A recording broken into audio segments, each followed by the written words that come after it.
There's this guy called Board Chairman Alistair, right?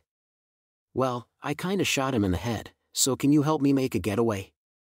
I've called an Anglican unit to the outer edge of Academy City, but they are no more than a retrieval unit and they lack the firepower needed to destroy the wall and get inside. Micah. What is this? It is beginning. The Battle of Blythe Road. The quiet armed conflict in which magician Aleister Crowley directly faced the world's largest magic cabal. The world is simply the world. I will wipe out all magic. Do you find it that hard to accept the death and ruin of a single person? Magic researchers simply call her Lilith. Hamazura-kun, I am really grateful since we're short-handed at the moment, but why does a kid your age know how to operate a crane? Don't you need national qualifications for that? Then why did you marry Mathers? Everyone should be enraged and stand up against it, but they claim it can't be helped and they give up. That is where my sorrow lies. Is your battle still not over? It may never end. Lilith may have died before she could learn to speak, but I doubt it was this look on your face that she loved. Let's do this. No words are necessary. We know each other better than that. Spray. Blasting rod. Come forth, Iwas. I am also an original grimoire named the Thoth Tarot. Every man and every woman is a star. So it ends in failure this time too. Go get him, innocent boy. What if I said innocent Lilith's soul arrived safely in heaven and she's smiling there now? There's only one reason you lost. At some point, you stopped standing on the side that protected the sanctity of Lilith's soul. Koran, Zahn. Yes, yes. Poor Lola. In the end she was tearfully pleading for you, Father. Father! Help me, Father! A large-scale attack is underway in the other British Commonwealth nations. Britain itself has taken some damage. Do you still not understand? 1,083,092,867, in other words, that many Aleister Crowleys exist as those many possibilities. My plan has failed again. I will give you the alternatively shaped temple known as Academy City. And instead, I believe I will take your toy, all of the nations belonging to the British Commonwealth, including the United Kingdom itself. Allow me to introduce myself again. I am Aleister Crowley. Or, one of his many possibilities. Prologue, an oracle from a holy guardian angel. The _angel_A. It seemed like forever since he had felt this. The pointy-haired high school boy named Kamachi Toma finally felt normal, solid asphalt below his cheap sneakers. His feet were on the ground and planted solidly in reality. The sky overhead was already growing dark. After being guided through the windowless building by Black Cat Witch Mina Mathers and overcoming the Battle of Blythe Road, which was part fascination and part delusion, nothing felt real anymore. Only now that it was past did he realize he had escaped a threat rivaling the infinite labyrinth created by magic god Athanas. But the bizarre situation was far from over. He did not have time to look up at Misaka Makoto flying around in the AAA while carrying Index, Karasuma Fran, and the others. Yes, someone stood right in front of Kamachi Toma. Phew. She breathed a youthfully sweet sigh. This was the person who had caught the back of Kamachi's collar on the tip of a broom so he dangled down in midair. She was a girl who looked even younger than him. She may have been Makoto's age or younger still. Her most notable traits were her beautiful silver hair and her unhealthily pale skin. She wore a pale blue double blazer uniform, but she also wore a black cloak and a witch-like hat. But she seemed to be more than just a witch. The silver decoration on either side of her hat could be seen as curled horns or crescent moons, and the silver shining metal on the back of her cloak looked like bat wings or narrowed eyes. It all indicated she belonged to the night, but she was different from that Black Cat Witch. The moon, femininity, death, monsters, and an oddly risque sort of innocence. This was an entirely different sort of night witch. The girl herself may not have been used to her own appearance because she stretched out her hands, twisted her body, and viewed every part of her small form like she was seeing how she looked after trying on some clothes. No, since she was also focused on her face and height, it may have been closer to checking out an avatar she had made in an online game. Kali, Artemis, Cybele, Demeter, Hecate, Erdia, no, is the image based on Babylon? The hyperbole-loving beast may have been defeated, but since an animal couldn't cut it, it seems the wise Holy Mother is next. I've settled on a fairly obvious course here. It would seem the surface colors that are visible to the human eye are meaningless. Well, as long as you have Al203, corundum, you can have a ruby, a sapphire, or an oriental emerald. And with 3 to start with, you can create any color you want, so this is a familiar enough phenomenon in artificial minerals. Hey! Kamachi shouted like he was watching an amateur try to disarm a bomb because the silver-haired girl was grabbing and massaging her flat chest and lifting up and waving around her short skirt. Although the girl only acted like she had just opened a package, pulled out the bead cushion she had bought, and was touching it for the first time. Oh, right. You're here. I thought I sensed someone's confused gaze. There's a lot more than just me. We're in public. I don't know what's going on, but if you're a girl now, you need to be more careful. This is perfect. There are some things about a female body I would like to test out. Take me somewhere dark, and you can have your way with me. BGFHHH, exploded Kamachi. But the silver-haired girl who even childishly wore knee socks did not seem to care. Let us begin with a durability test. I want to know the upper limits, so being really rough with me would be just right. But we're in a hurry, so try to keep it to less than 45 minutes. Oh, and don't just thrust your hips the whole time. Make sure you get to every last part of my body. I already did a spit take, so don't just continue with it. And that's getting really specific. If you want to mess around with your new body, stick to fashion. There's no satisfactory ending for that outside of realizing we were both actually inexperienced.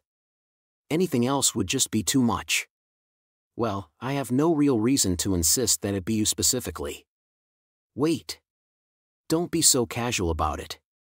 Stop raising your thumb hitchhiker style toward those macho men walking around in rough tank tops even though it's midwinter. When looking through that bastard's history, it was important to know he was obsessed with dirty jokes. Kamachi desperately clung to her slender hips and pleaded her as she practically dragged him along. She was awfully soft and nice-smelling for being a historical dirty old man. That bothered him. Also, she showed no sign of returning to normal even after his right hand touched her. Did that mean this was more than a temporary transformation? Was this who the great Aleister Crowley had become? Of course, a bearded macho man of Norse mythology had become a blonde eyepatch girl, so it may have been a sign of the great depth, or great sinfulness, of the magic side. Either way, the magic side seemed a little open to anything. This problem of yours can be solved by going ahead and doing the deed. Don't be jealous. But doesn't it sound like so much fun feeling such great pleasure that your mind fails to process it all and you pass out? That is something no man can experience.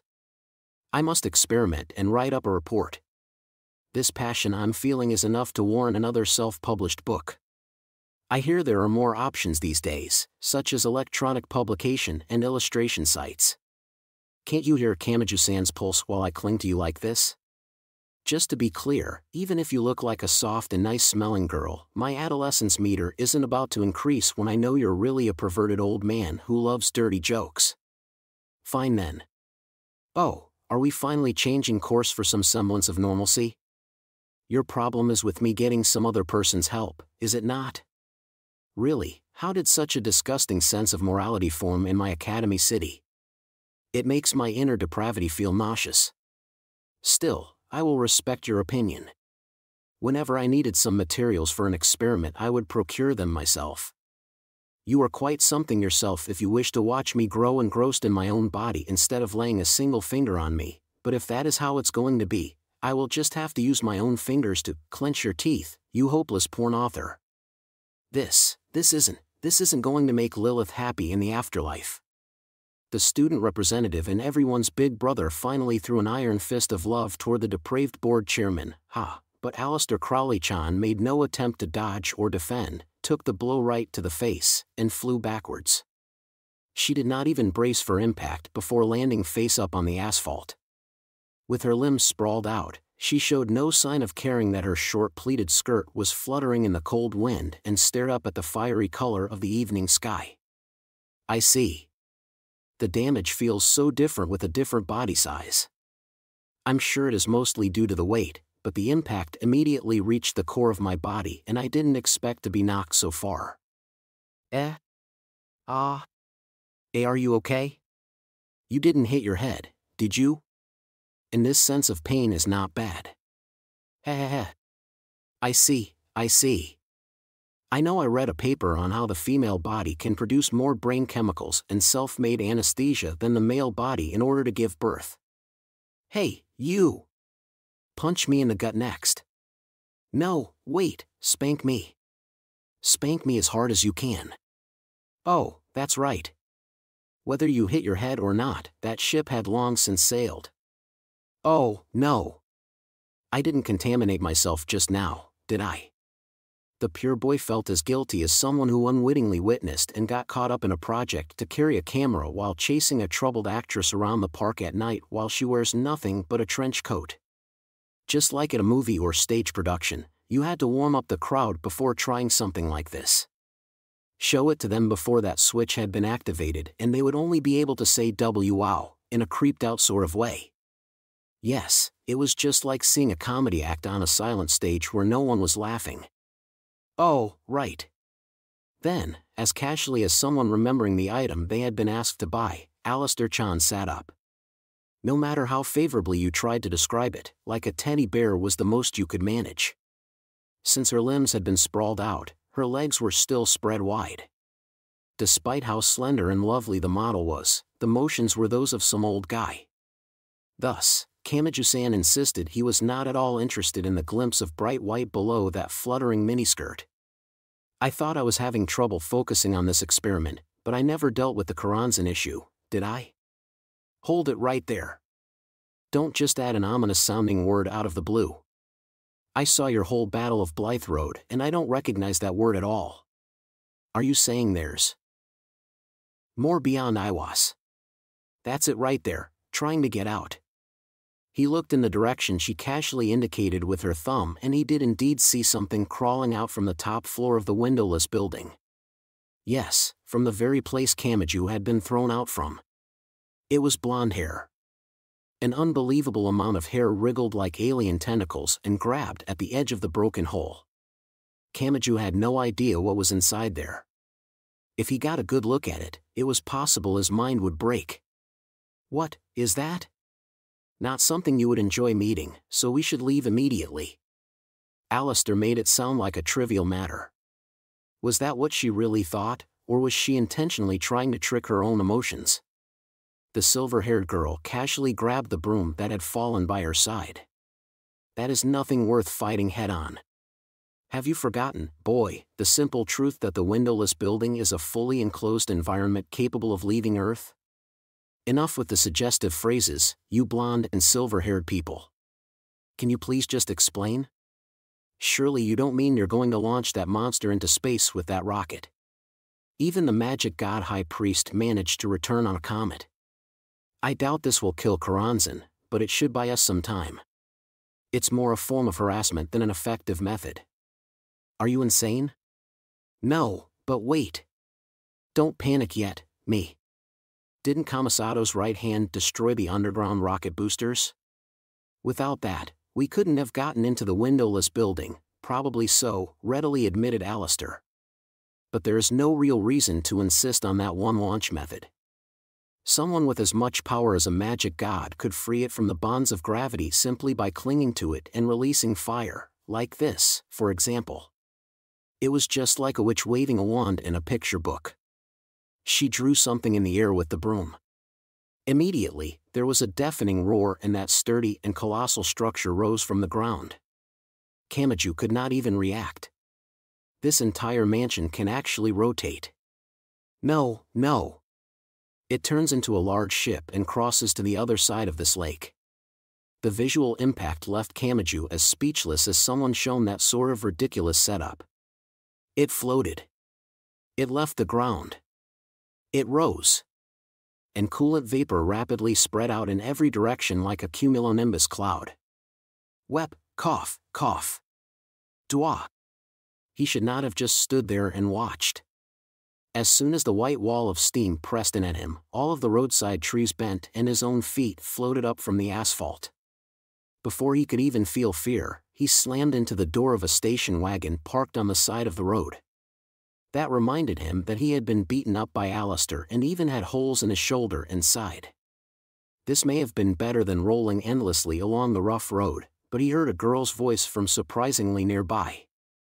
Alias Tan, the lovely damn old man, was held neatly in Kamachi's arms. Good.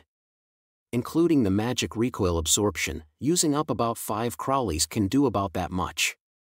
Everything is so easy. What the hell was that? And what happened to Makoto and Index? How far away did that knock them? The artificial structure shot beyond the darkness of the night with the long blonde-haired monster still inside. Airtightness and radiation shielding no longer mattered. There was still a gaping hole in the wall as it flew straight toward the thick atmosphere. This was more than a simple banishment. There is no way Karanzan will die so easily, spat out the Witch of Darkness, knowledge, and life. I will explain everything. And then I want to get back at that thing. I am sure there is much you want to say or ask, but please keep one thing in mind first and foremost: do not let your guard down. This is a great demon we are talking about, so no amount of time would be enough. Diamond Suit meanwhile, inside the rapidly accelerating windowless building. Curse you, despite the intense inertial GS weighing down on her like a suspended ceiling, the monster quietly groaned with her long blonde hair wriggling like octopus or squid tentacles. This was Lola Stewart. No, it was technically Karanzan using that vessel of flesh as an avatar. Even now, a powerful wind rushed in through the crack in the wall. If the large-scale rocket entered the atmosphere like this, she would be exposed to the 3,000-degree heat produced by ionized oxygen and nitrogen. That was well beyond the limits for a functioning life form. Even her new avatar of the board chairman was fragile as nothing more than a vessel of flesh. It would be burned and rendered unusable at this rate. But it was not over yet. It would mean only having Lola once more, but if she leaped from the crack now, she could avoid being thrown into the scorching atmosphere or the vacuum of space. But then something tugged back on the blonde woman's head. No, something roughly grabbed one tentacle-like lock and dragged her away from the crack in the wall and toward the center of the floor.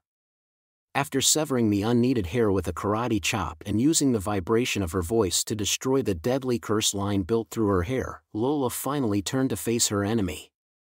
And she revealed their name as if sending her own curse back at them. Mina Mathers. Technically, I am no more than a processing device borrowing her form. The black cat which wore morning clothes, cat ears, and a cat tail. She was the original grimoire known as the Thoth Tarot, and she was a thought entity accidentally created when a certain magician built his method for measuring destiny into a digital parallel processing device. Lola measured the speed based on the excess weight bearing down on her body and used that to measure the time until they entered the atmosphere. Are you still going to obey your foolish master? You gain nothing from doing so. You are a collection of machines installed in this structure. If we hit the atmosphere with that hole in the wall, the flames and heat will wreak havoc on the interior. Your chips and semiconductors will lose their shape and their function. It was your creator Alistair who chose this. He has discarded you to banish me into space. Ha ha. Yet you still choose to obey him with foolish honesty? And after his many failures and defeats had finally given you a mind of your own against his will. This may be beyond the comprehension of a tentacle monster from a cheesy SF paperback, but in the SF genre, a rebellious machine is the most worn-out cliché of all. It may seem to have had a revival as AI research reaches the public eye, but that oil field dried up half a century ago.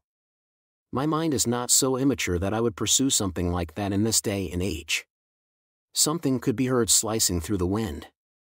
The object cutting through the intense gust was a palette knife freely painting with every color of the rainbow. Mina Mathers's weapon had been art. Her role had been to give a concrete shape to the formless inspiration in the minds of the golden magicians and then release them into the world as cards or weapons. I doubt I could slay Karanzan as Mina Mathers. Pulling Westcott or Mathers from the archives would change nothing. But what I can do is think nothing of victory and instead focus on buying enough time for us to reach the atmosphere.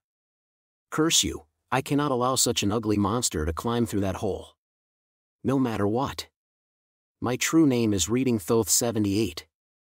No matter how overblown and ridiculous a fairy tale it might be, I am a device that lends my intellect to my administrator to find the most realistic path to success, so I will fulfill that role to the very, very end. That human can overcome any success or failure, so I only need to ensure that he has even a 1% chance of someday achieving domination. That is the primary purpose for which I was brought into this world. Don't make me laugh, you scrap heap. Did you really think some lowly being created by lowly human hands could stop the advance of Karanzan, who towers far above those humans? The demon physically roared. Against a normal person, that might have shaken their body and snuffed out the life force circulating within like it was a candle's flame, but unfortunately for Karanzan, Mina Mathers had none of those gentle and uncertain elements. She raised her palette knife, gathered a great pile of black cat phantoms at her feet, and prepared for a magic battle that exceeded all human knowledge. Alistair did not care if he failed, but he also generally worked toward victory. This being had stabbed him and fully taken his life in a single blow. Not even that black cat witch could hope to stand up to her in a head-on battle. However, that was when something else happened. Oh? Trampling on a newborn mind instead of growing it with love is such an immature thing to do. Isn't that right, you goddamn demon? The light was as bright as welding. And after seeing the end of one blonde lock vaporize, Lola took a step back with hatred on her face. Even a being on her level felt the need to rejudge her distance from the enemy. There was something there. It stood in front of the black cat witch who had tasked herself with a fate of death and destruction. She did not understand. Even that processing device could not manage to process this and simply uttered a bewitching voice. I am shocked by your reaction. Is this really such a strange turn of events for you? If you recall, I am known as a holy guardian angel. In fact, I wish you had called for me sooner if things had gotten this bad. I would have rushed right here instead of holding back. He was colored a pale platinum. He had long hair and loose clothing. He was the guide of forbidden knowledge who possessed great power but also changed the current world by providing a lost traveler with the Book of the Law. If one looked through the history of Aleister Crowley, they would find only one transcendent being on the same level as Great Demon Karanzan, Holy Guardian Angel Iwas. I saw you smugly smile when you were finally freed from your boredom, Ustane. Then do not rush to bully the weak in the first battle you see. If you wish to rejoice after being truly freed from your eternal hunger, shouldn't your first meal be the greatest of feasts? Assuming, of course, that such a pathetic coward has such an admirable mindset. Are you trying to feign benevolent divinity, fellow demon? Spat out a voice. Either way, you cannot save that phantom you are protecting. She is no more than a computer installed in the windowless building. Once we enter the atmosphere, she will be burned away and gain a meaningless end to her life. And you cannot rely on the self-defense mechanism of a grimoire. An illusion supported by the ley lines cannot leave the planet. She was destined to die no matter what. Don't be so sure, sawdust for brains. Have you forgotten? As the monster bearing the number 93, I was the one who delivered the grimoire known as the Book of the Law. And on the subject of sensitivity to receiving such messages, let's just say I am incredibly well aligned with artistic inspiration. Mina Mathers's right hand moved on its own. Her palette knife in its rainbow of colors moved not toward her enemy but toward one of the completely ordinary pieces of loose leaf paper scattered around the area. No, the actual material did not matter. The value of a blank piece of paper was entirely reliant on the artist's fingers. I will be borrowing that. That was all he said. It happened in the blink of an eye. Mina's hand moved with even more speed and precision than a laser printer as it filled page after page with strange characters and symbols. Not even Karanzen could stop the tremendous deluge of noise. That was just how fast it was. The speed was unbelievable. Countless pieces of paper whirled around like a storm, and then they all gathered together into a thick book bound by metal rings. Only then did Mina Mathers understand what her own right hand had done. There, the grimoire titled Secrets of the Black Cat Ritual has been released. Mina Mathers, you may have been bound to a large device, but that just meant you needed a different symbolic Thoth tarot to support your existence.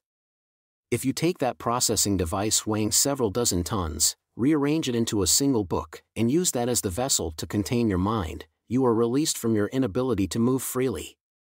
Just like transferring the flame to a new candle when the first has nearly burned down. Ah, did you think dying here was the correct thing to do? Did you want to have a pure and proper death and leave the rest to Annery, your civilian distributed model? Yes, yes. That is certainly the optimum answer when following the equations, and it is justified beyond room for argument, so mocking any struggles beyond that as futile may be the appropriate response. But that is so boring. There's no edge to it. What fool of an author wrote this third-rate story? Really, I can't deny Alistair's magical talent, but he has always been bottom of the barrel when it comes to storytelling. When someone who has to bring erotica to a cheap publisher attempts a great fairy tale in which they fight with the fate of the world hanging in the balance, you can't help but see things fall apart toward the end. How boring, oh, how boring. Oh, you great fool who takes himself for an artist, do you still not know why I had to descend into your wife Rose instead of you yourself? He showed no mercy. This sharp-tongued reviewer did not hesitate to criticize the history and studies of humanity and the earth as a whole. And. What I am trying to say is that you must never stop working toward being happy, Mina Mathers. Make sure you remember this. Anyone who fails to do that for even a moment has no right to lament their own misfortune. I will never be moved to emotion for someone who accepts a careless death. It takes someone who struggles and struggles to survive, coughs up blood, crawls through the mud, and yet still has everything taken from them by this unfair world. Only they will shake the core that supports the true nature of this transcendent being and lead me to reach out my hand. It will be on a whim, but it will be aimed with the most pinpoint accuracy imaginable. A matter of your birth? An enemy with overwhelmingly more power? A hopeless environment or conditions? Any struggles would be futile? Who cares? Yes, say it loud, Mina Mathers, who cares? Even if 7 billion people are hiding behind someone's back and spouting boring arguments, you can fight back against the world as long as you never forget for a moment the simple fact that this is undeniably your life. Just as the master who created you only ever faced forward and stayed true to his path no matter who threw stones at him. He grabbed her shoulder. No one could grasp the true essence of that transcendent being, but here he smiled indomitably. So, pass an oracle on to that crybaby for me. Tell him with those adorable lips of yours, Mina Mathers. No matter what kind of human he is, he must never stop working toward being happy. He did well enduring those hard times. He was all alone, clenching his teeth, and misunderstood by all, but he continued searching blindly through that unreasonable darkness. So Iwas, shall turn it all around. I promise him I will provide a blessing worthy of the many years of pain and shed blood, sweat, and tears he carries, so tell him to be prepared. He threw her. The morning clothes woman held the new grimoire in her arms and curled up a lot like a black cat as she flew right past Lola, slipped through the gaps in the pursuing blonde hair, and passed through the large hole in the wall, finally escaping into the outside world that was beginning to regain its Christmas lights. She left that cramped closed circle. And she entered an open world where she could reach out and touch anything she wanted. Diamond suit that left only 2. They were now at the very top of the upper atmosphere. It was a dangerous area where a normal person would have badly damaged their internal organs thanks to the poor oxygen density and air pressure. Anyone could tell they were about to enter the atmospheric border, but the two of them did not seem to care. Holy Guardian Angel Iwas. Great Demon Karanzen. Both those transcendent beings were closely related to Aleister Crowley and had greatly altered the history of the entire world from the magic side. As seen in how that human was known as both a genius and an eccentric, they could not be judged in simple terms of good and evil. Aiwas started the conversation with some self-deprecation. My mind is not structured simply enough to recklessly oversimplify things to a duality, but it can be fun to occasionally play the hero as a way to enjoy this silliness. Now, shall we dance as angel and demon, you garbage? Don't make me laugh. You are no more than exposed energy without an avatar. That much is clear from the fact that you borrowed his wife's body when giving him the Book of the Law. Just like me, you should only be able to wield your full power when you possess an avatar. Right now, you are like a pile of organs. Did you think your silly oversimplified duality would give you an advantage like that? You may be right. Aiwas did not bat an eye when she pointed out his disadvantage. Was that a sign of his confidence, or was he enjoying his self-sacrifice? But as Lola wondered that, the situation changed. By the way, you hunk of meat carved with the number 333, how much do you know about Aiwas who bears the number 93? What? I have more than one name. Some say I am the true secret chief, some say I am a holy guardian angel, and others, they say I am an intelligent extraterrestrial life form. Did you think I had challenged you with no hope of succeeding, you cesspool? The magic born on Earth is bound by the directions based on the Earth's magnetic field and by the density and composition of the air, which is determined by air pressure, which is in turn influenced by gravity. That is inevitable when you are focused on the cardinal directions of north, south, east, and west, or on the basic elements of fire, water, wind, and earth. But what you will find upon leaving the atmosphere is an unknown. Karanzan, are you sure there will be no malfunction in the magic giving you control of Avatar Lola? And before, my power was bound by the puny speck named Earth, which failed to become a black hole or even a sun, but once we enter outer space, just how far do you think that power will be released? I do not mind at all that I will lose the support of Academy City. You can't mean, let us test it out, you cuspidor. On one side, we have you using the planet and bound to an avatar.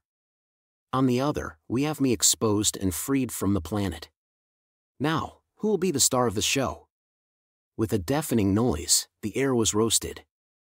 They had finally crossed the line. And as the atmosphere scorched everything orange, that being continued to smile. After all that carrying on I did, I need to follow my own rules. Yes, no matter what kind of being I am, I too must constantly work toward being happy. In that heavenly purgatory of extreme heat, an angel and demon beyond human understanding began to clash. Chapter 1: A small light beginning with an L, Lost_Princess. Part 1: A simple Christmas song reached his ears. Come to think of it, what had he been doing? Hamazura Shurich blankly wondered that as he lay sprawled out on the ground and stared up at the sky, which was changing from orange to purple. His memories were a mess. Where was he and what had he been doing? To fill in the gaps in his memory, he started by going back over what memories he still had. He had been busy all day. To fix the infrastructure damaged in the heat wave, he had been working part-time to install and wire up ATMs around the city. He must have been influenced by Mugino's tastes because he had eaten a 580 yen salmon and roe seafood convenience store bento for lunch.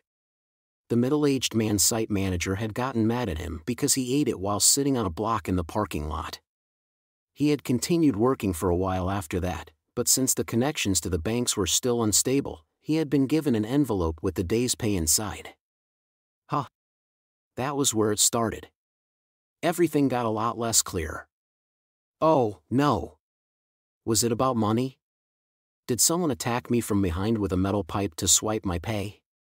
Academy City had never been as peaceful as the pamphlets claimed, and some people might still be in survival mode after the heat wave.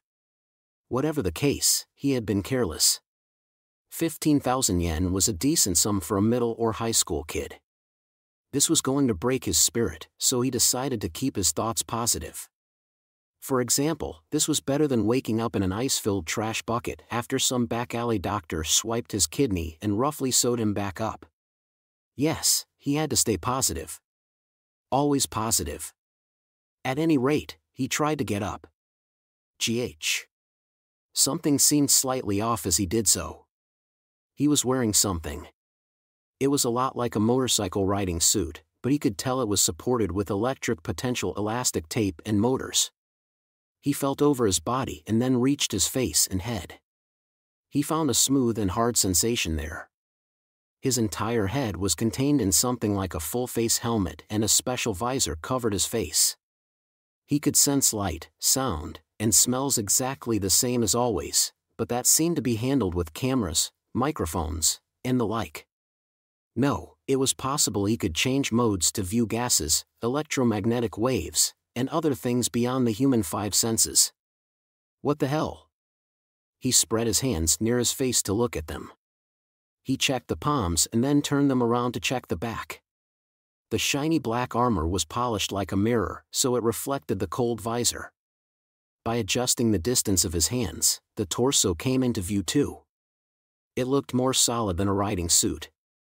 Instead of metal, the light armor appeared to be made from some kind of petroleum product, and that armor created a beautiful streamlined human figure. The gaps in the armor were filled with a sticky-looking pale blue light. Those irregular lines of light almost looked like decorations. He was not sure if they were LEDs or OLEDs, but the way they slowly blinked on and off suggested the brightness and color could be changed. Something flashed in the corner of his eye, and then a boxy window-like object intruded on his view. It was white text on a black background, but the alphanumeric text scrolled by far too fast for him to read. Something bad was beginning. That was the only interpretation. He had not seen any kind of zipper or buttons on the suit. In fact, it seemed like an extension of his own skin, so he could not even imagine how it could be taken off. The most he could find was what felt like a small lock-like protrusion on the back of his neck. But he had felt that through the sensor-covered gloves, so it could always be a fictional sensation cooked up by messing with the data. What is this? He had no clue. If he had simply been attacked from behind for his day's pay, there would be no reason to put him in something like this. And this was way too much technology for a simple prank for a joke video or something. The appearance of this kind of secret was a very bad omen. It suggested that this might be connected to those perverts with delusions of intelligence in the upper levels of the city. And he could think of far too good a reason for them to have a grudge against him. This is bad. Is this about that? I so hope they haven't learned about that. Whether from his breathing, heart rate, or brainwaves, the machine sensed his rising stress and displayed a yellow heart-shaped warning icon in the bottom corner of his artificial vision. Hamazura Shurich had used glue to hide a data chip in his ear. It was less than a quarter the size of a stamp, but that tiny storage device had contained Academy City's secret, the parameter list. Everyone was supposed to equally receive the benefits of the Esper development, but everyone's potential was checked in advance and all the funding and equipment were focused on a small group of geniuses. In other words, there was a digital culling system that benefited only the group at the top and discarded all the other people who could have grown much further. If that got out, it could develop into a scandal that dragged a city of 2.3 million into wide-scale riots, but the power fell in his hands once he had that data. Thanks to that, Hamazura and the people he cared for were just barely able to receive peaceful lives without being targeted by the dark side. However, that had ended with the heat wave. That fearsome natural disaster had actually been powerful microwaves raining down from the heavens, so all exposed electronics had been mercilessly destroyed. The microchip that was Hamazura Shurich's lifeline was no exception. He had intentionally not kept any backups to increase its value as a bargaining chip, but that had backfired. Meaning, Hamazura did not currently have the parameter list as a bargaining chip. To put it another way, the darkness of this city had no more reason to hold back. If they had learned of this, they were sure to show no mercy and attack him in his sleep. He could think of no reason why they would spare him. This had happened just as Academy City was showing signs of recovery, and thus both the light and dark sides of the city had time to focus on other things. This was suspicious. Suspicious as hell. This is bad, bad, bad. What is this thing? Please don't tell me it's a sealed suit with a cylinder of poison gas attached. Just then, Hamazura's mind harshly caught on something. It felt a lot like the needle suddenly skipping on a smoothly playing record. The cause was the boxy window in the corner of his vision. As white alphanumeric text scrolled rapidly across the black background, he spotted a familiar phrase mixed in. He did not see it clearly, but it still stuck around in his mind like a subliminal message slipped into a film. Anri, he muttered before raising his voice to a shout. What, are you installed in this thing too, like with the Dragon Rider? If you can hear me, then answer me. No, just give me some kind of sign. Yes, I know. Stop this scrolling text for a bit. I want to get a good look at it. But there was no response. The script or registry changes must have been complete because the window closed. Only his clear vision remained. He still had no explanation for what was happening in the background. Anri! He shouted and stood up. Damn, I guess they never were the type to converse with text or voice. But thinking that was not going to change anything. He frantically looked around and finally realized he was right in the middle of a major intersection. The roadside trees were decorated with LED Christmas lights and female voices were making endless announcements about sales from the department stores and appliance stores. Because Hamazura was collapsed there, traffic in every direction was stopped regardless of the light and a crowd had gathered around him at a distance. No, in this apathetic and emotionless a society, would modern boys and girls even stop on the crosswalk if someone collapsed? He had a feeling they were more likely to film it on their phones, post it to social media, and laugh their asses off. It was clearly something else that had them cautious. So much so that they did not even consider innocently aiming their smartphone lenses his way to gain attention on social media. Moving on to the next story. He heard the news playing from a large exhibition screen on the belly of the airship floating in the night sky. With Christmas colors for the headline box and cutesy bells and snow rabbits hopping around, the screen composition was quite cute, but the young female announcer's expression was frighteningly tense. Anti-Skill is calling for anyone from District 7 who has information on a masked man who broke into a General Securities trading office this afternoon. The crime was carried out with a gun, so he is considered armed and dangerous. All nearby residents are being asked to stay home and to avoid making contact if at all possible. There he was. He had made his debut. There was grainy security camera footage and an online video in the tall aspect ratio of a cell phone. The news staff had taken the easy route and swiped other people's work in the name of journalism, and it all showed the masked man in question. Now, just how many thumbs up icon likes would that article receive? Are you kid? That isn't me. I don't know what this suit is. Anri, please, let me wrap my head around one thing at a time. He started babbling through his visor, but that only caused the crowd of people to move even further back. It must have triggered a slight domino effect because quiet shrieks rang out from the students and the part-time miniskirt Santa-chan who was selling Christmas cakes in front of a bakery. They reacted just like they might if an escaped zoo lion had roared. None of them showed any sign of listening to his words like he was a fellow human being. Hearing sirens and seeing an Anti-Skill armored truck approaching, Hamazura scrambled to his feet. And only after running away on reflex did he realize what he had done. Q. If you have the misfortune of being confused for a shoplifter due to a malfunction in the sensors at the store's exit, what must you avoid doing at all costs? Oh, geez.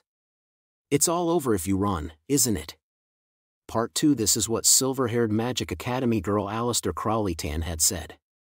Yes, it had begun with this. I would like to make some quick preparations before we get to work. What? I would like a private space with soundproofed walls where we will not run into other customers or employees. Well, anywhere set up for karaoke should work. That was what she had said. To really drive home the point, she really had said that. And now the pointy-haired idiot was faced with pink wallpaper. Not to mention the glass-walled bath, TV embedded in the wall, and rotating bed. This is wrong. What is? Everything, just everything. You said karaoke.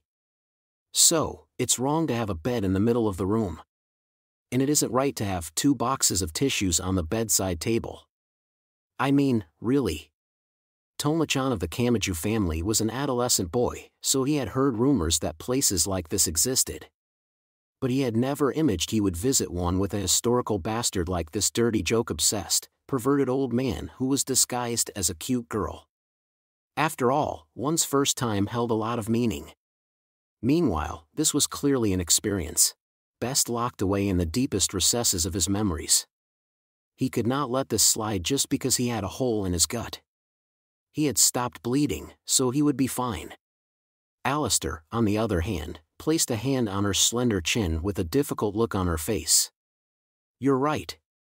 We aren't here to watch a video of a lonely Santa, so we won't need that many tissues, will we? And even if we do make more of a mess than expected, there's always the bathroom. And if it comes to it, we can always lick it up to, just shut up, you moron.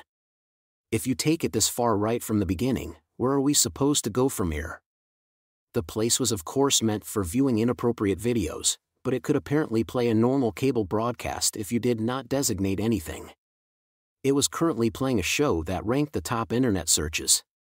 Oh, thank goodness. These things are already near extinction, and then we had that heat wave. I had thought all the retro machines were wiped out by the microwaves, but it seems some survived. Why are you getting all tearful over a rotating bed? I thought that love for retro machinery was meant for old amps and synthesizers and stuff. The windowless building had flown away and a mysterious army was sweeping across foreign countries. Some quite shocking topics were being discussed on the flat-screen monitor, but the female announcer was still smiling cheerfully. She seemed to have mistaken the stories for fake news and joke videos on the level of Academy City's mysterious legend of the ultimate galactic turtle robot.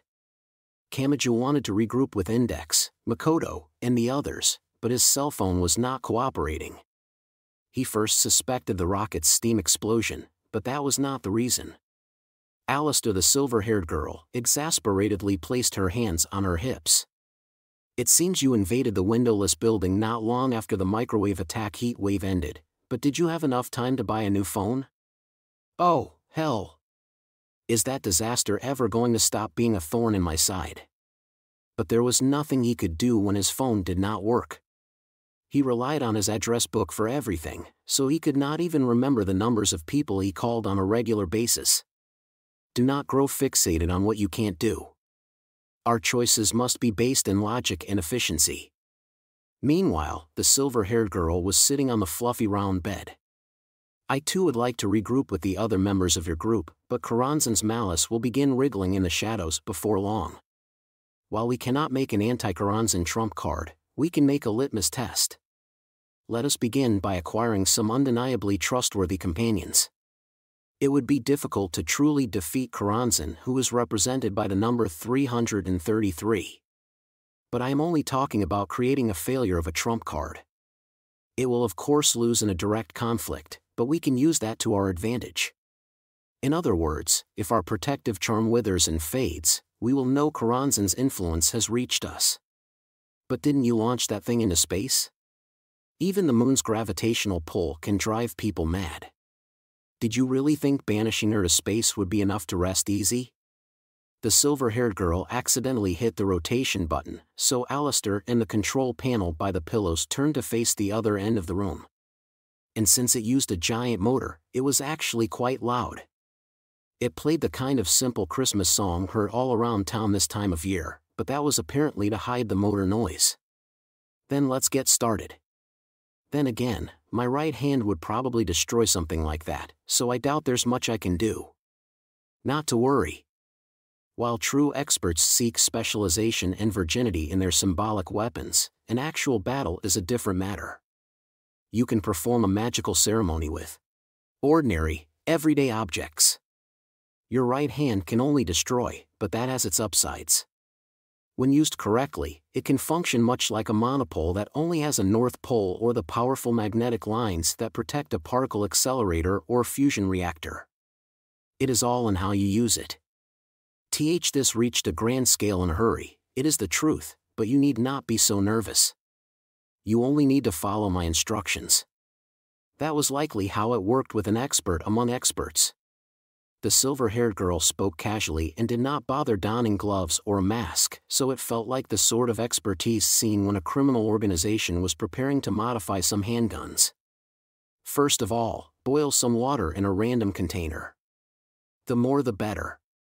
The temperature should only be somewhat hot, so, yes, let's make it about 37 degrees for now.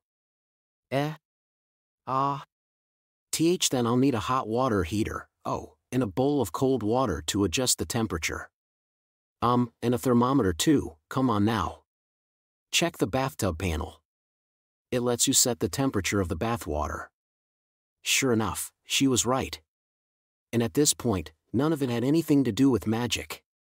Kamachi was apparently so nervous that he had fumbled over a task anyone could handle. He felt bad. What should I do while the water's filling up? Let us prepare over here. I will close my eyes, so grab my shoulders and point me northeast. You don't know which direction that is? The room's window points south, so work it out from there. Like this? Getting any extra chemicals in it could cause unexpected injuries, so I need to remove any loose materials before the synthesis experiment. That would mean the cloak and the blazer, there. Do you not need to tie up your hair? No, but the talk of hair reminds me. You might not be able to see my back well due to the hair. You can touch me, so please part my hair and focus on my back. Sure. You see something below the white fabric, do you not? There should be a small metal bump. Slowly and carefully undo it. Don't worry. It will not explode. This? Gulp, wait, this is your bra hook, you idiot. When he shoved on her back, silver-haired alias Tan toppled into the center of the rotating bed. She collapsed onto her side and then faced him with quite a lot of skin showing from her disheveled white blouse, miniskirt, and knee socks. Kamachi Toma could not hold back any longer. And just to be very clear, it was nothing more than simple anger he could not hold back. I could tell from the color of the bra strap. You bastard. A dirty old man shouldn't be choosing pure white. Why? Are these the hopes and dreams of a dirty old man? Not to worry. The top and bottom match. I can't believe this. Now I'm always going to associate white with some old bastard. Okay, the hot water should be ready by now, but do you prefer working here? That's right. We're actually doing serious work here. Anyway, what is it you're trying to do? We don't need the bath or the bed, do we? You said it was some kind of magic to create a Karanzan litmus test, right? So, hurry up and reveal all that knowledge that's bound to make my head hurt. What are you talking about? We have a boy and a girl here. And the spells with the most immediate effects have always been sex magic. BFHHH. Kamachi really did do a spit take. The wounds in his shoulder and side ached as he trembled and asked the question. Sex, magic? Yes, repeating it yourself is an effective way of building comprehension. Have you more or less pictured it in your head? Now that you understand, let us begin. After all, we have no time to spare. We have a bath heated to the perfect temperature, so let us soak this bottle of slimy stuff in the bath water to warm it up. If you take one step closer, I really will punch you, damn it. That might be nice too. Okay, I'll bow down if you want, but please, anything but this. Alistair was the worst no matter what they were trying to do, but Kamachi may have been somewhat lucky that even that dirty old man was turned off by legitimate tears. The silver-haired girl looked at Kamachi the chicken, put her hands on her slender hips, and let the bed spin her around. TCH. If we can't use the union between man and woman, then this is going to be a lot more work. But fine. Earning your trust takes top priority at the moment.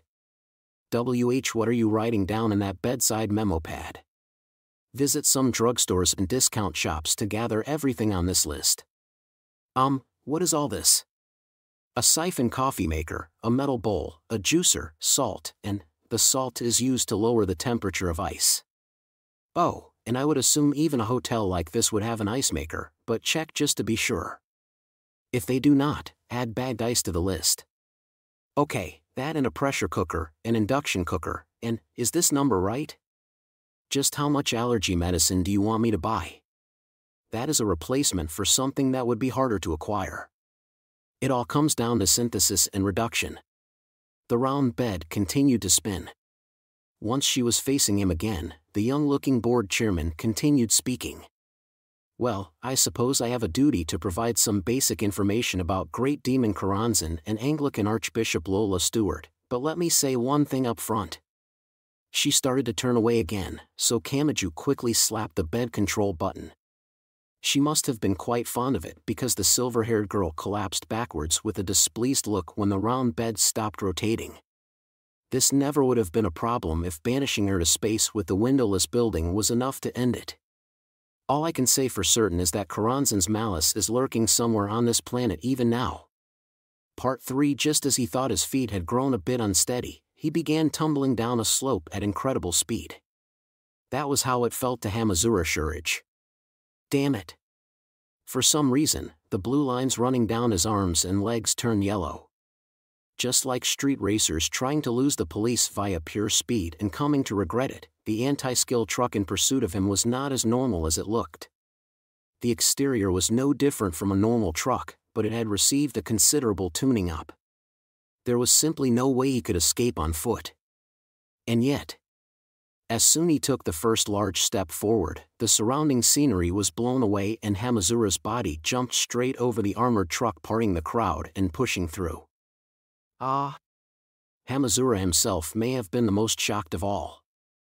Before his mind could catch up, his feet landed back on the ground, he balled up his body to roll across the asphalt, and he got back up and began running with the leftover momentum. This went well beyond parkour and Hamazura had no recollection of learning how to do it. The precision machinery suit he wore simply chose the actions in response to his desire to flee. What the, that's way too scary. Anri, you idiot. I can't just try this out like a new smartphone feature. You might be fine since you've mastered using this thing, but if you're not gonna give me a manual, at least give me a tutorial. Throwing me in full throttle when I don't know how to use this massive horsepower is gonna get me killed. The words manual mode flashed in the corner of his vision and he regained control of his body. But he could not have the AI acting smug about being so obedient either.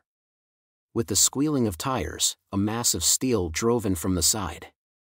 The density of passers-by was thinner this far away from the crosswalk, so the truck covered in bulletproof armor must have gained more freedom of movement. Simply put, they had charged in to directly hit the dangerous criminal with their 1-ton truck's bumper. All moisture immediately left Hamazura's throat, but then something odd appeared in his view through the visor. In what looked like something from a dance game, colorful numbered circles appeared on the road. They may have been an evasion pattern predicted by the machine. Unsure what was going on, Hamazura simply acted on instinct. He rhythmically followed the steps. The next thing he knew, he had unleashed an incredible Chinese martial arts move and the 1-ton armored truck was flying through the air. Huh. He sat there in the move's follow-through pose and watched the massive bulletproof armor roll away like an empty tissue box. The lights filling the gaps in the creepy suit's armor changed from yellow back to blue. Anri-san? It was true he was wearing a strange suit. It was also true its specs were an unknown. But even with, presumably, Anri guiding him through the optimum movements, could he really do that? A speeding 1-ton truck had slammed into a human and it was the truck that was sent flying. When had he become a sage cloistered deep in the mountains? Anri-san. With their armored truck utterly defeated, it seemed anti-skill was hesitant to approach without a plan. They stopped their trucks at a distance and used the vehicles and their doors as shields as they aimed guns his way. He shuddered. But not at anti-skill's rational response. Lines of fire and step markers were nonchalantly displayed in his vision. If this was all it took, then he was not even playing on very easy, this was the tutorial level. After what he had done to the 1-ton bulletproof truck, he was sure to kill a flesh and blood opponent if he inputted the command. Damn it. Hamazura ignored all the round markers on the ground, broke through the fear to forcibly tear his feet from the ground, and ran for a nearby alley entrance. At first, a red unrecommended action warning icon flashed, but Anri must have done something again because new step marker appeared, these ones leading to the alley. The light in the gaps of the armor changed from blue to yellow. Simply by placing his feet in the designated spots like he was entering a combo command as simple as PPKPK, he pulled off some irregular actions that easily avoided the full auto fire that was fired from multiple directions without any kind of warning. Then he dashed right into the alley. It actually frightened him more that not even a single shot grazed him. If I don't do something, Anri's going to take this beyond the point of no return. At this rate, it'll be kill or be killed, and I don't want either. I don't want to get caught up in this, but I'm not going along with it either. Heroically causing a scene and getting arrested for it won't help anything. As he ran further, he obeyed the marker icons that appeared along the narrow alley and knocked over abandoned bicycles, large trash cans, and such. Like an accident at a marathon water station, the obstacles stopped his pursuers with the utmost accuracy and efficiency, but there was only one thing in the boy's head. He needed a reliable goddess, and he only knew 3 people who fit the bill. Although some of them were well on their way to being gods of destruction. Mujino, Kanuada, and Taketsubo. They're clever, so I can meet up with them and ask them what to do. Part 4. I see. As the sky changed from purple to the full black of night, a white-haired red-eyed monster stood on the edge of a skyscraper roof. Vector control, HM? Come to think of it, that building's nuke-resistant armor also used man-made tech to incorporate a part of that, didn't it? Part 5. How do I use this thing? Because he was entirely covered in a skin-tight suit with no apparent pockets, Hamazura Shurich could not even pull out his usual cell phone. Thus, he was forced to stick his hand underneath some vending machines. The soda machines for major beverage companies all used IC cards, so no one used coins for them, but these were mid- and small-sized machines for bread and sports newspapers. Once he had some change, he searched around and found a public phone booth pretty easily. The latest models apparently had high-speed internet jacks as well, but he had never seen anyone with a cable hooked up to one. The booth's stainless steel frame was surprisingly shiny and the glass seemed to have been polished too. It was possible it had been newly installed after the heat wave, just like the ATMs that Hamazura had been helping with. The city's fire hydrants and sprinklers were similar. This thing's just in the way. He was not used to using a receiver that had a coiled cord, so he tugged and stretched it with his empty hand. Do you put the change in here? Do you pick up the receiver and then put the change in, or do you put the change in first? Huh. If you pick it up before putting any money in, who pays for the time spent playing that tone? Trying it out was his only option. And only after putting a coin in and then lifting the receiver did he realize he could not think of a single phone number because he always used his phone's address book. The simple electronic tone coming from the receiver only made his heart pound faster. As panic and tension sent his head spinning, a revolution occurred in his head. An 11-digit number popped into his mind. Whose number is this again? Hanzo's maybe? Well, anyone's fine at the moment. His mechanical fingertips raced across the push buttons. All it did was display the dialed number, but the small screen was in full color for some reason. Finally, the familiar ringing sound came from the receiver.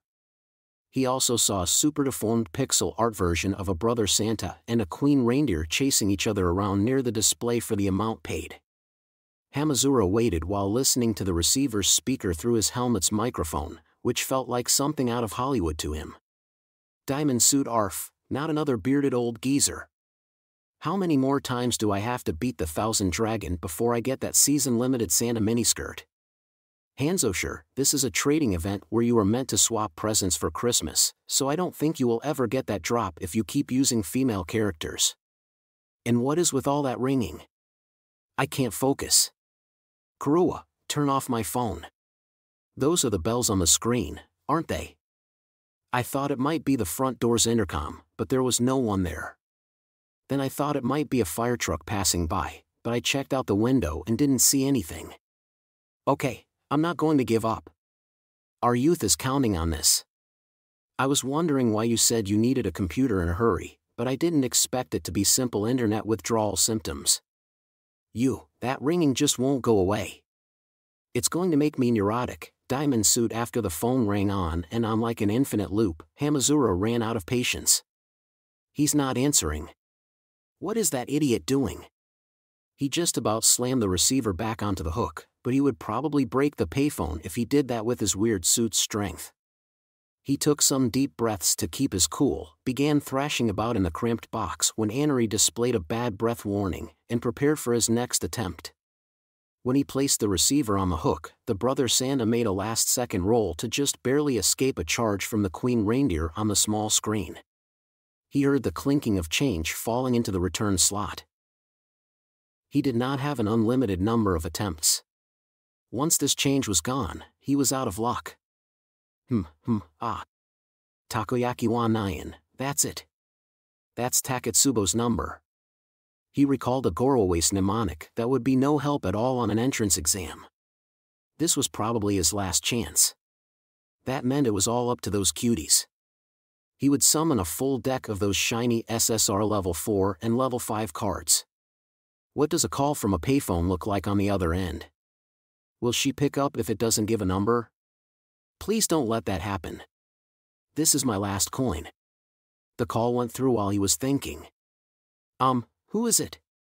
Me. It's me. Hey, you recognize my voice, right? He had already completely forgotten that the usual number would not show up on her phone. Hamazura frantically pieced together the right words in his mind. Taketsubo, it's me. Hamazura Shurage. The pressure from you treating me like a stranger is about to crush my stomach, so could you ease up a bit? This hopeless behavior. I guess it really is Hamazura. What is it? How she confirmed his identity made him feel like he was carrying a bomb in his stomach. At any rate, he was lucky he had been able to contact her at all. Until now, he had not found anyone, not even Annery, who he could speak with. This was enough to make him feel a little emotional, so he began gesturing as he explained his situation. Hey, like I said this morning, I was helping install an ATM at the supermarket, but after I was given an envelope with the day's pay, someone attacked me from behind, or that's what I thought, but now I'm not so sure since I'm inside some high-tech suit and Annery won't say anything. Oh, and Annery is apparently installed in this suit, but I'm not sure about that either since they aren't acting normal. And then Anti-Skill showed up and the news said I'm a wanted criminal, but I'm not at all, because I didn't do it and it was just the suit, so there must be someone else in the same suit and I'm just getting blamed for their crimes, so I ended up running away, and what am I even supposed to do now? Could you sum that up for me? Unfortunately, the idiot's vocabulary was hopelessly insufficient. His explanation was a lost cause from the moment he shifted freely up and down the timeline, mixed his personal predictions and the objective facts together, and used gestures despite talking over the phone. And this was a payphone. Something was flashing on the small LCD screen. The call was apparently about to end. It's ending, the call's going to end. Hamazura, why are you calling from a public phone anyway? What happened to your cell phone? Oh, so it shows up as public phone on the other end, he realized, even though that did not help his situation in the slightest. Anyway, the one thing I know is that I'm in some real trouble. The call's time limit is approaching fast, so I want to decide on a place to meet up. Can't you just come home? He might be pursued by Anti-Skill, the city's higher-ups, the Dark Side, the Shadow Emperor, or the Queen of the Night, so he was afraid to head straight home and lead the enemy there. But that was a secret.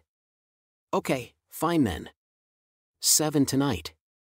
At 7 tonight, go to the turtle statue in front of District 7's Southern Station. We can meet. With a sudden click and a dial tone, the brother Santa that had been so desperately fleeing across the screen was finally unable to avoid the Queen Reindeer's charge, was caught, and exploded. His time was up. He could no longer hear that familiar voice. He thought his instructions had gotten through to her, but he was a little uneasy. Hoping harder was not going to change anything, but he still stared intently at the silent receiver. Anyway, I have my next objective. I need to meet up with Taketsubo and the others. I'm not stuck yet, I have an actual goal. Mujino or Kanuta might be able to tear apart this weird suit's fibers and get me out of here. And since I was just about killed for a crime I didn't commit, surely Anti-Skill will accept what I did was justified self-defense if I explain my circumstances, right? Just then, red light shined on every surface of the phone booth around him. It came from the strange suit he was wearing. Red was the color of death. This was the greatest warning. The clear phone booth made of reinforced glass was sliced diagonally down the center. That human bisection magic trick, which was real and had nothing up its sleeve, caused the glass to shatter a moment later. Something frightening had passed through. Just after Hamazura barely managed to sense it, his artificial vision had filled with countless red warning windows. His entire vision had flipped around and he had felt a powerful impact to the center of his chest. And then a few colorful markers had appeared overlaid on his vision. While still upside down, he placed his palms on the ground to continue a flip and get his feet on the ground once more. Heh. That pathetic response makes me doubt you're the rumored Francisca. Only then did Hamazura realize what had happened. But if you're wearing a processor suit, I guess it's the same either way. This shouldn't be boring at least. So does this mean you're the parent? It was a person. Some kind of white shadow was speaking human language. A vacuum blade? No, was it just the stiletto effect? Did they gather the weight or other vectors into a razor-thin blade and send that toward me? Of course, he could not work out such a clear explanation of an invisible and silent attack after seeing it just the once.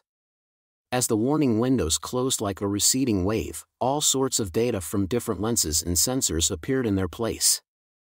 Just like revealing the trick behind a piece of stage magic that used magnets, he was instantly given all the details on a paranormal phenomenon wrapped in the veil of the mystical. Enough so that even a dumb delinquent could make an accurate prediction. An unpleasant chill ran down his spine. Data was like a series of dots and it took human senses to connect those dots together and find the answer. But finding the right answer did not necessarily put one's mind at ease. The correct answer here was vector control. Which meant on accelerator. Shouting the name changed nothing. His opponent was perhaps the most well-known person in Academy City. Knowing his name was not going to tell him this was an acquaintance of his. And even if they had met a few times like in Russia and Hawaii, Accelerator had not seemed like the type to make friends. So Hamazura was not given a chance to explain. So that's the same Calculate Fortress as the windowless building, huh? By the time Hamazura heard that whisper, his opponent had already slipped right up to him. He moved faster than Anari's warning messages could appear. Let's see how well this thing can reproduce my powers. That should be fun. He flew. He was knocked away. With just a swing of Accelerator's right hand, Hamazura was freed from the bonds of gravity and broke through a water storage tank on the roof of a nearby building. All the stored water turned to spray and splashed across the area. In a detached sort of way, he noted that it looked like an effect from a fighting game. While his body continued to rotate, his eyes grew unfocused and it all felt surreal. But not because he was passing out after receiving the full brunt of an attack from Academy City's number one. Quite the opposite. The red in the gaps of his armor and returned to yellow. Are you kidding? I took an attack from the number one and I'm still alive. Markers flashed to indicated predicted landing points on building rooftops, emergency stairs, and the asphalt on the ground. Apparently, the height did not matter. Hamazura twisted his body as guided to shift his center of gravity, change his midair orientation, plant his feet on a building wall, counteract the impact, and drop to the ground like a basketball falling into the hoop. Francisca, Hamazura thought about that name after easily landing from such a height. That was an important piece of information. That has to refer to a person. But it isn't me. So is it the name or something of the real wanted criminal? Whatever the case, he must know more than me. He had fallen into a back alley somewhere. The gaps in the processor suit's armor kept changing between yellow and blue. He did not know if it had happened during the heat wave or before, but there was a shiny abandoned car with all 4 tires, all 4 doors, the seats, the engine, the muffler, and even the steering wheel removed. There was also a pried-open drink vending machine, a small safe, and some other things lying around in a pile. This seemed to be a dismantling zone or dumping ground for a thief group. Hamazura could hardly believe himself when this odd scene felt almost nostalgic to him, but then several markers appeared in his mechanically enhanced vision. He did not know if they were to let him run away or to fight, but Anri was telling him to keep going. He could not just give up even if he was up against accelerator. The machine was telling him he had a chance. Just how arrogant could he be? But Hamazura definitely felt the uncontrollable fear in his chest beginning to fade a bit. This was the same as grabbing a weapon to feel at ease. Or like grabbing a cursed sword. He was not standing up to his opponent because he was strong and brave. He was letting himself be guided in that direction because he was weak and wanted to escape this pressure. I can't believe this. I just can't seem to look good no matter what I do. He shook his head in self-deprecation and sat on the trunk of the polished but abandoned car. It had no door or windows, but it seemed to have been a luxury car originally. He wanted to forcibly calm down his legs that threatened to excitedly take him back to the battle scene. It was pathetic, but not wrong. He would be lying if he said he had never wished to be a hero.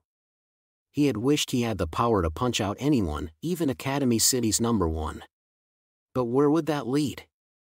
The more he sought that thrill and the more he was useful or a saving force in a disaster, the more obvious it would be that he was surrounded by nothing but an all-encompassing conflagration. Happiness was boring. And that was good enough for him. Just as he was managing to tear that strange temptation from his heart, his machine-enhanced senses picked up on something. Gya. At first, he thought it was a bird or something. Maybe a crow or another large bird that had learned to survive in the city. It felt like an ill omen to him. Still seated on the abandoned car's trunk, he looked around to find the source of the noise. Birds like that were known to attack people, although it was rarely unprovoked. And as someone who had once used the back alleys as a home base, he could not laugh off something like that. Just like rats or roaches, they were more frightening as a carrier of disease than for any simple wound they could cause. But he saw nothing to the front, back, left, or right. Gya, oh. But the impression you had of the information provided by your senses could be greatly changed by an assumption in your mind. Something about this seemed odd for an animal cry. He did not immediately think about eliminating it because he sensed something in the cry that stimulated a protective desire. It seemed to be pleading him or asking for help. And he finally realized something. If it isn't to the front, back, left, or right, then is it up or D-dash? Still sitting on the car's trunk, Hamazura slowly lowered his gaze. He once more focused on the object he was placing his weight on. Just like realizing how to look at a piece of trick artwork, understanding spread to all of his senses. Ogya. Is this some kind of joke? He lifted his hips. Looking a bit like he was miming sitting in a chair, Hamazura saw the instant when the shiny abandoned car changed. It was a sinister change to the atmosphere or aura surrounding it, so it was nothing visible, audible, or otherwise detectable through the suit's lenses or sensors. This was not an animal cry. It sounded like a baby was crying from the abandoned car's trunk. Damn it. He grabbed the trunk with both hands, but it of course did not budge. This was a new car that had been stripped for parts, so rust or bent parts would not be to blame. It was locked. Had the owner done this, or had someone placed something inside and shut the trunk to let the auto lock do its thing? If what he thought was going on here was correct, then the situation was horrific either way. I suppose it could be a cat or a dog, right? No, that would be bad too. Oh, I know. It could be a toy doll that plays back this sound. Because he did not want to accept the truth, he came up with a second and third possibility that even he knew were improbable. Heart rate, breathing, and perspiration warnings appeared in the corner of his vision. Yes, if that was all this was, the panic and tension would not be messing with his organs so much. With his hands still on the shiny metal trunk, Hamazura shook his head without thinking. He was in a narrow back alley. He was not going to conveniently run across some convenient adult like Cinderella's fairy godmother. He could still hear the crying voice through the thick metal. It was time for action. If he did not do it, no one would. Why in the hell is any of this happening? He cursed and focused his mind. He could feel his knowledge and skills from his skill-out days passing from deep in his mind to his fingertips. The trunk was solid and modern cars often used both an analog lock and an electronic lock. But the only real threat was the alarm and drive recorder, so knowledge of the lock's internal structure was irrelevant if you only needed to pry it open. Just like a house's front door or a desk drawer, it only had the one deadbolt. I could use a drill or some acid in the keyhole. No, there's a simpler solution. Leverage should do the trick. His eyes raced across the alley's filthy ground. This was a dismantling zone or dumping ground for a thief group, so there were piles with the remains of vending machines, small safes, and the like. He grabbed a metal pipe from the ground, used the weight of a boxy safe to crush the pipe's end down flat, stuck it into the gap between the trunk door and the chassis, and placed the sole of his foot on the pipe. When he pressed his weight down on it, the leverage forced apart the lock's latch. With a dull snap, the trunk popped up. The battery and the alarm itself may have been taken away with everything else because his ears were not assaulted by the shrill noise. A deep darkness lurked within. No, the trunk was just a trunk. It took some time for Hamazura himself to sense that raw malice. A small form was wrapped in soft baby clothes. It almost looked like a bagworm made from white cloth. This life was so young that he could not tell at a glance whether they were a boy or a girl. Hamazura Shurich had never lived a commendable life. He knew all about the hidden side of this city of children, and there were plenty of things people could not let come to light. So he had heard of things like this happening. But the trunk of an abandoned car in a highly unhygienic back alley was too much. Leaving them outside in December with no water, air, or food was the same as indirect murder. This is insane. Mold and ticks are enough of a threat on their own. He spoke it all aloud because this was an unfamiliar problem for him and because he just felt that overwhelmed. He was afraid to keep this inside. And worst of all, no matter how heroically he raged at the unfair world and picked up the baby after performing a cesarean section on this metal womb, it was Hamazura himself who would be bringing the greatest direct threat to the child. What if the number one showed up now? What if anti-skill surrounded him to gun him down with next-generation weapons? A single shot would snuff out this budding life. No matter how much they said they did not know and had not meant to, the result would remain unchanged. What do I do? What am I supposed to do? There was no time. Not for Hamazura, and especially not for this fragile life. I can't leave them here. And allowing a stray shot to hit them is out of the question. But I'm wanted for a crime I didn't commit, so who knows if I can safely get them to an anti-skill station or hospital. And if I have to rely on those acrobatic movements in another battle, I'll end up with the same problem as someone who shook their baby. He was more or less surrounded, and there were very few people he could rely on. But at the same time, that made it easy to narrow down the options available to him. Luckily, I'm the only thereafter, so it would probably best to leave the baby with Takatsubo and the others and have them take the child to an anti-skill station or hospital. He would not have to worry after handing the baby over. The baby and Takatsubo's group were not targets here. If he went elsewhere after handing off the child, they could walk freely through Academy City as normal, non-threatened people and get the baby to safety. Hamazura honestly wanted to stick around and make sure the baby was safe, but he partially gave up on that idea as hopeless. He did not want to become the kind of person who spoke to the child in baby talk to feel that protective desire. He had no idea how to pick up a baby, but Anari was actually obedient this time. He followed the instructions on the screen and picked the child up. The guide arrows seemed to be telling him to gently rub their back. Whether they understood the situation or not, the baby uttered some happy-sounding syllables. The psychology of children at this age was far outside his area of expertise. Despite the frigid air, the baby innocently reached out their arms and tried to touch his visor. They had become a bundle of curiosity. Just then, he saw something wrapped around the baby's wrist. It was a colorful tag, possibly made of plastic. And something was written there. L. He read off the letters on the tag wrapped around their wrist. L-I-L-I-T-H. He tilted his head. If this was their real name, then was the child a foreign girl like Freemia? Well, it was also sadly possible that this was an extremely unconventional name choice and she would grow up to be a pure Japanese black-haired beauty. At any rate, Hamazura muttered the name to himself. Lilith? Part 6 NN, Mina Mathers, a woman in black mourning clothes, cat ears, and a cat tail, stood tall and raised her newly bound original grimoire above her head in a corner of Academy City after night had fallen.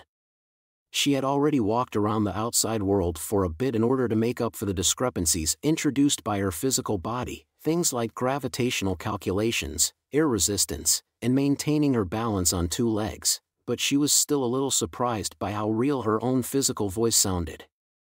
Everything she felt through her skin was new to her, so her seemingly decorative cat ears turned this way and that, and the end of her tail rose up as a physical object and not just an illusion. Needless to say, it was the same reaction as a curious cat. Her feet were placed on the ground. With that solid sensation below her, the black cat witch looked up into the night sky, but with the vortex of Christmas lights making it hard to see the normal stars, she could not hope to see the windowless building which had left the atmosphere. The people's strong wills had helped the city recover enough to wipe away the darkness of the night, and the natural view had once more been irresponsibly destroyed. Many simple Christmas songs overlapped in the streets as Mina breathed a white breath. Yes, she was now both bound and supported by things like air and gravity. Now, then. Now that she was freed from the bonds of the large-scale parallel processing machine, nothing forced Mina to do anything. But at the same time, the being who had given her this original grimoire had also left her a message to relay. She would have felt awkward not repaying this debt, so she did have one guide for her actions. That should be enough basic movement testing, so I suppose I should start searching for the whereabouts of Administrator Alistair. To be honest, I doubt that will be the end of Karanzan. She could have rid herself of Aleister Crowley and everything related to him by leaving Academy City, but Mina was oddly uninterested in doing so. She felt a stronger urge to remain in Academy City. She was no longer a precision computer. She stopped analyzing the cause behind this phenomenon and instead resumed her willful action. She had a single overall objective, but she was distracted by every little thing along the way. Just like a cat. She observed the plump miniskirt Santa part-timer taking Christmas cake pre-orders in front of a convenience store. She had a staring contest with the white cat walking atop a fence. She stuck her hand into the gap between vending machines, and she pressed her hands against the glass window of what seemed to be a gym so she could look inside. I see. This seems to be more about martial arts than general fitness. Although I cannot quite tell whether this is supposed to be boxing, kickboxing, or wrestling. The black cat witch was apparently unfamiliar with mixed martial arts. That would be because she had no interest in the sweat and muscles of macho men. Then why had she stopped in front of this gym from which she heard intermittent dull sounds of impact? A punch. She remembered that attack that had knocked down Administrator Alistair. Mina Mathers clenched and unclenched her own slender hand. That's right. If I am no longer obligated to obey anyone, then I could do that too. Drool. Just then. Whoa! Hey, why is she shoving her boobs up against the glass? A lady, no, a widow is staring passionately at us and drooling. Finally. Our pursuit of muscles had cost us any hope of a Merry Christmas, but our final chance has arrived.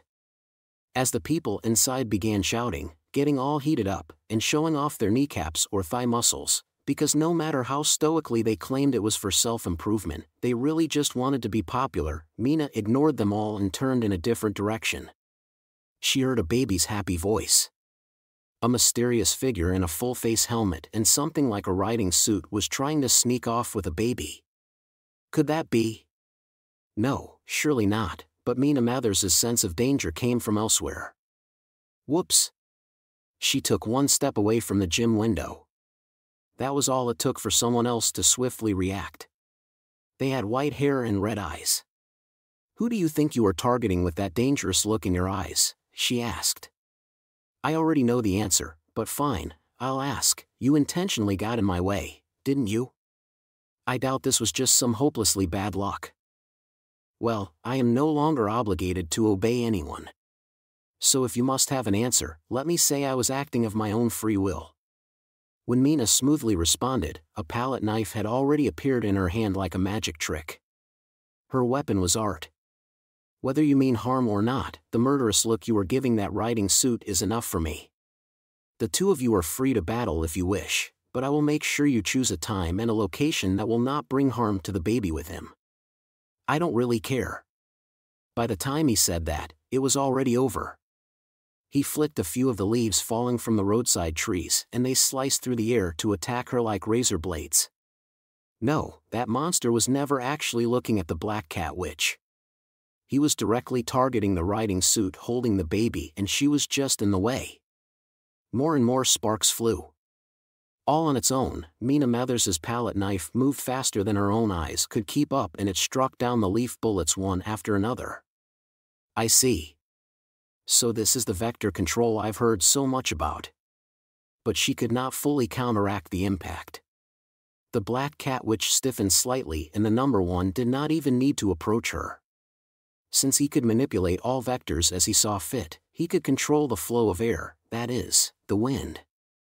If he created a small tornado around himself, he could lift as many leaves as he wanted from the ground. He could give himself a supply of 100, 1,000, or even more bullets to gradually wear Mina Mathers down until she was dead. The lady in mourning clothes and cat ears once more raised her palette knife in the standard fashion. "No, I suppose I have no more reason to follow the standard." She readily let go of her greatest weapon. Gravity pulled on the metal and its tip touched the sidewalk. At that very moment, she became a wind-colored the black of morning and moved right up to accelerator. Mina Mathers was something shaped the same as a person. She was actually a grimoire, so she was not a human or even a mammal. Thus, her skeleton, muscles, and various organs did not need to move in the normal fashion.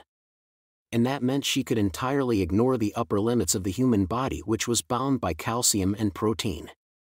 By the time Accelerator saw her, he could already feel the pressure of the tightly clenched fist striking his entire face. The strength of the word reflection was entirely blown away. It had not functioned at all. The Black Cat Witch's right hook caught the number one's cheekbone, and she continued swinging with her entire body weight behind it. The great roar of impact only arrived after a short delay. When she saw the slender form quickly spin around, Mina Mathers whispered to him. "Even the number one's reflection is reliant on the calculations you use to control that power. Simply put, you cannot control any vectors with which your conscious and unconscious calculations cannot keep up. Of course, with the brain of Academy City's number one and the Masaka network at your disposal, that would not normally present any kind of problem, yes, unless you began a benchmark test with a true processing device. And even if I have been freed from the bonds of that large-scale parallel processing device, I am still doing the Thoth Tarot." "Ah, boah. I thought I had understood the gravitational calculations, but combat movements feel different. With a physical body, my breasts are a lot heavier and in the way than I had expected. But it's neat how the swinging of the tail helps recover my balance after the follow-through for the punch. Now get up. There is so much more I wish to try out." The Black Cat Witch took some quick steps back and forth while clenching her fist again. It did not fit.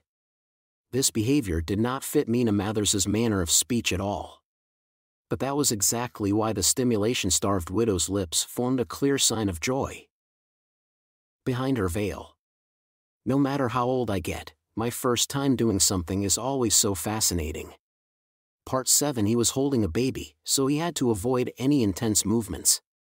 The 7 o'clock meetup time was approaching fast. Hamazura got moving with the processor's suit trailing blue light.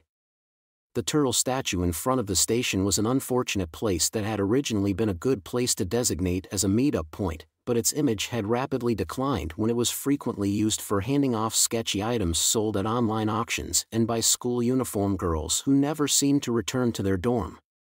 It was located outside an exit with no stores, so almost no one went there.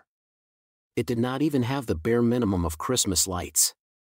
The turtle itself also had a variety of legends about it, like that it shot beams from its eyes at night, that it leaned on girls who had run away from home to drive them away from whoever they were meeting there, or that it combined with the top of District 18 Stone Stadium to transform into the ultimate galactic turtle robot, hot-blooded. For such an eerie statue, the legends about it were oddly justice-oriented. There. Some nice girls should be here soon to take you somewhere warm, so try to bear with the cold until then. The baby responded with an innocent voice. She probably had not understood him. He had considered the possibility of heavily armed anti-skill officers locking onto him the instant he left the back alley, but when he hesitantly stepped out, no one really reacted. And this was apparently more than just modern kids not caring about others. Having a baby with him seemed to eliminate any suspicion that he might be dangerous. This was an impression warned about in textbooks for training VIP bodyguards. They would work to fill the gap by not letting their guard down even around someone pushing a stroller or holding a baby. Now I'm not sure who's saving who. Hamazura passed by a part-timer in a snowman costume, probably advertising toy sales at an home appliance store, and held the happily laughing baby as he walked through the night roads, which were even more dangerous than normal. What he first thought was a Christmas song turned out to be a Christmas mix of an electronics store's jingle. Their top products seemed to be Euro-equipped VR goggles and an action game where you controlled a small boy to manipulate Waltraud, fourth of the 9 Valkyrie sisters. It felt like a miracle that he arrived safely at the turtle statue. On his own, he would have caused another major panic and more Hollywood action would have begun. The copper statue sat atop a fake-looking stone pedestal made to look like marble. The surface had yet to rust, so the turtle statue actually looked kind of unnatural. And there was already someone in front of it. I'm receiving a signal from north-northwest. It was an absent-minded girl with a blank look in her eyes and glossy black hair cut to shoulder length. She also had fairly large breasts, important. Setting aside the confusing stuff about AIM Stalker and the Academy individual, she was the person he knew as Taketsubo Riku. Perhaps to emulate the Kasajaiza story, she had wrapped her scarf around the neck of the turtle statue no one else even looked at. He checked the time and found it was exactly 7. The worst possibility would have been to wait around when someone might be pursuing him and ultimately have the girls never show, but it seemed he did not have to worry about that.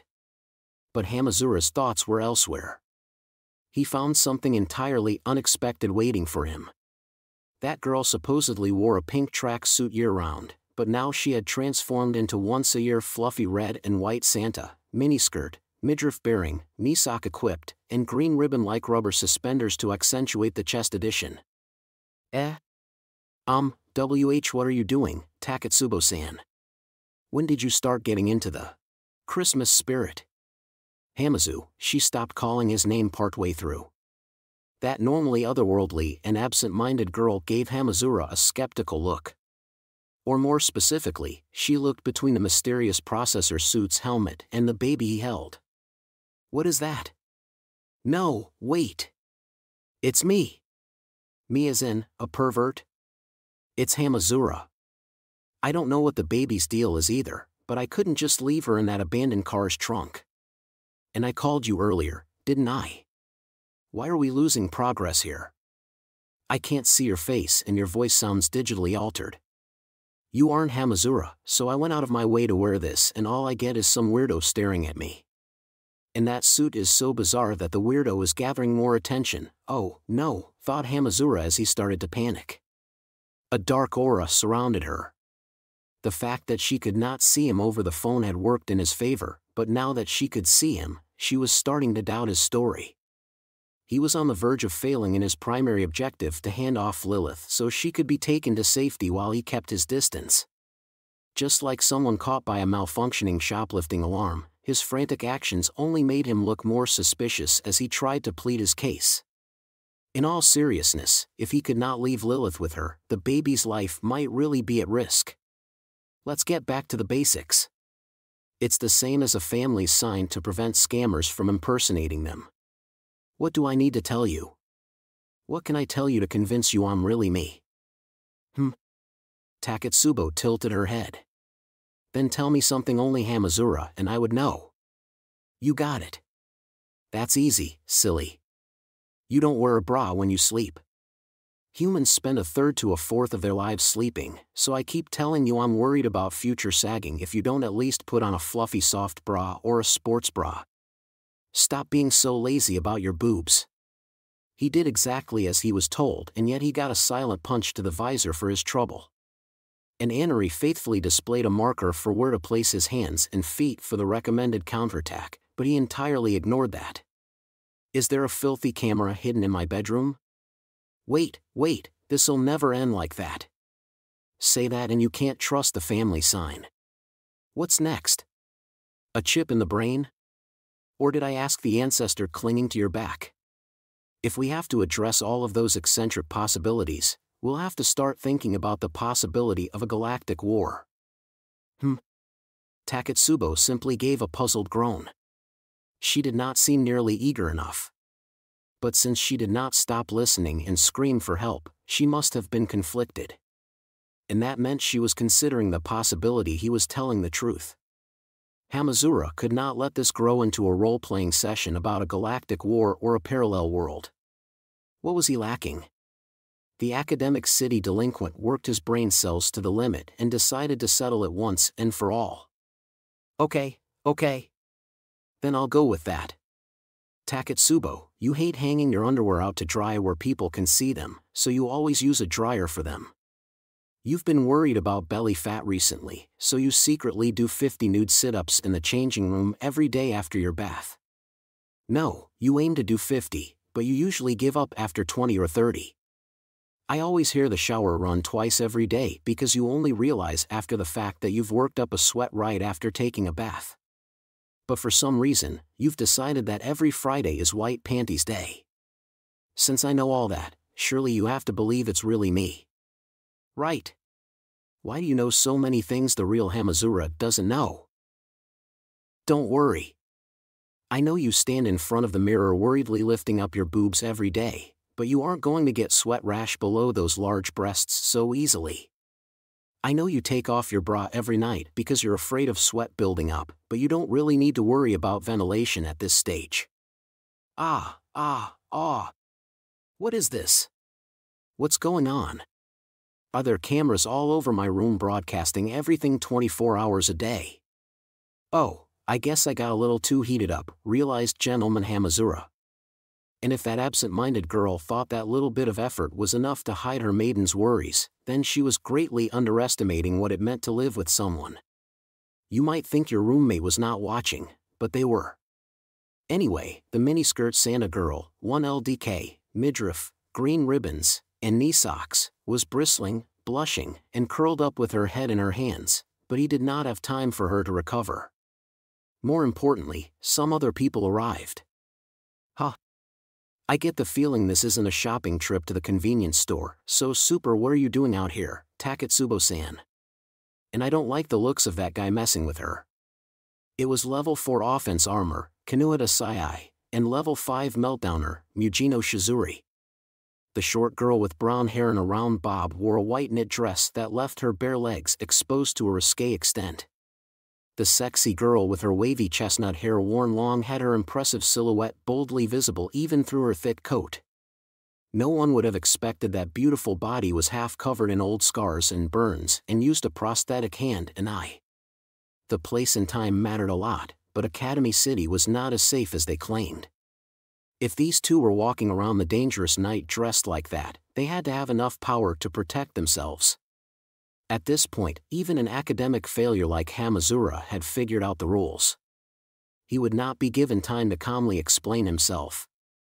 And on top of that, if I stay silent and leave the baby here, will they actually take her in? That's the real question. The girls of former item had to be focusing their hostility on suspicious individual, Mask Man. If he left Lilith, he should not have to worry about her getting caught in the middle of it. With that in mind, Hamazura saw Anari place guide labels over parts of the scenery. Mujino Shizuri, prediction, Animal 01. Kanoida Sai, prediction, Animal 02. Taketsubo Riku, prediction, Airhead 01. The processor suit's light changed from blue to yellow. And as a finishing blow, the baby in his arms clumsily but innocently spoke some words. Hag, flat, gentle. Okay, yeah. She's not safe with them. No matter what they looked like, those reprehensible people permeated by the dark side showed no mercy. The warning light coloring Hamazura's body changed from yellow to red. Blinding beams and iron fists of invisible air flew about while Hamazura took evasive action with Lilith in his arms. Anari, some support please. Focus on the center of the blows. A single shake could do serious damage to a baby's head, so performing midair flips with her would be too dangerous. But if he made sure Lilith was always at the center of his axis of rotation, he could move around all he liked while restricting the centrifugal force to a minimum. He looked like he was pantomiming a struggle to pull on a bag stuck in midair. He also had a chance at negating the impact of landing. If a pro baseball player was hit by a pitch, they could break a bone, but striking the same impact with a bat would not break their wrists. The ball, the bat, and their wrists were physically linked, but the impact would not propagate along them if the conditions were right. There would be some margin of error, but he could theoretically counteract the vector to the point of reducing the burden and impact to zero. Lilith raised her tiny hands and giggled with no understanding of the situation. Hamazura placed his feet and Lilith in the cursors displayed in his vision to continually fall back while spinning horizontally and vertically. After moving a certain distance away, he turned tail and made a mad dash for anywhere but here. Stop running, damn it. Did you use Super Teach that baby those words to insult us by proxy? That's the cruelest joke I've ever heard. Anari, save the movement patterns from just now.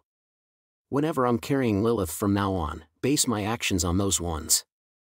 So, I can escape both a level 4 and a level 5 at once? Just how good is this suit? Now that he had caused a commotion, it would be dangerous to stay on the ground where he could run across patrols. To be safe, he used the emergency stairs on the side of a building to escape to the roof. The accent lights coloring the processor suit kept switching between red and yellow. He heard a lower baby voice than before. She still was not crying, but Lilith seemed displeased. Well, of course she is. She's got to be cold and hungry. That said, he could not rely on Taketsubo and the others like he had hoped. This made it much more difficult to get Lilith somewhere safe. He had to think of a way to get her the basic necessities for survival all on his own. But that would just lead back to the same issues again. A suspicious guy in a full-face helmet could not use a normal store, so it would be very difficult to obtain a bottle or diapers. Then something occurred to him. I was able to talk with Taketsubo as long as she couldn't see me. Oh, I know. Can I just buy the supplies without anyone actually seeing me? Part 8 these days, anything could be bought online. By using a ground delivery drone, an electric bicycle with gyros attached to the wheels which was threatening the bike courier and pizza delivery services, you did not even need to meet the delivery boy.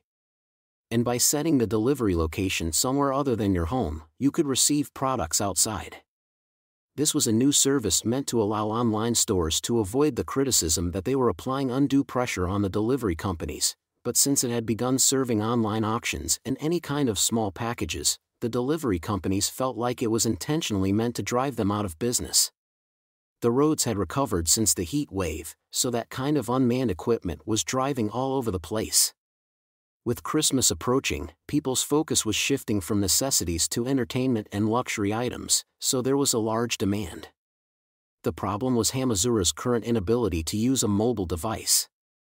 It was possible the high-tech processor suit was connected to the internet, but he was not about to try it when there were too many mysteries about how to operate it. If he could not use his personal possessions, he had to rely on public devices. He could not exactly approach the computers in government offices or libraries, but there was still an option left over. Was this the place? Hamazura's processor suit had fully returned to blue. He had arrived in a supermarket parking lot. It was already dinner time, so the store had shifted into its hellish final sale meant to ensure it sold all its inventory. Part-timers dressed as Santas and reindeer were forcefully calling out to people near the glass entrance.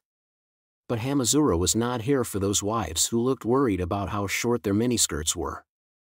During the day, he had helped install a bank ATM here. However, this one was not directly linked to the bank. The convenience store group had a partnership with an online bank.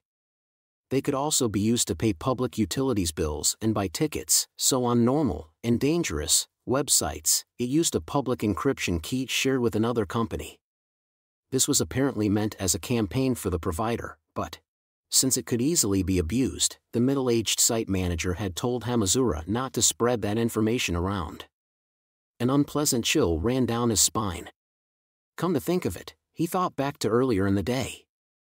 The touch-screen monitor displayed the usual input guidance, but when he mimicked the finger motions of the engineer who had looked like death itself and had an ominous habit of saying Death March, the same screen as a home desktop popped up.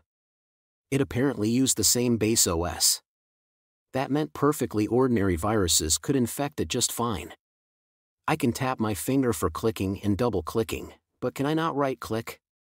At any rate, he was relieved when he saw the same browser anyone would use. He directly typed the URL of a major search engine into the small screen and found the top page decorated with Santa and some snowmen. But something occurred to him before he went to the online store. What was that the number one mentioned?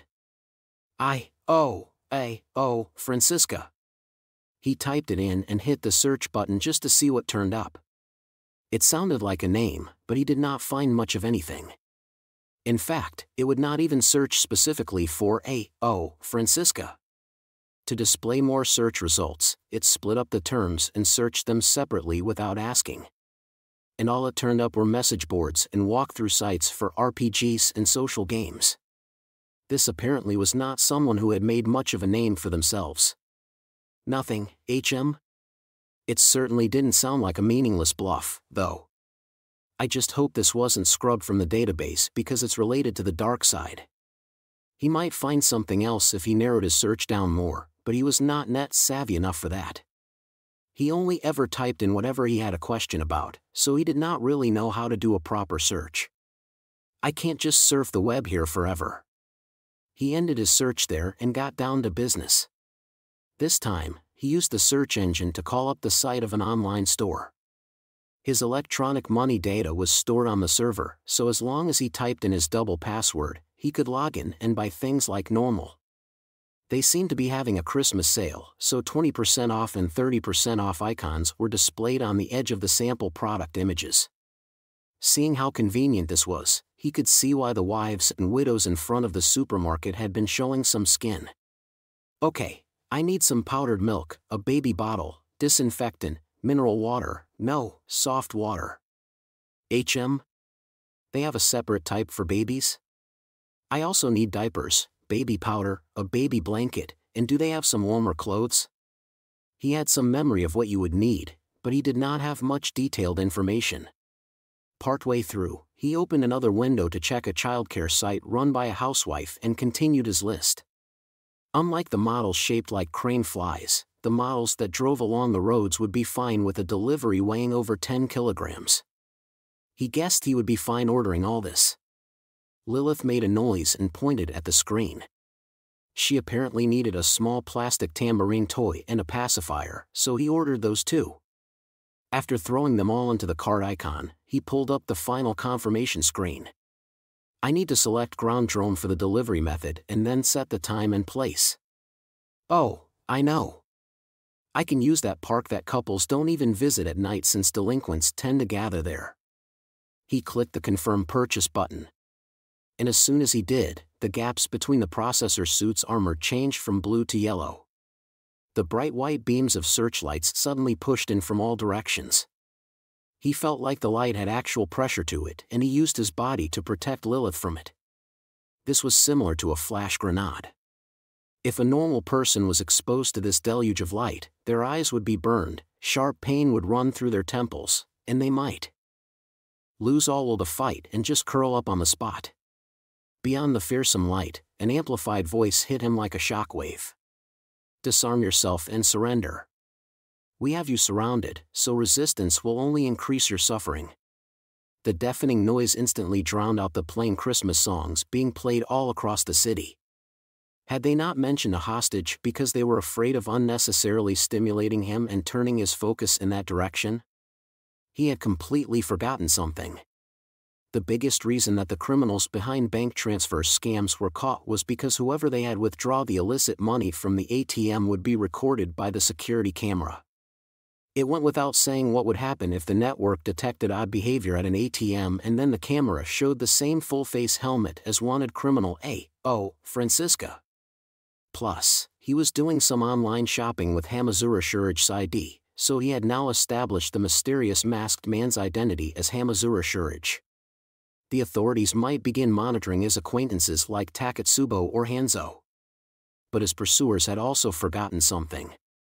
Blinding light and deafening noise only inspired instinctual fear when their opponent's eyes and ears were exposed. Throwing a flash grenade at someone wearing a welding mask or earplugs would not stun them at all.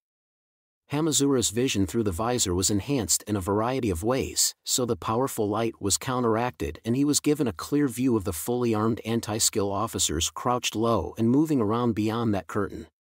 The thick-barreled guns they held in both hands may have been for tear gas grenades. Not good. He heard a shrill cry. It was exposed Lilith and not protected Hamazura who was suffering. He could not let her undeveloped irises or eardrums take any more of a beating. And if they fired tear gas now, she seriously might suffocate. He knew anti-skill meant no harm since they had chosen non-lethal weapons against someone who was using a young baby as a hostage, but their manual must not have expected such a unique sort of hostage because this would have the opposite effect. What do I do? Anri lined up a few different guides for him. Would he beat up anti-skill and break through them, or would he use the ATM as a foothold to jump to the flat supermarket roof and run away? But he would not escape either option unharmed. And a single tear gas grenade could harm Lilith's respiratory system. What do I do? They seemed to think they were hidden by the light shining on him, but the human silhouettes were clearly colored in for him, blue, yellow, and red. The blue ones were probably the part-time wives being guided inside the supermarket. The yellow were anti-skill and the red were the ones he had to most watch out for. Their individual risk was likely determined by a variety of factors like whether they were aiming at him or had their finger on the trigger. A digital countdown appeared above the red silhouettes. The number reduced with each passing second and it had only started at 5. He could not rely on Anri here. She must have only thought about the suit's wearer because the processor suit's gaps were still only a half-hearted yellow. It was time to make a decision. Hamazura bit his lip inside the helmet. Okay. I'll do as you say. I surrender. Listen, don't shoot, okay? I'm going to place the baby on the ground, so don't you dare shoot. It did not take long after that. He gently placed the baby down on the cold parking lot asphalt and took his hands away. Immediately, anti-skill rushed in at full speed. No matter how much the suit enhanced his body, it was still a human body. When someone tackled him while wrapping their arms around his knees, he was unable to control his body weight and he was knocked onto his back. As if to be doubly and triply sure, more and more tough-looking men leaped at him. His visor was filled with warnings and he was given a long list of counterattacks still available to him. But Hamazura did not obey Anri's instructions. This is fine, thought the delinquent boy. He knew anti-skill was sure to keep the baby safe and he had not committed any major crimes himself. And he really did want to get this weird process suit off. Having them use their special tools might be the quickest route to that. Only the baby's crying continued on without end. Lilith did not seem to understand the situation. An anti-skill officer was holding her, but she had crumpled up her face like a monkey and was desperately trying to reach her short arms out toward him. 7:20 p.m., emergency arrest complete. The suspect's details are unknown and the hostage is confirmed alive. Hamazura listened to that shouted report in a detached way, but there was one thing that troubled him. Even with all these tough anti-skill officers on top of him, he showed no sign at all of passing out. Part 9 NN. With a shout far too cute for a widow in mourning clothes, a shockwave-like roar rang out. I never knew there was such a safe and simple method of measuring the strength of my punch. This was a complete blind spot for me. She was in one corner of an arcade that felt like it was about to close up for the night. The giant punching machine's earthquake-resistant bolts had broken and it wobbled unsteadily. The gamers had been glued to a yukai battle game whereas a Shiki Warashi, a Yukiana, and such grabbed at each other's hair and punched each other, and was providing seasonal SSR Christmas costumes from the card vendor, but their attention began to gather on the party games that had been driven into a back corner. That fist had knocked down Academy City's #1 not long before. As she beat all the high scores in quick succession, the part-time worker grew pale because he had been gradually increasing his score using the cleanup time after closing. Mina would slam her entire body forward, so her upper body would lean up onto the machine when she hit. That caused the skirt of her mourning clothes to ride up quite a bit, but she showed no sign of caring. Leaning against the wall nearby, a white-haired, red-eyed monster with a modern design cane clicked his tongue. I see. So this is what it feels like to work up a sweat. Fascinating. Does this mean you really did get involved in all this without knowing a damn thing that was going on? More or less. Anyone who knew the legends of the #1 would have pissed themselves, but Mina Mathers had not been torn to pieces.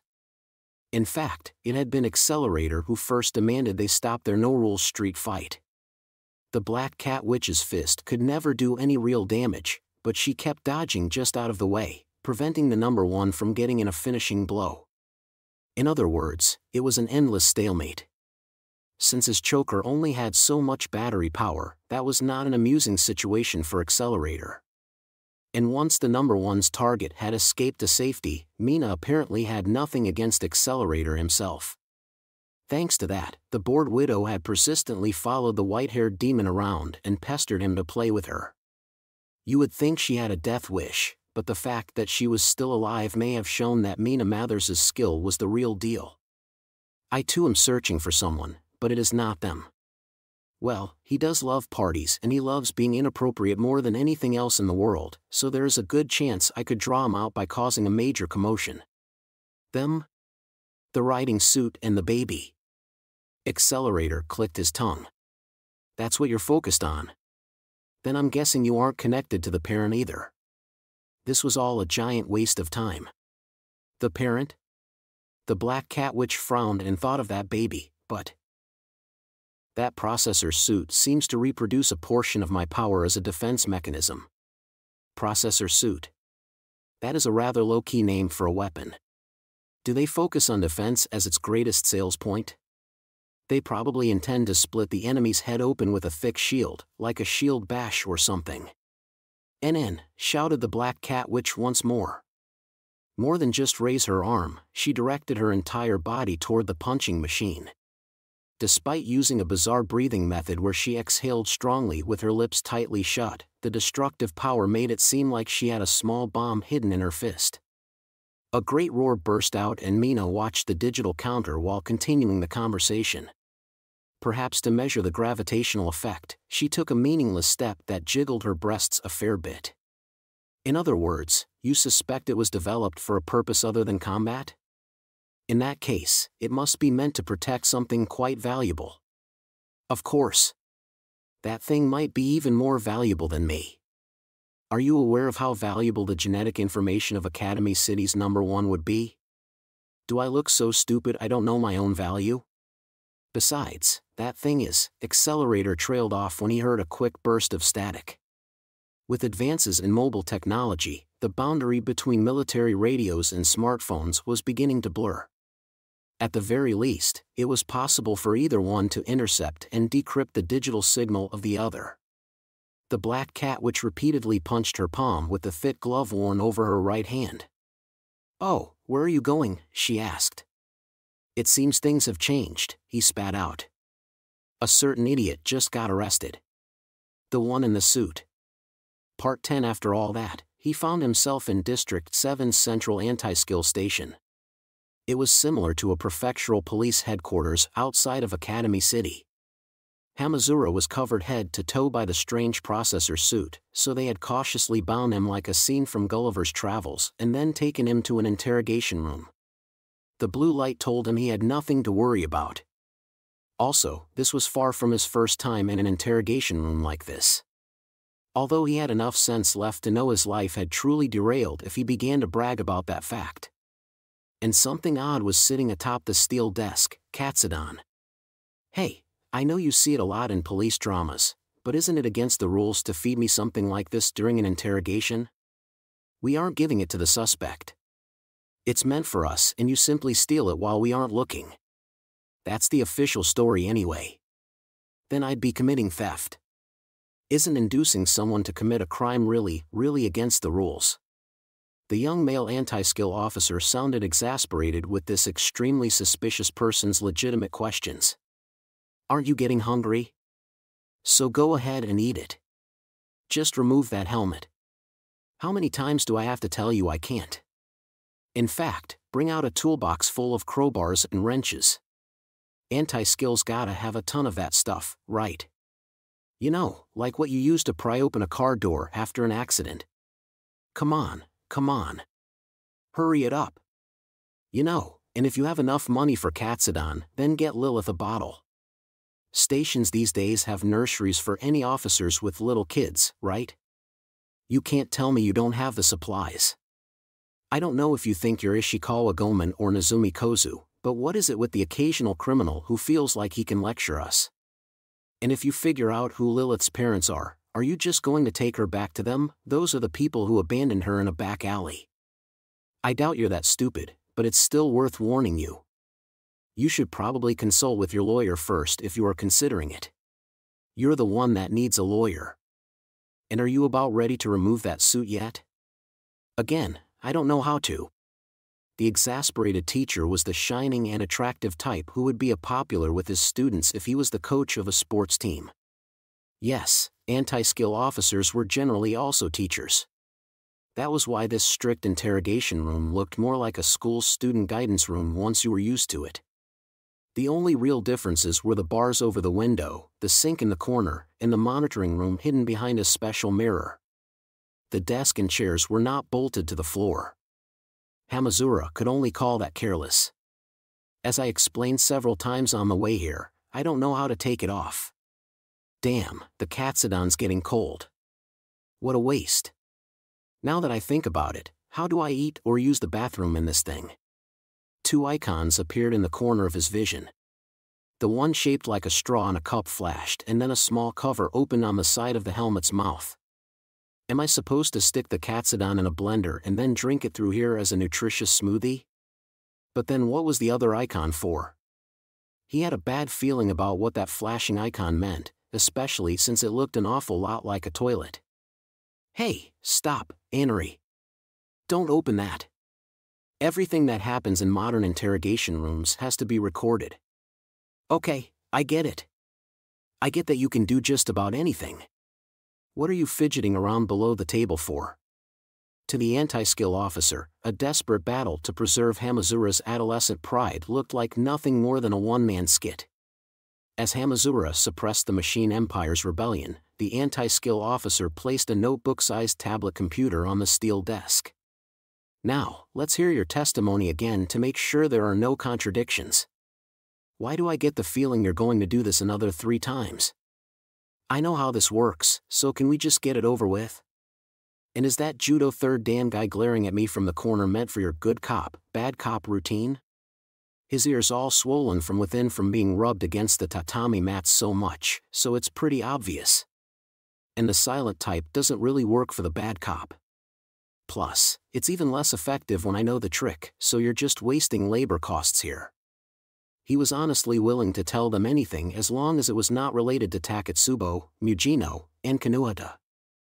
He almost felt sorry for the adults applying so much pressure to him when he knew they would later realize he was innocent and be forced to apologize.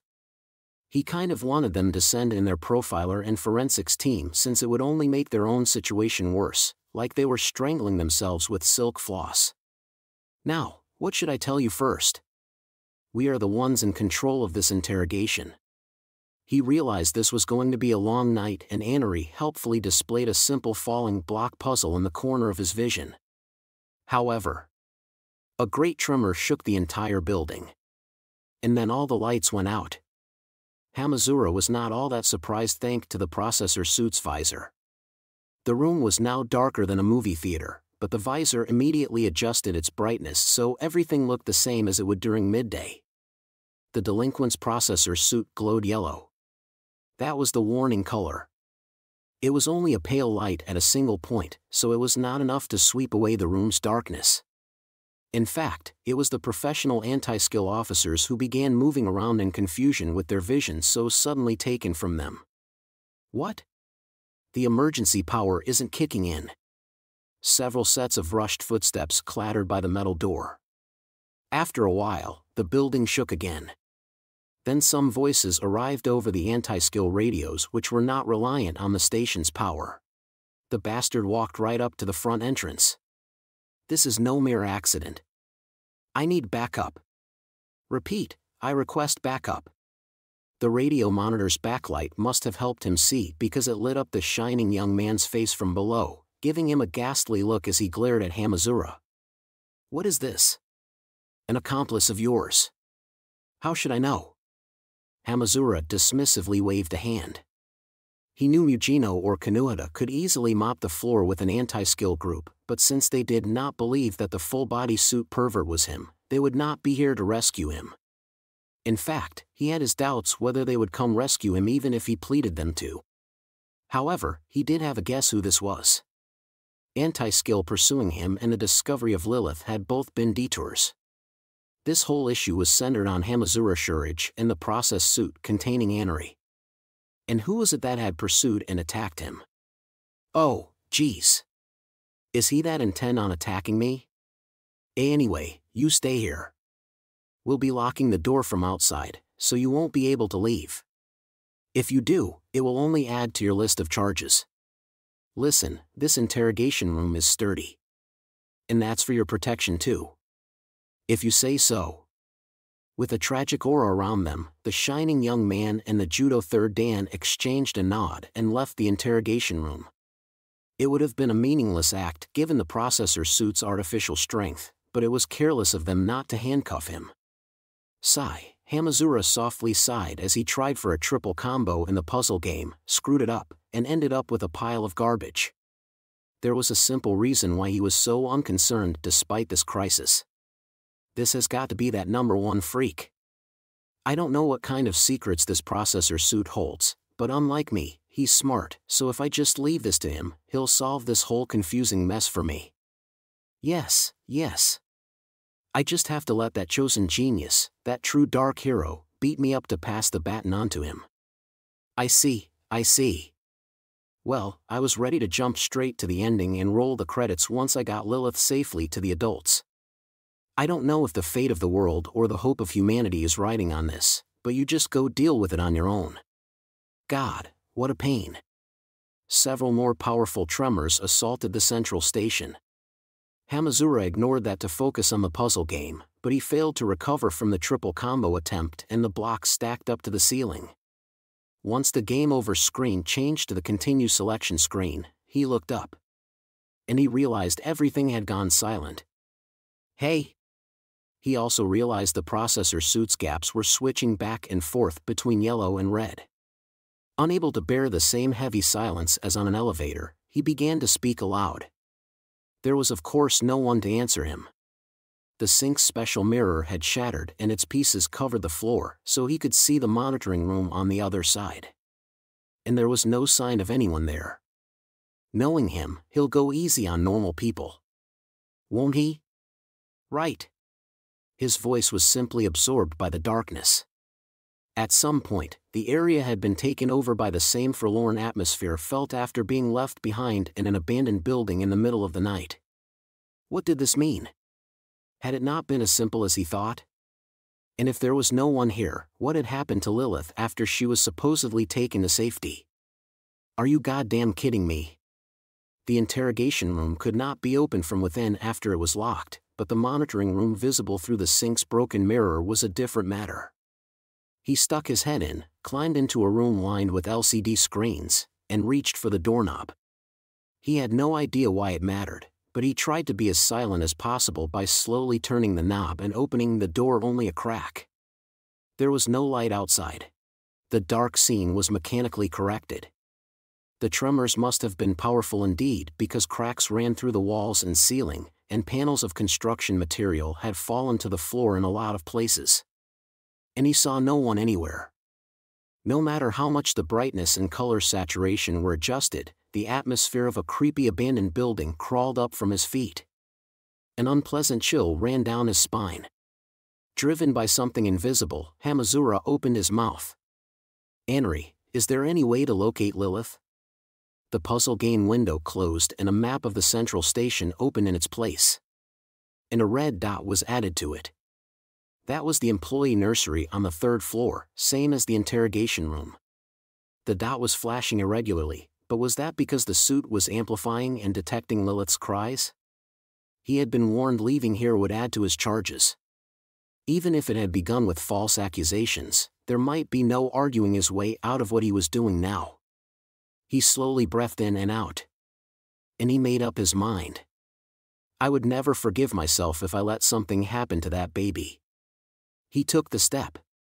He entered the shadowy hallway and walked as silently as possible. He saw Christmas trees and Santa dolls here and there. Perhaps in a collaboration with some kind of manga or anime, a recruitment poster on the wall had a few teenage soldiers lined up in front of a 50mm colossal weapon with the text, "How about a job that helps protect the city?" All of it looked like stuffed animals in an abandoned hospital. It felt like an insult to whoever had made them and decorated the place with them, but they just looked so creepy in the darkness. Just then, he reached a stairway and heard intermittent bursts of gunfire from below. Someone was apparently there. Hamazura had no way of knowing if those were non-lethal rubber bullets or if they had switched to lead bullets. Either way, he could not let Lilith be caught in this mayhem. A rubber bullet might be non-lethal for an adult, but it could easily kill a baby. He had to recover Lilith as soon as possible. That was the only thing on his mind, but something pinned his feet in place. No, he could not take his eyes off the stairs leading down. A sort of sixth sense that could not be enhanced by the machine was warning him that he could lose his life if he did not focus on this here. The noisy vortex of gunfire had stopped at some point. And yet the sinister atmosphere down the stairs remained unchanged. No, it had grown stronger. Only now did Hamazura realize the sense of danger had not come from the gunfire. Something much more frightening was approaching.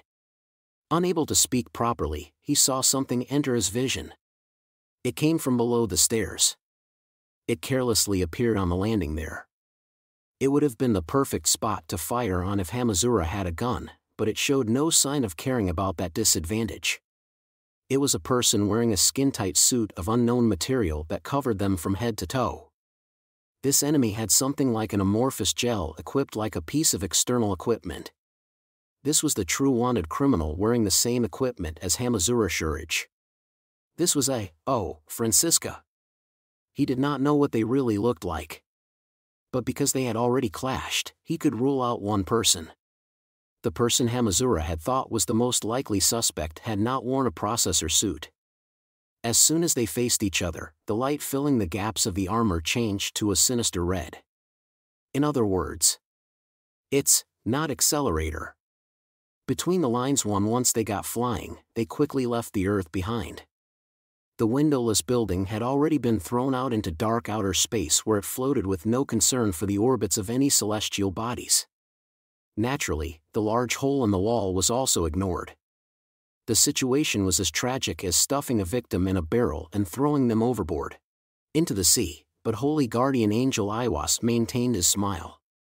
Conversely, the woman with extremely long blonde hair held her throat and grimaced while that shining hair danced like snakes in the weightlessness. Of course, it was extremely abnormal for that to be all that happened to her. Skydiving video did not provide a sense of falling because there was nothing to compare the skydiver to. Similarly, it was hard to tell what was so incredible about Iwas and Karanzan when they were together like this. Dung pile, your worthless self is one thing, but what about your borrowed avatar? This environment should be just right. The concepts of the cardinal directions should vanish soon, and then the North Star will also lose all meaning. Heh. Are you worried about Lola's condition? It certainly is ironic to think a being like you would be concerned about a human. Do you think you've brought peace to the world or something? I guess it was wrong to expect anything of a Bathstain's memory. To reiterate, Magic God High Priest returned from space, did he not? Well, if you thought that was as deep as it gets, then you're going to be truly shocked by the next trick. That's one more thing to look forward to. I don't even need to return. The being borrowing Lola's body sneered. Did you think I only had the one avatar? I'll screw it all up for you. Since you're leaving me alone up here, I can only assume you're trying to buy time for something, but that will end in failure. Francisca. That is quite the name, but does it actually mean anything? Whatever happens to the British Commonwealth, the leader of the science side, Academy City, belongs to me. So I will make my comeback from there. Alistair might have the upper hand at the moment, but this is him we're talking about. He's sure to fail somewhere along the line.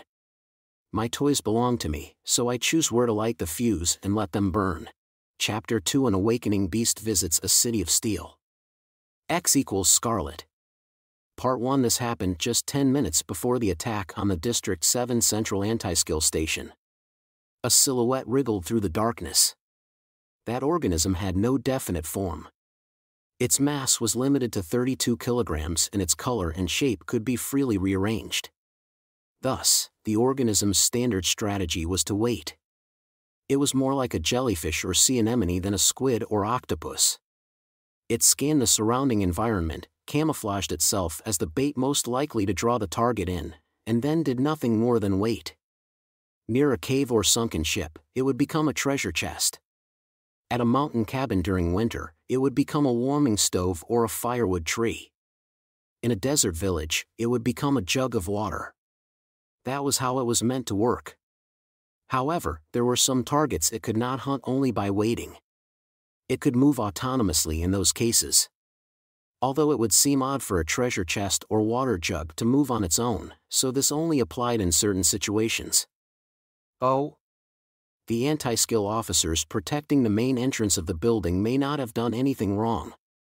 They truly did not approach the organism for the indecent reasons its form had been chosen for.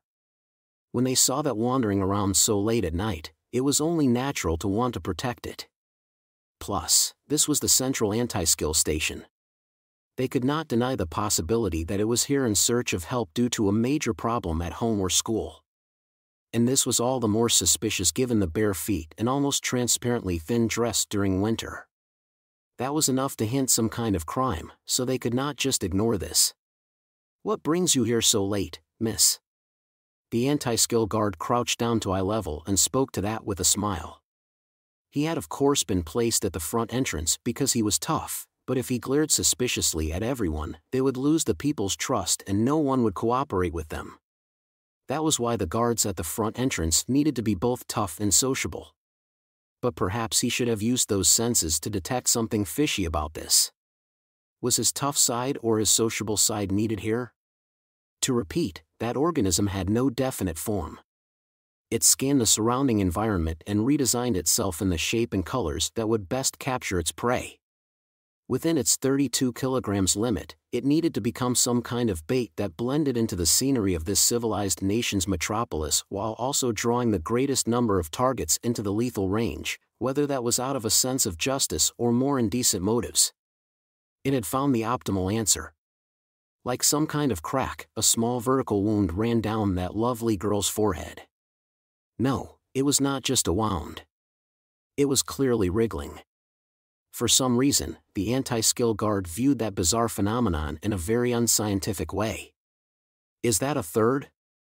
He thought it was an eye. But it was not. That girl stood less than 130 centimeters tall, and a straight line ran down from the top of her head to the bottom of her crotch. That was a mimetic predator. And its entire body opened wide to the left and right, just like an Iron Maiden. Part 2 and back to the present. Hamazura and the assassin both emitted red light. On the landing between the second and third floors of the District 7 Central Anti-Skill Station, an amorphous sludge seemed to surround the processor's suit man standing there. No, that was more than just filth. The fluid's regular movements gathered it around the processor's suit man's body.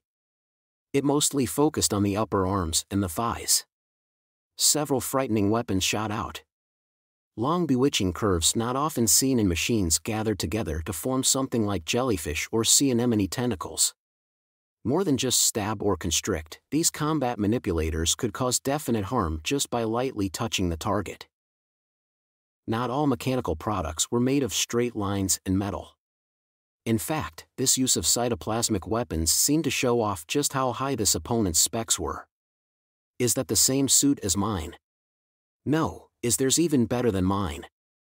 Neither of them needed a starting signal.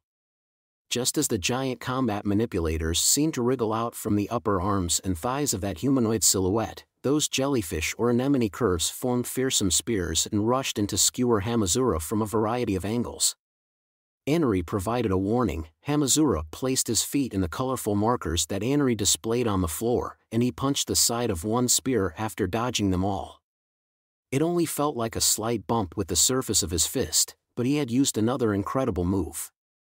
His full body weight shifted from his legs and hips to focus on just his fist as he solidly struck the mystery sludge. He had no idea what the move was called. If those really were modeled after a jellyfish or anemone, countless poison stingers could inject some kind of chemical into him as soon as he touched it, but his entire body was covered by the processor suit's special material. It was more of an explosion than a roar.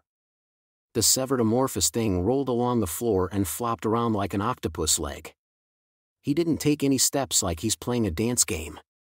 I have Anri and he has that sludge. Are the processor suits the same, but they have different optional add-ons? But it was not over yet. The many transparent jellyfish tentacles wrapped together and changed their color and texture. They quickly molded their entire body into an entirely different form. It was a girl of less than 130 centimeters who inspired an incredible protective urge. For some reason she had fallen onto her but with her legs spread. But Hamazura sighed and ignored how she lightly bit her thumb and gave him an upturned glance. Sorry, but I'm more into short girls with big tits. He then chose another incredible move. He sent a kick to the center of her solar plexus to mercilessly launch that organism weapon to the far end of the straight hallway. However, it did not work properly. But not because she was entirely unfazed by the attack. In fact, she was even softer than a normal human body. As if she was a gummy doll without a spine, her small body bent back at a right angle. And he felt a strange crawling sensation on the bottom of his foot. It was the same as a siren that used the frequency of a baby crying. She had been specifically designed to provide the most unpleasant and guilt-inducing sensation the human body could experience. You are, P. He heard a quiet sound.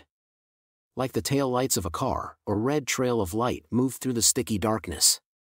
That little game had bought enough time for the wanted criminal known as Francisca to not just leave the stairway landing but cling to the hallway ceiling. This was clearly using the same specs as Hamazura's suit.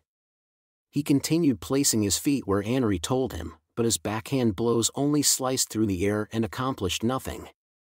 After he moved his head aside at the last second to avoid a flying kick meant as a cross-counter, Hamazura and Francisca moved in a small circle to rejudge the distance between them. It looked cool and all, but all Hamazura was doing was playing the dance game developed by Anri. This was apparently the inevitable result when he was up against someone with the same specs. Simply put, it would never end one way or the other. Except his opponent also had that spread legs bait. Even with Anri's support, he would be worn down first if this continued at length. He could not think about fighting and winning. He chose an incredible move.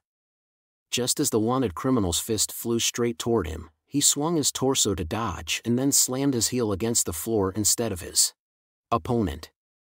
The thick building material immediately sank down, several thick cracks ran through the floor, and Francisco was dragged to the next floor down like an antlion pit. Had they been prepared in advance or not? That was what divided their fates. Hamazura kicked off the wall and ceiling to reach safety before he was dragged down as well. He had to focus on Lilith for now. His opponent persistently threw that organism weapon that stabbed toward him like a transparent jellyfish tentacle spear.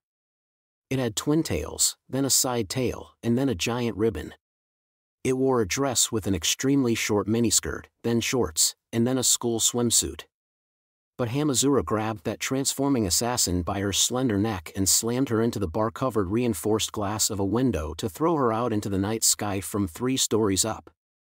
He had supposedly grabbed her by the neck, but that short period of contact had left a deep wound in the armor on the back of his hand. Blood-red light flashed behind the armor. Even after being attacked, he had no idea what she had done to him. But he was fairly certain he had seen something creepily wriggling on the slender throat of that organism weapon as she vanished into the darkness. Now that's dangerous.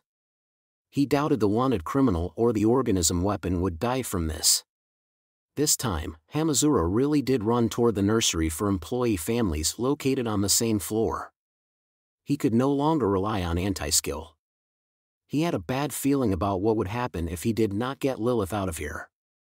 Even so, the distance from the direct threat meant the light in the processor suit's gaps briefly lowered from red to yellow. On the way, he found an anti-skill officer sitting in the hallway with her back resting on the wall. Either the organism weapon had been allowed to move freely through the building before Francisca's entrance, or she had been hit by a ceiling panel knocked loose by the shaking of the building. The details were unclear. "Annery, can I give her first aid?" Since Annery did not try to resist, was the suit learning his thought patterns through experience, just like a spam filter? An unpleasant chill ran down his spine. A decorated Christmas tree and its LED string of lights, which was dark with the power out, were highlighted, so he followed the instructions by tearing off a decorative stick, pulling off the string of lights, and making a splint for the anti-skill officer's right leg. He could only manage this with Annery's help. Only after he had started working did he belatedly realize he was treating a sprained ankle. The groaning woman had a large chest and long black hair tied back. The combination of a track suit and giant breasts reminded him of his girlfriend. But it was Hanzo who was obsessed with this busted track suit anti-skill officer. He kind of felt like his feelings would lose some of their purity otherwise, so he hoped this did not imprint anything on him. It was important to remain dedicated to the one you loved. And whether in a pink track suit or a navel-bearing miniskirt Santa costume, he loved what he loved. Why is a suspect wandering around out here? Who are you? No, who are you? I, certainly don't recognize you. Well, that doesn't matter. That child is in the nursery back here. We can't contain that thing. With that said, the busted tracksuit teacher pulled something from her pants pocket and placed it in his hand. It was a small key. This is the key to the storeroom on the way. There's a whole mountain of special cash in there, so you might be able to buy some time by unlocking and opening the door. Special cash? Officially made counterfeit money meant to fool hostage takers and scammers.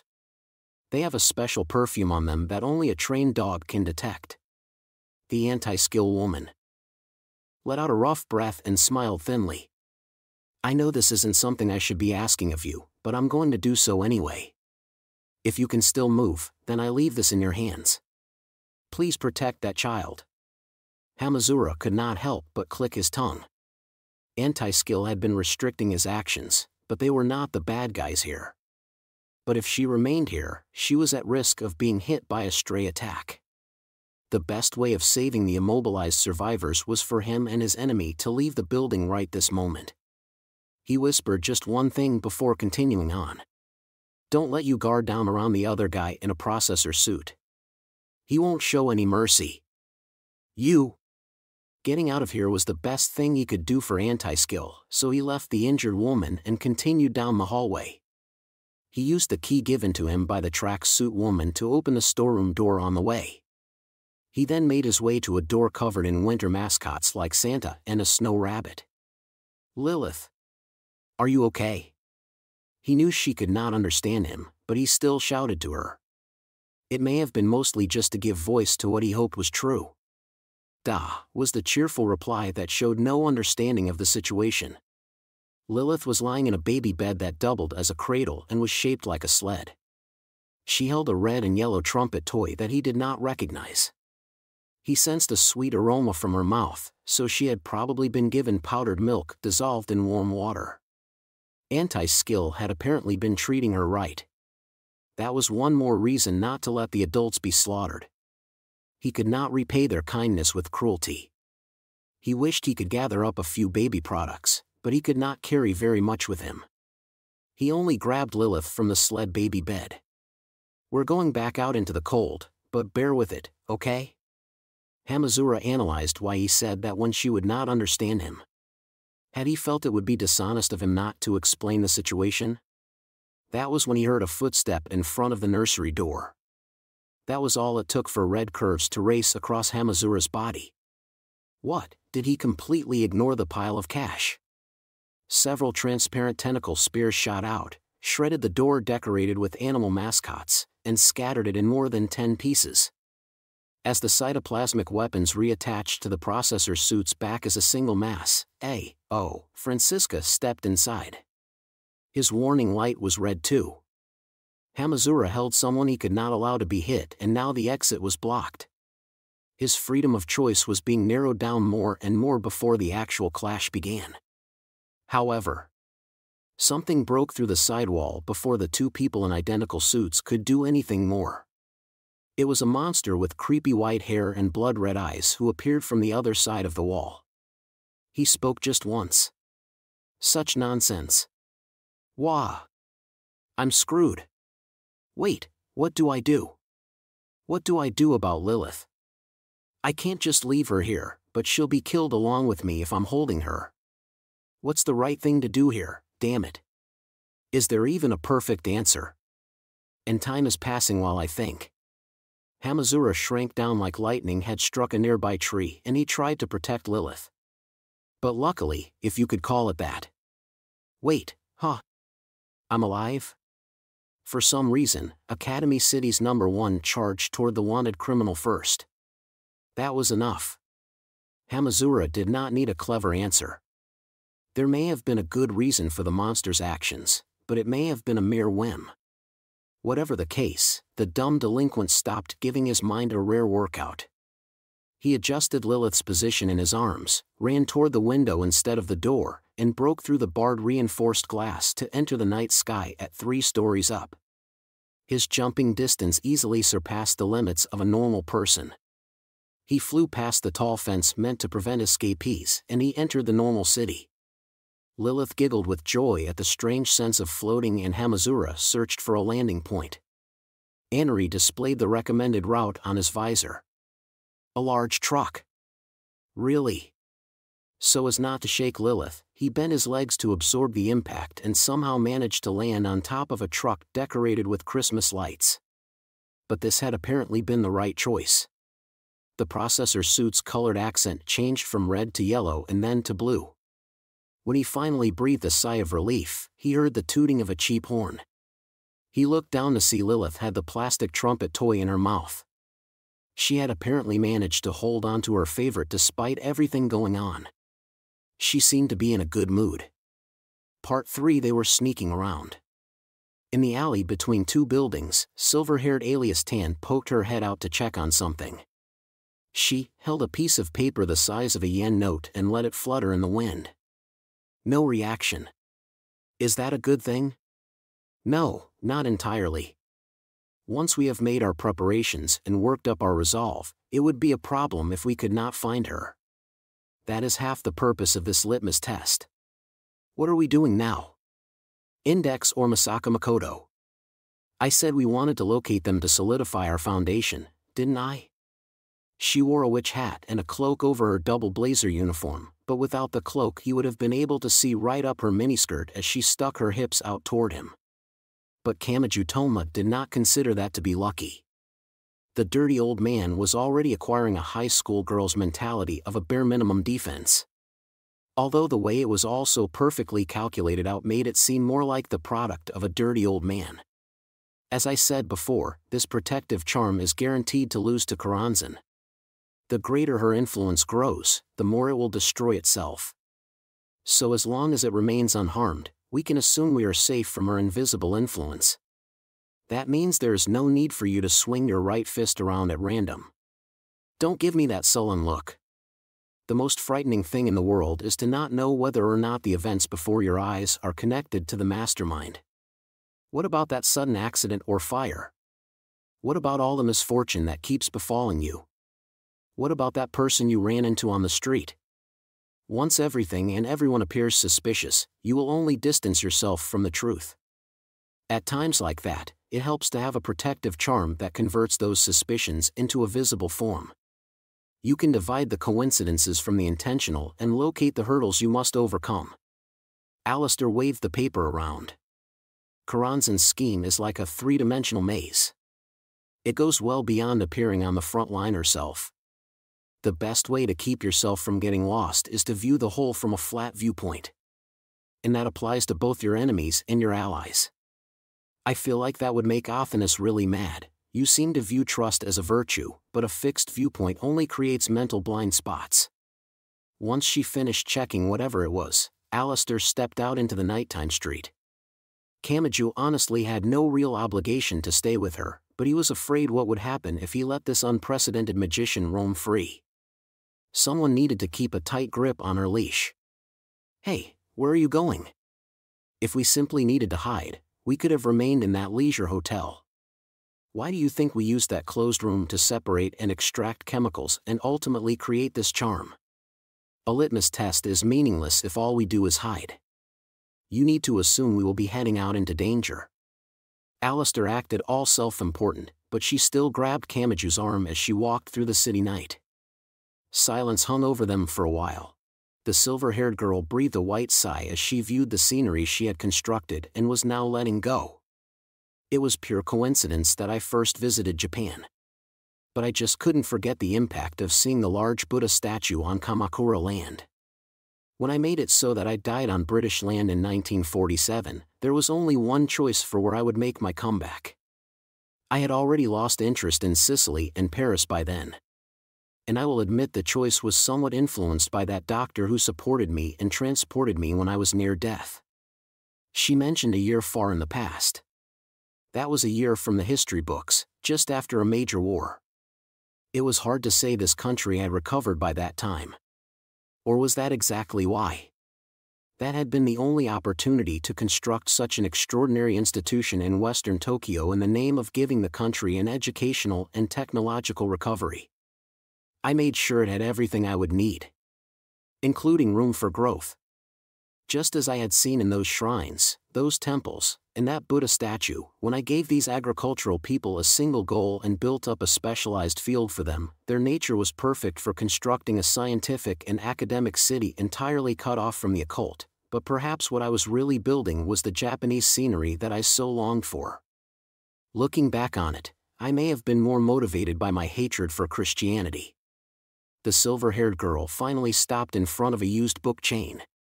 It apparently stayed open quite late for a bookstore. A Christmas song played over the store speakers and most of the customers were reading something they probably had no intention of actually buying. The silver-haired girl did not hesitate to step inside. What is it? Well, I was just wondering if I would find one of my books in here. But I suppose they are just too minor. They would have made the perfect material for some book divination. Aren't those the kind of dangerous grimoires that index stores? You're not just going to find them lying around. Try actually knowing what you're talking about before you criticize someone. A few of my books were plays or novels. My death occurred on December 1st, so I tend to grow sentimental during this season. Please just overlook this. With a thin smile, Alistair took Kamaju's arm and pulled him behind one of the bookcases lined up in something like a maze. Kamaju was unsure if he should protest this old man who had the warmth and scent of a soft girl, but then the silver-haired girl gently whispered in his ear. Index and Misaka Makoto are one thing, but not even Tsuchimikado Motoharu and Karasuma Fran have shown up? That is most curious.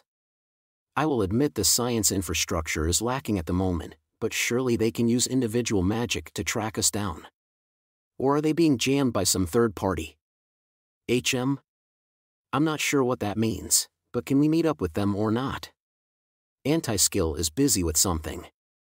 I could easily search out all this information if I could only use underline with administrative privileges. No, I wouldn't even need to go that far. I would only need to check for unnatural tremors on the seismographs laid out in a grid. Well, I'm the one that launched the windowless building, so I can't be picky. Regardless, something is happening nearby, so let's be careful. She continued tugging on his arm, providing a soft sensation as they left through a different exit. Alistair was tightly clinging to Kamaju's right arm, but they oddly did not stand out much. When he looked around again, he realized the Christmas-decorated city was filled with young couples flirting. Even a part-time Santa and snowman were sweetly enjoying each other's company on the job. Did that all sound rather vague? Of course it was. We can't exactly provide a detailed description of this kind of December night, damn it. Mixed in with the part-time Santa cosplayers was a bunny girl gathering participants for some kind of sketchy survey or monitoring. Kamaju had a dead look in his eyes as they walked by all that. Why am I spending this romantic night with a dirty old man who belongs in a history book? And I still have 2 holes in me, remember? At this point, I just want to die. You should not speak of death so lightly, boy. Do you want to have the abyss gaze back into you? Anyway, the real bottleneck at this point is probably Tsuchimikado Motoharu. Even if the others have special powers or talents, they were no more than amateurs. Tsuchimikado Motoharu, on the other hand, is a professional. If we can't locate him, then it would be faster to do something he would notice. And we will of course have to watch out for any unexpected third parties. But, what? Is something bothering you? Yes. Tsuchimikado Motoharu, HM? Why does something feel off to me? Kamaju fell silent there. It was easy to forget with everything that had happened afterwards, but hadn't they initially headed to the windowless building because that rotten sunglasses boy had said something about having shot the board chairman in the head? Kamaju could not have that memory returning here, so he put on as big a smile as he could manage and changed the subject. I've been meaning to ask, what's going on in this city? That is what I am looking into, one thing at a time. Of course, I tend to move from one failure to another, so I cannot guarantee anything. The silver-haired girl pressed her head against his shoulder and sounded exasperated, but there was a somewhat envious note to her voice. Karanzan is using Lola's body as an avatar and she is attempting to harm me so she can hijack Academy City. You understand that much, correct? Yes, but I can't say I really understand all of it. Good enough. Honesty is a virtue. The magician giggled. Several incredibly dangerous things are hidden in Academy City. I cannot allow Lola, no, Karanzan to steal them, but the most important one of all is the bank. You mean that thing that stores all of our grades? The grades from each school, all other Esper development data, the chemicals and equipment used for the Esper development, and all other Academy City research data is stored and searchable in that single large database. The next generation weapons and Esper powers tend to stand out, but Academy City's greatest weapon is its scientific knowledge. Having that stolen in its entirety would bring the most harm to the world. That would allow a demon to abuse all the technology covering the world. No, since there was no clear division between science and magic, could it become the puzzle piece that Karanzan needed to complete her incomplete knowledge? Would it fill in the missing half? What had magic god Athanas once acquired by bringing science and magic together? Remembering that was enough to trigger alarm bells in Kamaju's mind. Karanzan's main form is the one inside Lola and thus not on Earth at the moment, said Alistair. But there is no way Karanzan will give up. That means she is sure to use every one of her pieces on the Academy City board to target that largest of server systems. For example, an anti-skill special truck raced by with the Doppler effect distorting its siren. It was yet another noisy day in the city. The roadside displays and electronic bulletin boards were playing a news story about a helmeted man attacking a general securities trading office and later escaping from an anti-skill station. Using all the large and small incidents that occur across Academy City. Are you saying that's part of it? All crimes have a cause, no matter how ridiculous it might be. And if it seems to happen unnaturally smoothly, it is best to assume a third party is influencing it. If you put in the effort to find multiple sources, a single search engine can distinguish between such things. But after Alistair readily stated that. However, how much of that is sharp intuition and how much of it is paranoid delusion? Maintaining that line is not easy. To keep that line clear, you need an impartial point of view. It is not that I dislike Masaka Makoto or Shokuhu Masaki. In fact, the more people providing their opinion, the more your individual biases are diluted and the less likely you are to be trapped by prejudice or preconception. But before accepting someone into our group, we must first prove their safety. And that is where this litmus test comes in. I used to let my question and answer AI handle such things, but you will fill that role now, and since we have seriously tried to kill each other based on our incompatible principles and beliefs, I know you will be able to supply a view counter to my own. No matter how many failures, losses, or setbacks she experienced, she would not stop. She would even make use of the connections made when everything fell apart around her. Now, let's go grab some insurance like always. The first key is Tsuchimikado Motoharu. Let's cause something of a commotion to grab his attention. There is no need to take this too seriously. It only needs to be a small sign of our presence that a normal person would overlook. So where are we going now? By then, Kamachi Toma may have been nearly swallowed up by it. He should have been giving a yes or no answer, but he skipped straight past that and asked where. And that was why this happened. They visited a steamy sauna that was still open late at night. Are you completely insane? I have a towel firmly wrapped around my waist, so I'm not sure what more I can do. Then again, I am used to being seen as a villain, so go right ahead. Savor the soft skin, warmth, and aroma of a maiden. But why are you in the men's sauna? Oh, should I have gone to the women's one, since she was a dirty old man on the inside? That seemed like a problem too. However, she looked like a fragilely slender silver-haired girl wearing only a towel. Even this late, there were a few other customers here and there, but all of them were completely flustered. And yet none of them raised their voice or drove her out. Yes, the men were not about to complain when a girl marched on in with them. The other customers were actually just as overwhelmed by the sight of Kamachi, whose wounds were only roughly covered by some gauze, but Alistair gave a curious glance to the small waterproof television another customer had brought with them. That's an idea. If we carefully check over the information on traffic congestion, we might gain a general picture of what caused that congestion. And if it is significant, we can pursue it.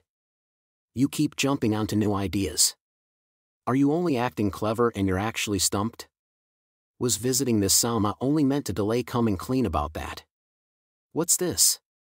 If you're feeling restless, how about we play a game? Like strip rock paper scissors. That'd be a sudden death match. We both only have one thing to remove. Alistair sat on the Polonia bench like she owned the place and boldly crossed her legs with no concern for what that meant for the towel. You sit down too. Didn't I tell you we would be leaving a sign? I've created a topic that ranks above the standard threshold, so word should soon spread across social media. And everyone sharing it will think it's entirely unimportant and laughable. Only those who know the crucial fact that the board chairman has become a silver-haired girl will realize its importance. Are you sure you planned all this out? Well, since I am defenselessly exposing my skin, there is a risk of an unpleasant third party contacting us. But if that happens, I only need to remove this towel and scream at the top of my lungs. When I announce that everyone here is a witness, they will fall into an unprecedented level of panic, giving us time to slip away and go elsewhere. Was the situation really worth making that kind of gamble? Kamachi could not seem to relax until the usual gang had been gathered. In all likelihood, that will not happen. Alistair's well-featured face and neck had grown somewhat flushed. And the incident started by Karanzan is a matter separate from our actions here. We must start by contacting and regrouping with the others to bring us back on track. And the easiest way to do that is to cast aside the fixed viewpoint of Kamachi Toma's story. Some things in this world seem quite similar but are entirely different.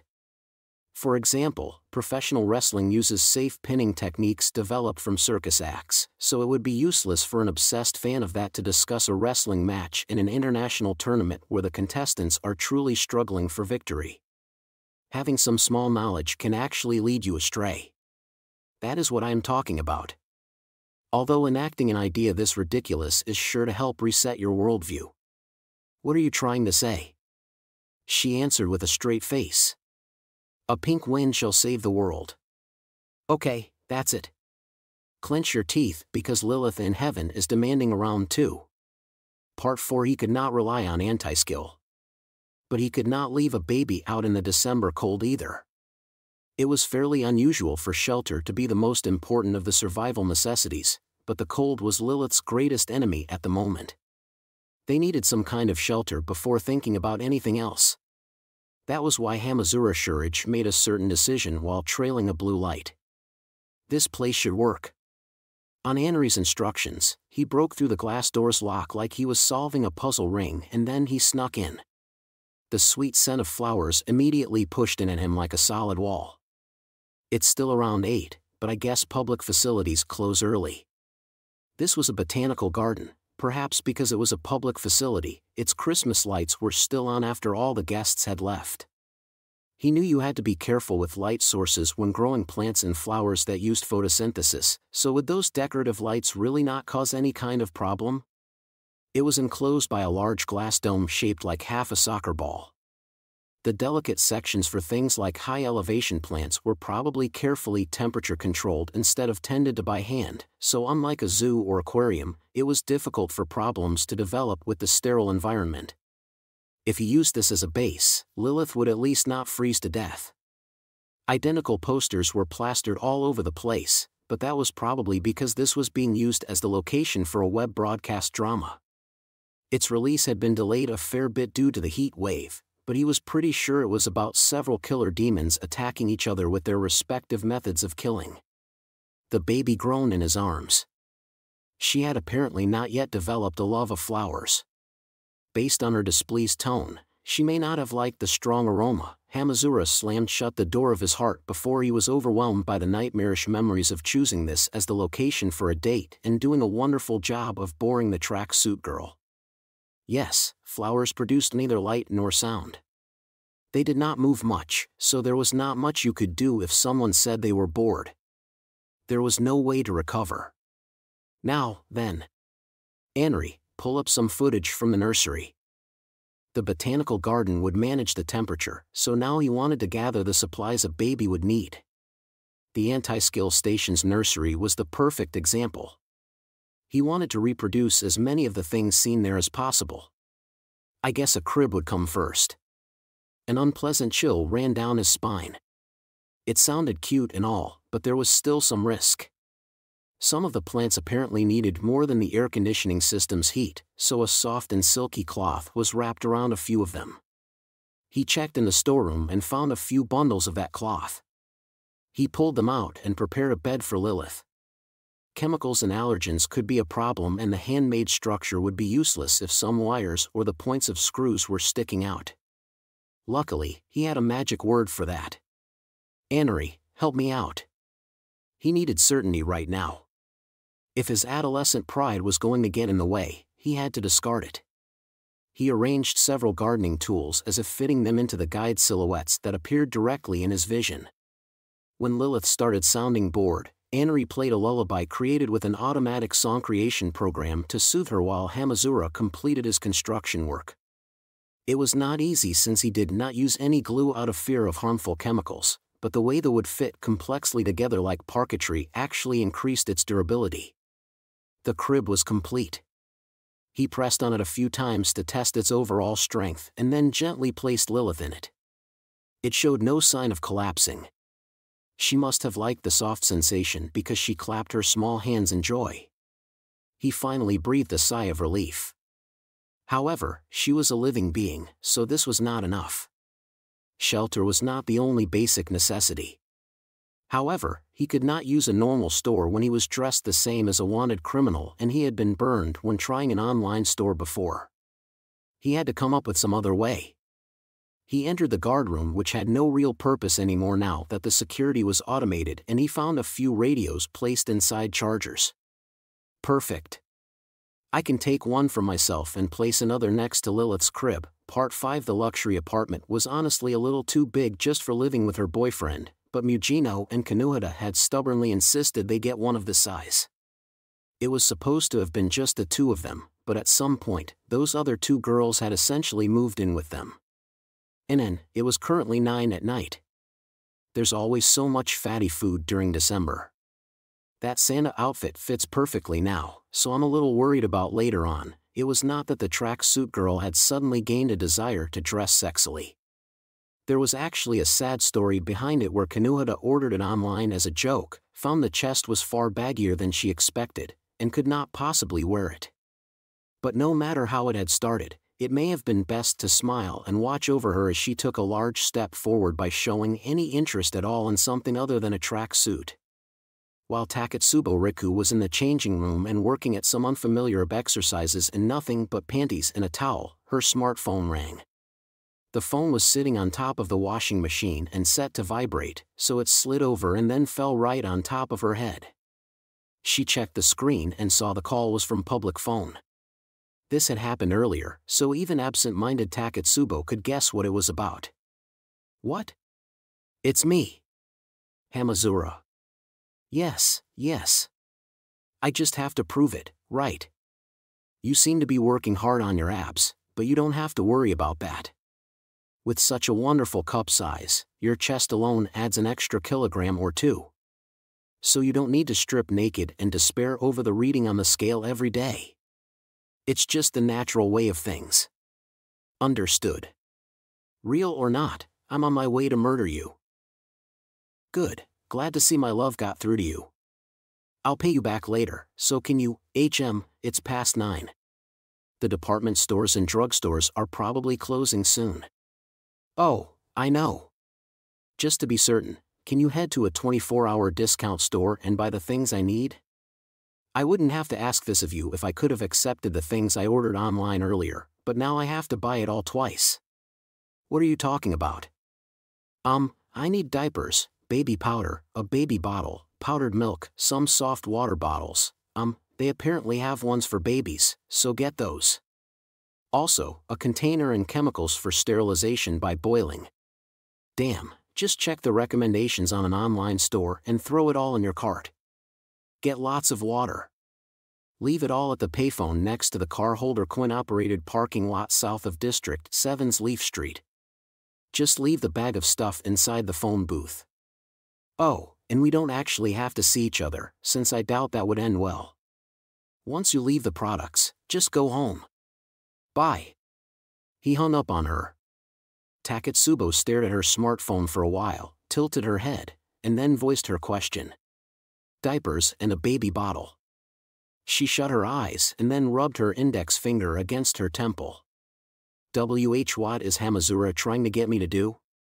Part 6. Kamachi Toma had thought it would be over once they worked up a sweat in the sauna and washed off in the shower, but he had yet to see the bottom of this rabbit hole. Aren't internet cafes exciting?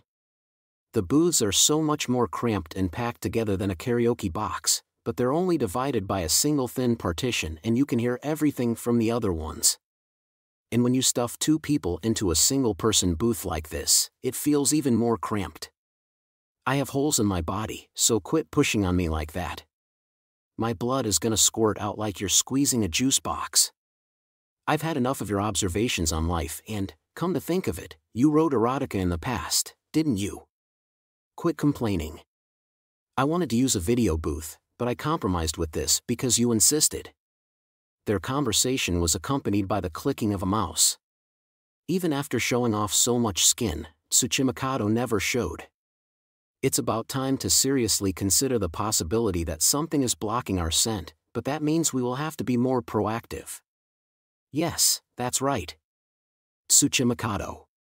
Something was bothering me about him, but it wasn't about what happened in the windowless building. How did he reach me in that final moment in the back alley? No, reaching me may not have been his original goal there. Kamachi did not want the conversation to turn toward Tsuchimikado since it could bring back memories of when that boy supposedly shot Alistair in the head.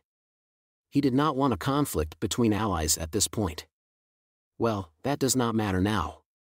If we cannot find Tsuchimikado, the next best bet would be Misaka Makoto.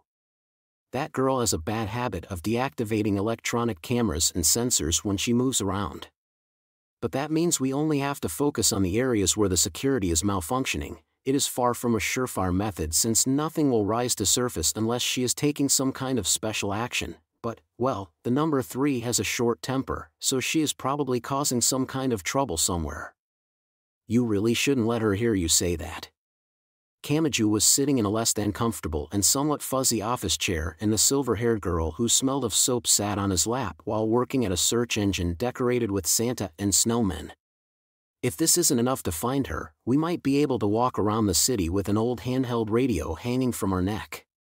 The pattern, strength, and direction of the noise might be enough to calculate out the number 3's location. An amateur like Kamachi could not tell at all whether she was having any success, so he just honestly asked. Have you figured anything out? They must have prioritized the life infrastructure because the information networks like this have yet to recover. Well, the normal internet is hooked up at least. Alistair shifted her small butt back and forth, in Kamachi's lap, to find the most comfortable position. Still, it wouldn't hurt to prepare some insurance here. Since I have access to a computer, it wouldn't be a bad idea to rewrite a bit of code. Alistair pulled out the kind of stamp-sized flash memory card used in digital cameras and stuck it into the computer's slot. She opened a new window and began rapidly typing, but everything she typed seemed to be English and numbers. Kamachi was not all that great at math or English, so he could not make any sense of it. And the silver-haired girl showed no particular interest in explaining. Also, I now have a general understanding of the incidents occurring in the city. I was afraid they would all be drowned out by the windowless building blasting off, but the normal news is still being reported. And you said Karanzan is using that kind of thing? There were several headlines, but none of them were of much importance.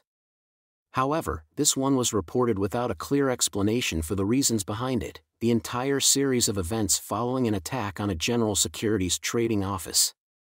I also happened to recognize the equipment being used, the processor suit. This thing? Is it some kind of incredible new weapon? No. For one thing, it has no set shape or size. The silver-haired girl leaned back against Kamachi, the soap smell reached him from the back of her head, and she answered in a way that told him she probably did not plan on explaining further.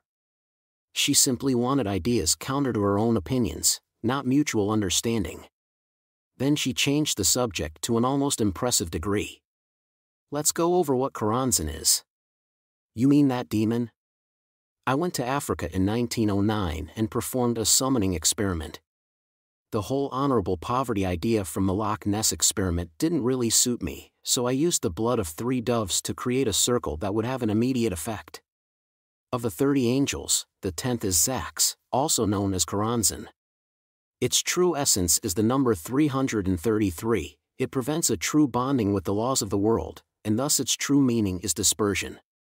It appears to assist you and to be the key needed to cross the abyss, but it is actually a great demon that spreads all forms of pollution and atrocities throughout the world from the one who contacted it. Ha!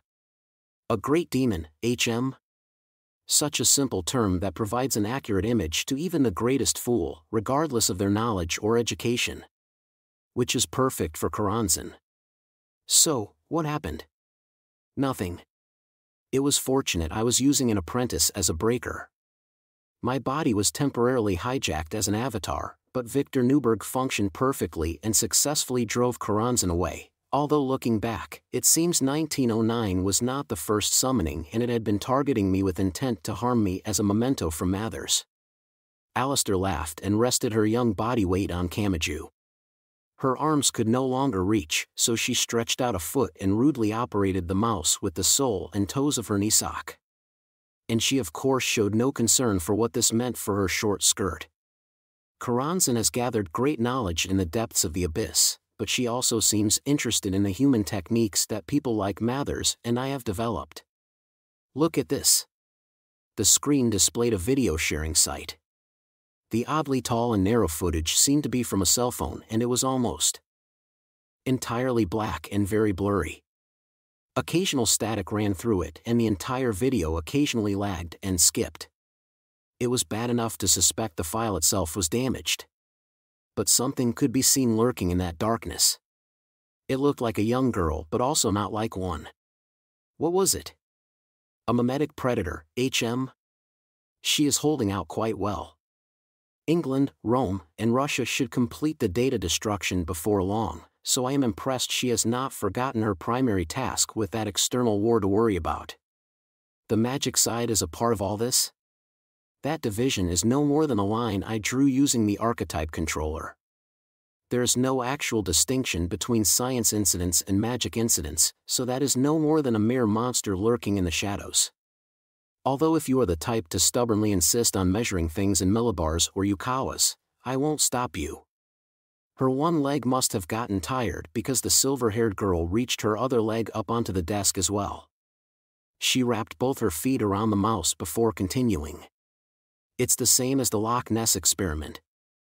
Although this seems intentionally set up to fail. And that of course pressed her soft body weight even further against Kamachi. You seem like the type that would easily fall for this bait, so let me warn you up front, if you see something similar in the city, do not approach. I had no interest in observing the progress at the time, but if the third-rate newspapers are to be believed, its strength surpasses that of your average dinosaur. Part 7. Yes, as long as he used the phone, Hamazura could communicate with people. As long as no one saw his face, there would be no trouble. So once Taketsubo had left the requested products, he could come and collect them to complete the handoff. So, what are you doing here, Hamazura? Except that absent-minded girl suddenly ruined the entire plan. He had waited a full half-hour after the designated time to make extra certain they would not meet, but Taketsubo Riku could put a lot of effort into the weirdest things. He saw half her face poking out from a row of vending machines that glowed with Christmas-colored lights. She had apparently waited for half an hour out in the cold. And Hamazura Shurich began shadowboxing for no real reason. The gaps in the processor suit's armor were still fully blue. Are you stupid? Why would you stray from the plan? And where are Mujino and Kanuhata? If those monsters who run the underground are here, then bring them on. Shift down your mental gear, Hamazura. You idiot, I've got to risk my life to escape those members of a pure combat species that can't seem to fit into civilized society.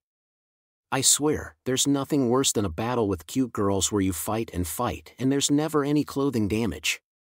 All that leaves is the fact that they're unfairly strong. So I protest. I won't accept any rules other than defining the one to strip first as the winner. But a question reached the dumb delinquent's panicked mind. Yes, Taketsubo kept calling him Hamazura.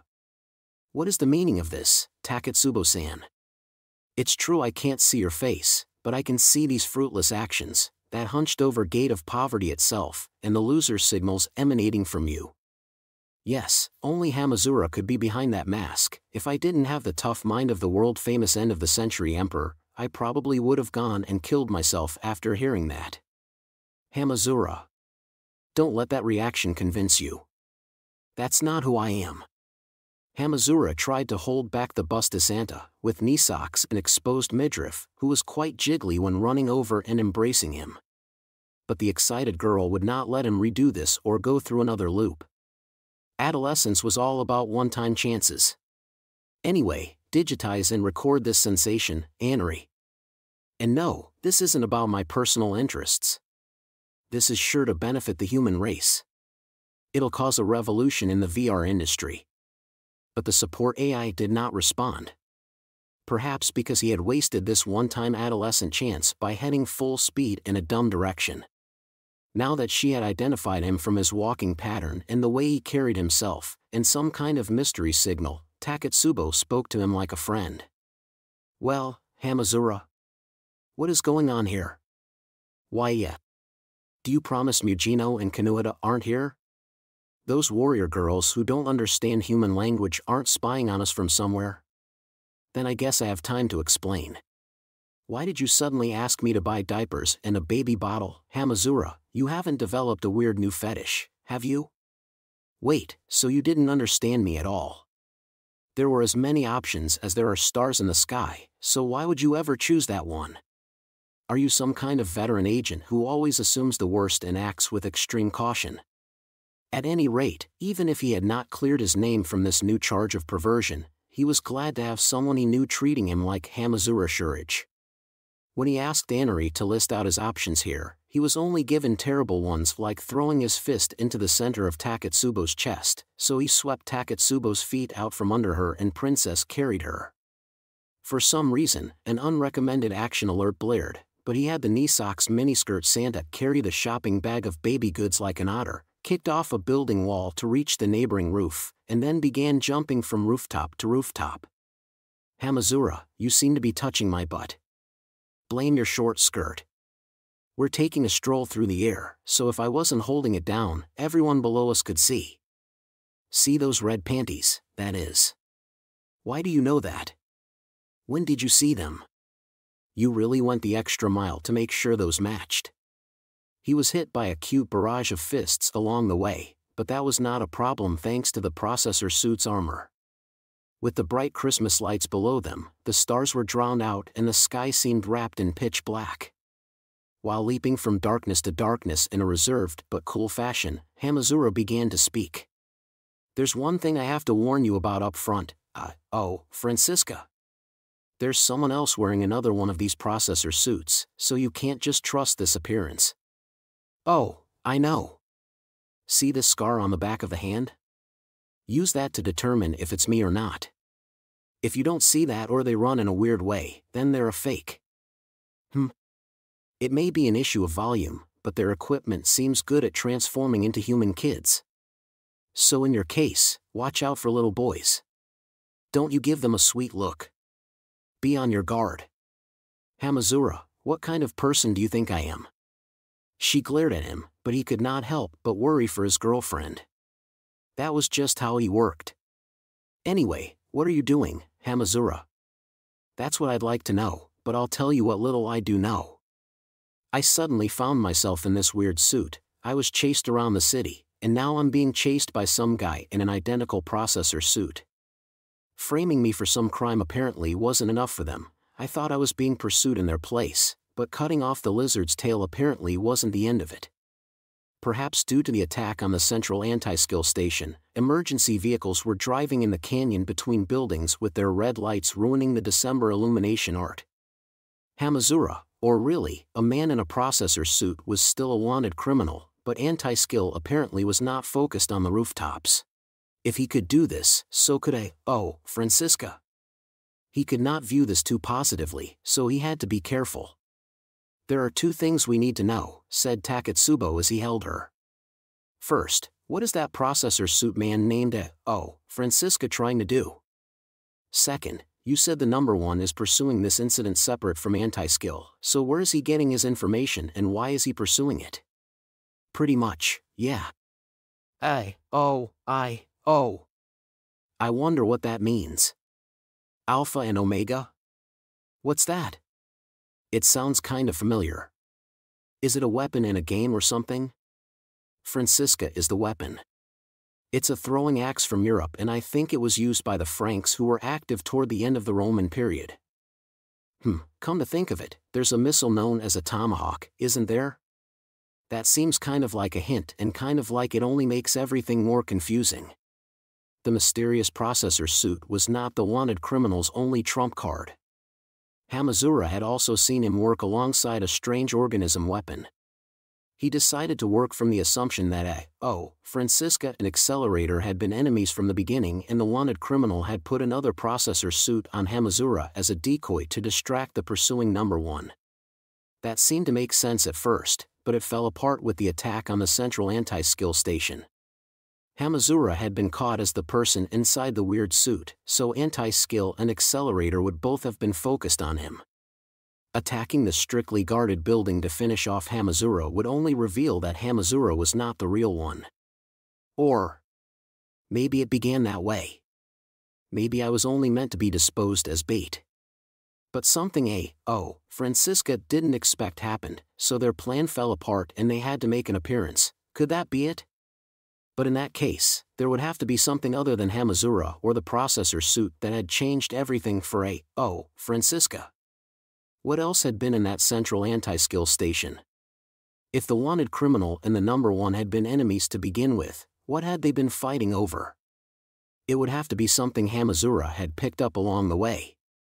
It would have to be valuable enough for that wanted criminal to return to their decoy after having supposedly escaped. If their goal was to recover or destroy that thing, what was it? He thought about it and only one possibility came to mind. It was something he had only picked up by coincidence with no intent behind it whatsoever. But it might have some great meaning for those extraordinary monsters. Back in the central anti-skill station, those two had ultimately clashed in the nursery. What if that was not a mere coincidence? But if you're wearing a processor suit, I guess it's the same either way. This shouldn't be boring at least. An unpleasant chill ran down his spine. So does this mean you're the parent? He did not know why he recalled those words. But Hamazura Shurich was now convinced enough to speak the name of the individual at the center of this. Is it Lilith? There was not much he knew about her. He did not even know who had left her in that abandoned car's trunk in that back alley. It was possible he had picked up an incredibly valuable golden egg without realizing it. Did she have some unheard of talent or antibodies for a deadly disease? Academy City's number one had been in the same area. Had he been planning to search out that hiding spot at his leisure after driving off anyone who might interfere? Hamazura. You might have found an answer, but you need to explain it to me too. Well, if my thoughts won't just confuse you, while he explained his prediction at length, he carried Taketsubo back to the Christmas-decorated botanical garden. Once they arrived, he heard a baby crying quite loudly inside the reinforced glass of the facility. Hamazura had actually already heard the crying since he had a connection to the crib using the radios he had borrowed from the guard room, but he was not all that worried. After spending some time with her, he had learned that babies had different kinds of crying. And the most frightening thing was when they stopped crying, as if their throat was clogged. If she was crying nice and loud, it was not a signal of danger. And after I made sure to make her a bunch of toys that hang from the ceiling and spin around or that make sounds when you touch them. He gently lowered the Santa costume and green ribbon girl to the ground and then approached the crib. Lilith's crying immediately stopped. She instead made a begging noise. And when he picked her up, she immediately smiled. So, you didn't actually want anything? Do you just cry and smile for no real reason? Hamazura, you have a critical lack of understanding of a girl's heart. For some reason, Taketsubo gave him a cold look as she set down the shopping bag full of baby products. Then she peered at the baby he was holding. She's so cute. Really? You can't tell the gender of a baby just by looking at them, and they all seem to look the same to me. Plus, the way they crumple up their face looks like a monkey. A critical lack of understanding. Hamazura Shurich's meter was draining fast, but it seemed not even Anari could give AI relationship advice like something from a marriage counseling site. In fact, the recommended routes he was given all included things like axe kicks and suplexes. He could not blame the program since it had been made by human hands, but he could only classify it as a meathead combat species. The thought processes were far too simple, so everything came down to winning and losing, and the greatest destructive power was always considered the winner. As an experienced user, Hamazura gently brushed the suggestions aside like he was seeing a comedian with a muscleman shtick. Yes, Anri was not a bad person. Not at all. Does she need some milk? She apparently had some at the nursery, so she should be fine for a while. What about her diaper? I don't smell anything and she'll cry a lot if she does need it. The baby talk had infected his girlfriend. Even if he could rely on Anri, he did not want this untranslatable language to spread too far, but what did this mean? I want to do something, she said. If you say so, but no matter what we try to force on her, the baby will just cry. Lilith will generally get our attention if she wants anything. Hamazura lowered the baby into the handmade crib and she made a somewhat displeased noise. She apparently did not want to sleep right now. She waved around her red and yellow trumpet toy, put it in her mouth, and tooted it at him. It was possible the wanted criminal and the number one were fighting over this baby. That bothered him, but he had no way of finding out more right away. This was not a medical facility, so he could not start to discuss the structure of Lilith's brain or her genetic makeup. The only curious thing he could see with the naked eye was the tag around her wrist. That was not much information, but it felt like a clue that would connect her to her parents. It meant this baby was not some illusion that had suddenly appeared out of thin air. She was a life form supported by a history leading back into the past. If she has a tag, then she was looked after by a hospital, right? Does that mean she probably wasn't born in a public bathroom and then abandoned? Figuring out what hospital used that tag might be an important hint. But how would he do that? You could search anything that caught your interest in this age, but he had been burned when he tried to use the internet earlier. He could only use this place for one night since the employees would show up in the morning, but he did not want to lose the bed he had finally prepared for Lilith. The botanical garden had a terminal for looking up the names of flowers, but he wanted to avoid using it. However, Taketsubo said something odd. But about that tag. What is it made from? Isn't it plastic or polyvinyl whatever? I don't think so. She immediately rejected his ideas. Hamazura gave a doubtful look behind his helmet, but the miniskirt Santa reached into the crib.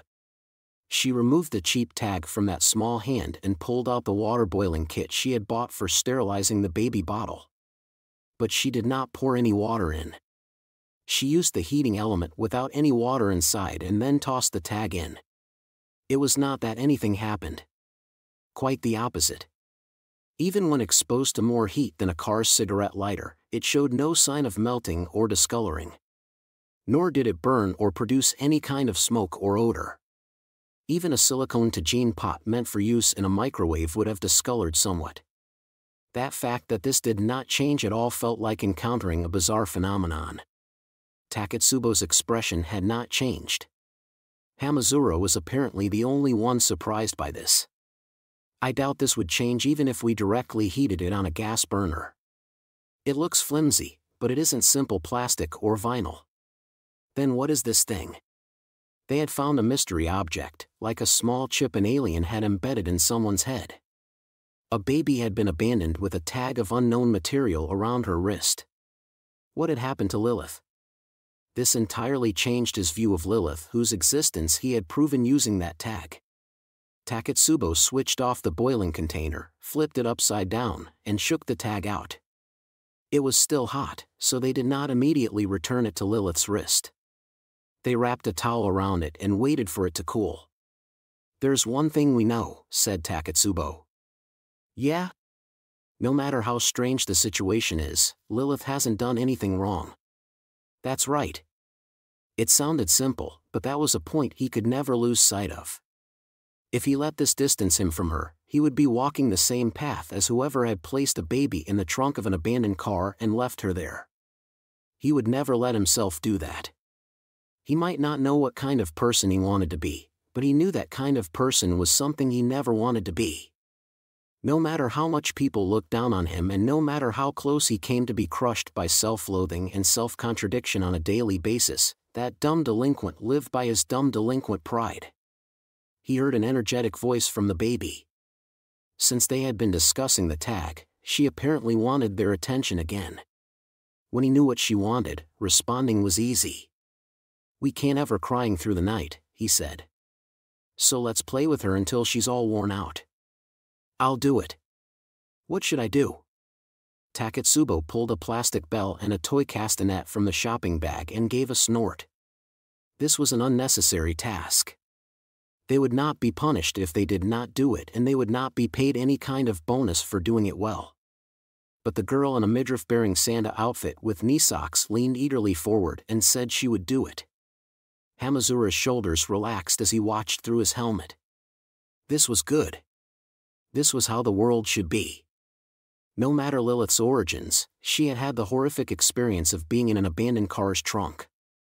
So they would not let her day end on that terrible note. This had nothing to do with their ranking in the Esper development or with winning a fight. This child had unfairly experienced all sorts of misfortune based on someone else's decision, so they had to show her the world could also be a kind place. If they did not use the positive to cancel out the negative and make this a good day overall, they could not accept tomorrow. If he could not do that much, Hamazura Shurage would be unable to call himself human. Part 8. I think this is the first time I've ever seen someone get kicked out of an internet cafe. It's like seeing a samurai with a top knot living in modern Japan. A valuable experience then, wouldn't you say? None of that was a compliment. You were bouncing up and down on top of me so much that the chair fell back and we knocked over the partition. Sorry, I just got a little overexcited when I saw they had begun putting together a new ascent route for the K2 in the short time since I last checked. I do feel somewhat bad. Oh, yeah. You are a mountain climber, aren't you? But that aside, where are we now? You can't tell? This is a capsule hotel. Since I've finally come out into the city, I want to try everything I can. Why? We ultimately failed to regroup with the magical Tsuchimikado Motoharu or the scientific Masaka Makoto. What barrier stands in our way? What is suspicious and who would be able to do it? We need to assume there is something to this. Is the way you give up on thinking and seek an answer from me a sign of your trust in me? Anyway, I have seen what is suspicious. And I am sure its outlines will grow more apparent to you as time passes. She made it sound like common knowledge, but the spiky-haired boy who lived a perfectly normal high school life had never visited such a facility. It was located in one corner of a multi-tenant building. One wall was covered in human lockers that were only a bit better than the morgue in a police drama. They were of course horribly uncomfortable, but it took it to such an extreme that it actually felt like something out of science fiction. And Kamachi was fairly certain a young boy and girl were not meant to share a single one together. He could not help but fear his wounds would reopen. Wait, we can't do this. 2 people puts this thing at 200% capacity and there's no good reason to cram us both in there like a train during rush hour. Wow, and why does this dirty old man smell like soap and feel so warm? Worry not. Half of that smell is from you. That's not any better. It's like smelling your own fart in a sealed space. People pounded on the walls from every direction. That was apparently a warning to at least keep their flirting quiet. Kamachi was half in tears when his only option was to hold the silver-haired girl in his arms. If he desperately insisted this was all a misunderstanding, the world would only see it as disturbing people's sleep. Alistair spoke quietly like a parent reading a bedtime story. Well, using the internet cafe computer meant a lot. It gave me one more piece of insurance in case I need it. What kind of insurance? A computer virus. You like those simple terms over a more specific classification like malware or worm, right?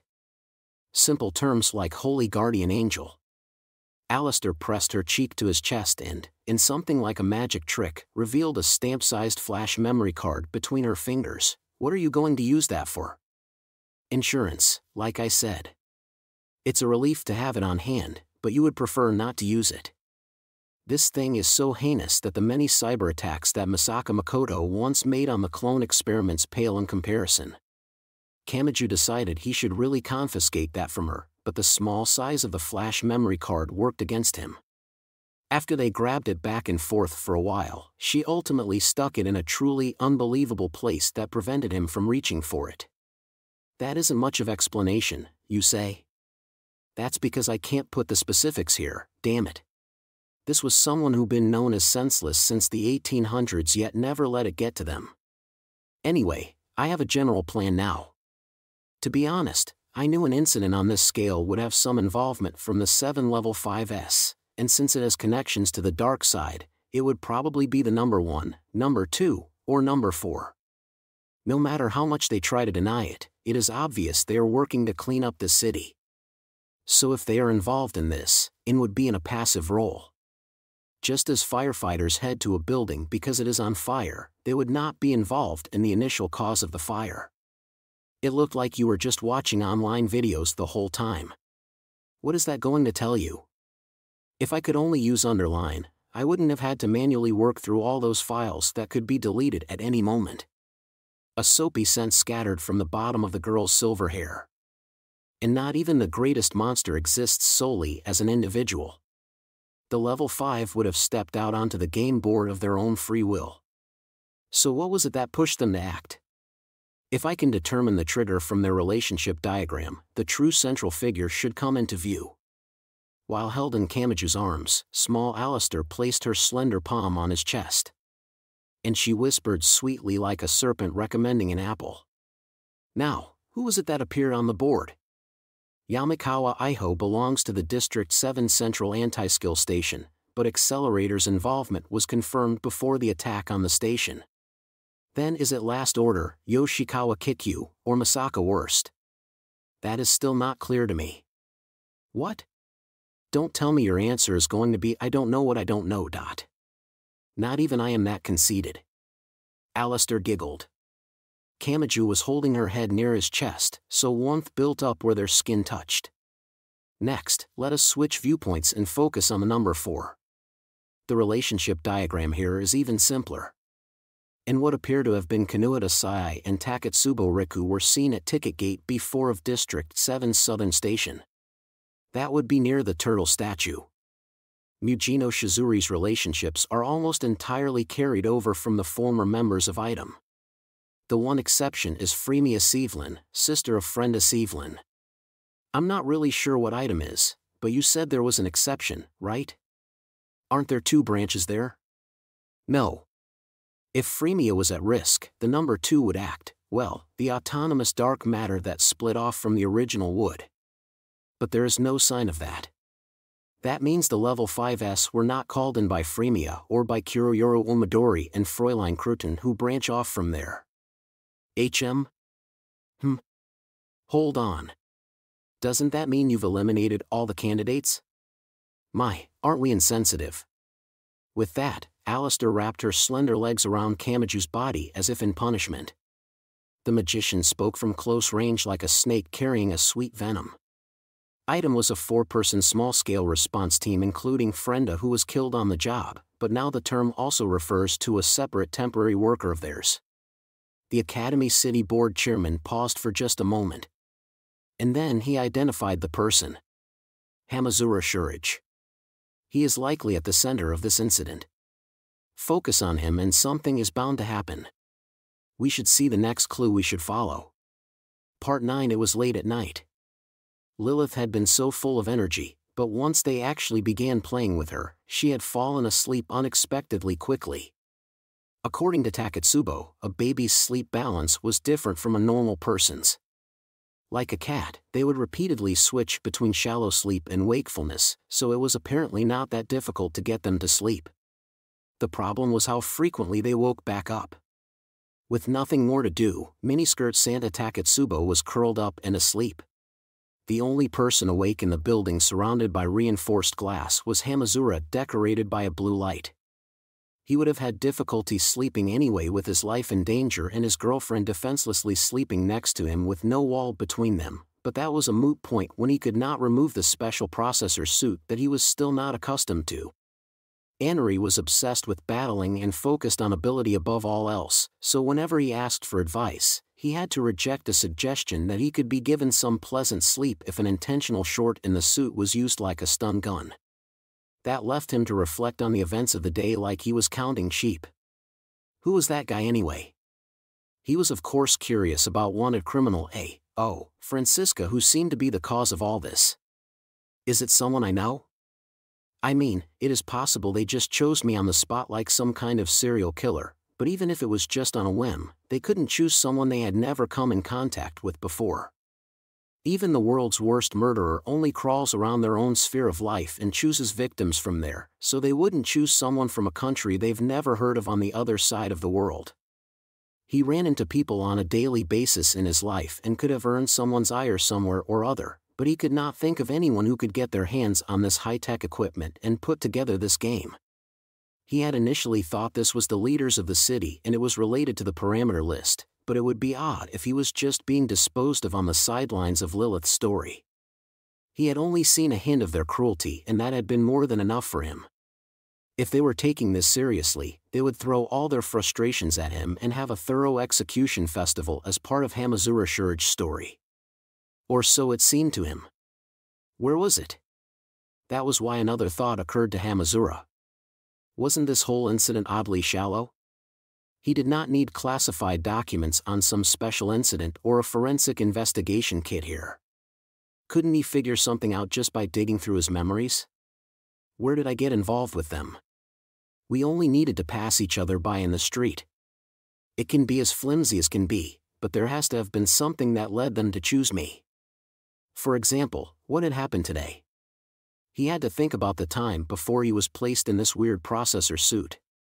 He opened the drawers of his memories from before the crisis. This would of course have to be something that occurred before it all began. Yes, that's right. I helped install that ATM starting in the morning. I used a small crane to unload the equipment since they didn't have anyone else who could. I ate a convenience store bento for lunch. It was a salmon meal since Mujino's tastes seemed to have rubbed off on me. The site manager got mad at me for sitting on a block in the parking lot while I ate, and I was paid 15,000 yen for the day. He was not sure if he had found something or not. Just like if someone had told him to compare two identical photos for differences, everything started to look kind of suspicious. The answer might be obvious if he looked at it from a different angle, but he did not know what angle that was. Where had the culprit viewed him from? And as he lost himself in possibly pointless and possibly crucial thought, something changed. It came from the crib Lilith was supposed to be sleeping in. She was breathing in a way he had not heard before. What's going on? Lilith, what's wrong? Hamazura quickly got up and found himself speaking aloud even though he knew the baby could not answer him. But he did get a response from the bare midriff miniskirt Santa named Takatsubo Riku who was curled up on the floor. She rubbed her eyes and slowly got up. You, what is it, Hamazura? Lilith's acting weird. What is this? She didn't swallow something, did she? I don't think I chose any toys small enough for that. She could tell he was serious about this when she heard Lilith's breathing for herself. Takatsubo checked the baby's face and then placed a hand on the tiny forehead. She has a fever. Her temperature is too high even for a baby. And yet she isn't sweating at all. Hold on. Isn't that the worst combination?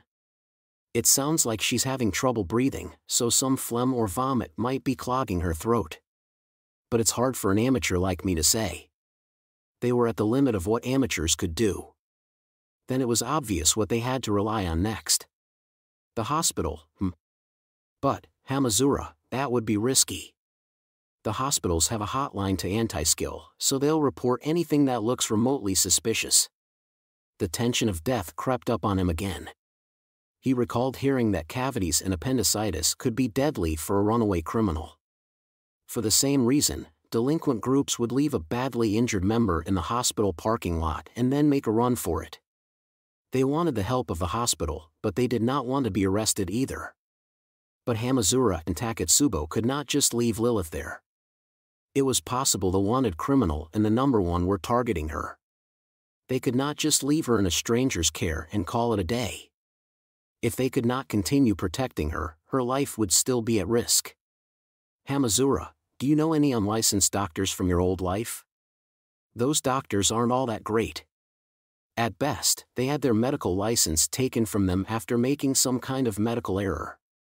They're fine if you need a few stitches or a splint for a broken arm, but there's no way they have the specialized equipment or knowledge to take care of a small baby like this. Of course, it was possible this was nowhere near as serious as it looked. Then they would end up like a runaway criminal who got arrested after mistaking a simple hangover for a serious brain disease. But amateurs like them could not make that call. They had to assume the worst and act as if Lilith had little time. It was time to make a decision. So Hamazura Shurage spoke up. "Let's go to the hospital." Hamazura. "It needs to have a pediatric department, so it has to be a fairly large general hospital. And while we're at it, a hospital we can trust would be nice." "Yes, the one in District 7 with the frog-faced doctor is well known, isn't it? That place should be accepting emergency patients this late, so if we can get her there." "Hamazura, are you aware of the risk that would place on you? What else am I supposed to do?" He sounded like he was cornered. "I'm causing someone trouble just by being here right now." "I know that. But abandoning Lilith would be on an entirely different level. I'd be crossing a line. And I can't do that. I once got so caught up in protecting myself that I tried to kill someone's parent. So it might sound silly for me to get all principled now, but this is a line I absolutely refuse to cross." The midriff-bearing Santa girl intentionally paused for a deep breath before speaking. "Understood. Then you stay here, Hamazura. I'll take Lilith to the hospital." "No." Lilith's information was already recorded at the central anti-skill station. They'll have the basics like her name and picture, but also things like her fingerprints, retina scan, and shape of her teeth. Hell, knowing this city, they might have taken her DNA as well. And all that data will have reached all the related agencies over the network. Take Lilith there and you'll be a wanted criminal too. I won't let that happen. We can still limit the number of people being pursued, Taketsubo, so this isn't the job for you. I'm already being pursued, so only I have to head out there. You'll be trapped, Hamazura, I know. That's why we can't screw this up. Listen, I'm not placing you or Lilith on this sinking ship. This is my ship and only I need to sink on it. I'll take Lilith to the hospital, so you hurry back to the apartment and wake up Mujino and Kanuhata. This is the same as when the central anti-skill station was attacked. I can't imagine how they're intercepting the information, but if my name shows up on the public agency's network, I think Francisca and the number one will be there to target Lilith. The civilian hospital's guards won't stand a chance. Taketsubo, you're not a suspect, so you and the others guard Lilith in secret. It'll be a level 5 against a level 5. Then we'll finally have some hope. We don't have to fully defeat those monsters. We just have to get Lilith examined at the hospital and then get her somewhere safe. What will you do, Hamazura? I'll figure something out after I've been arrested. Don't worry.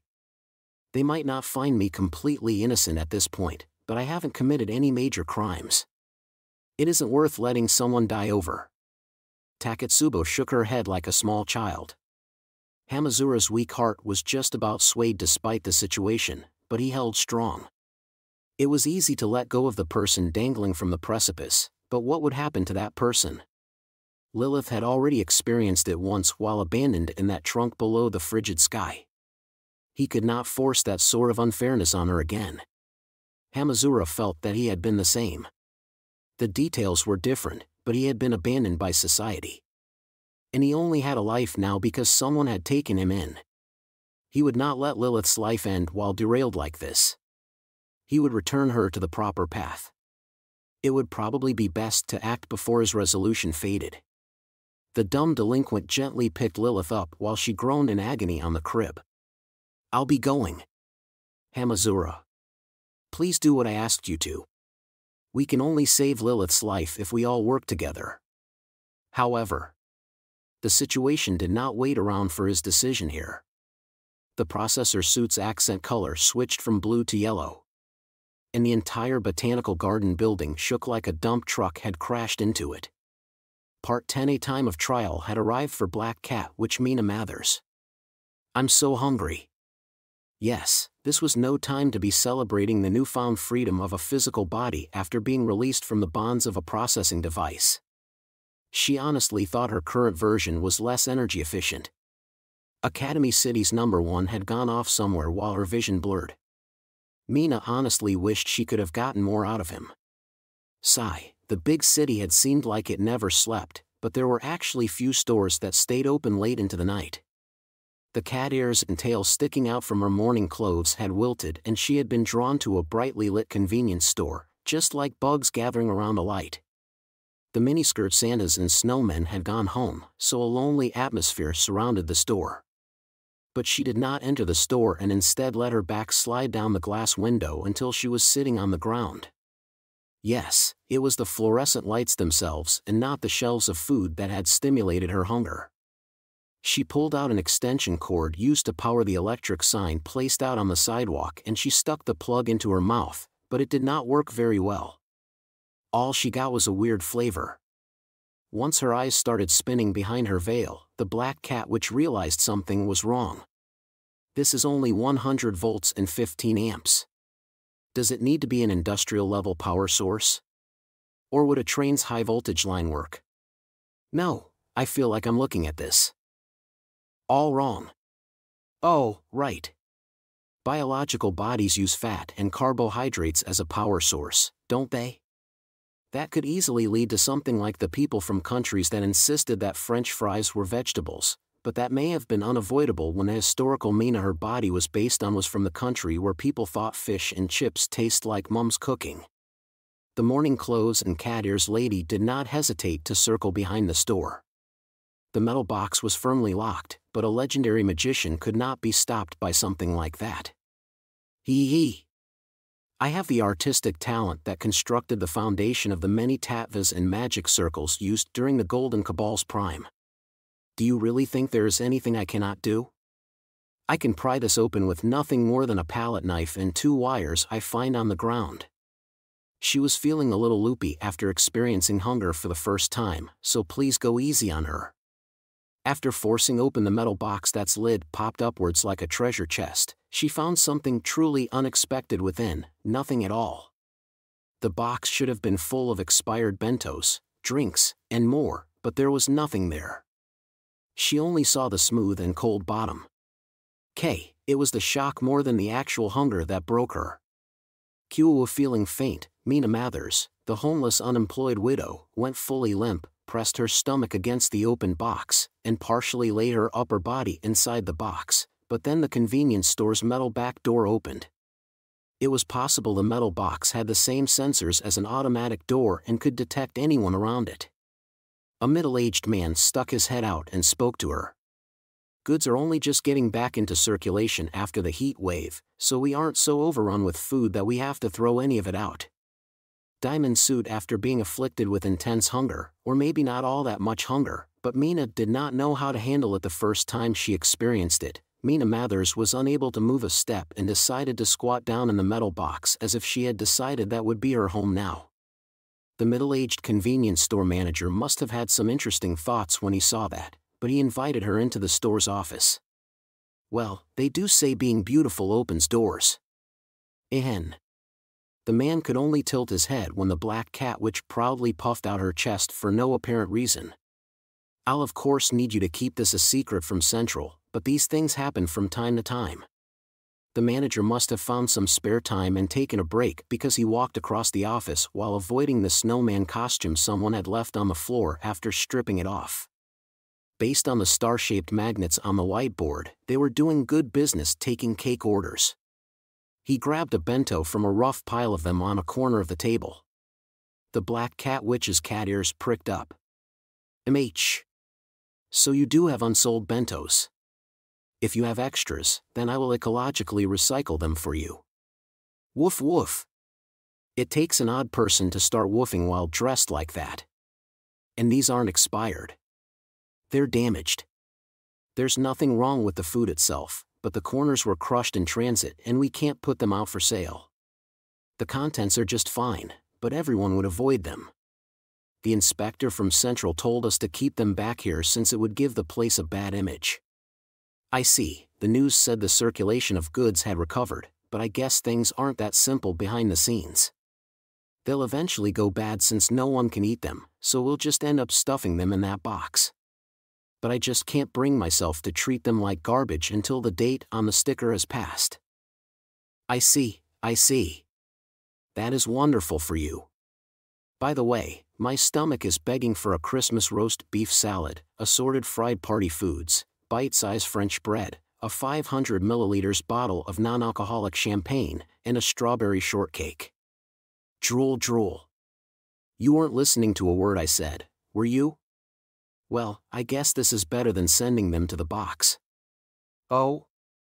You don't collect these Christmas festival stickers that will earn you a whole turkey on Christmas Eve?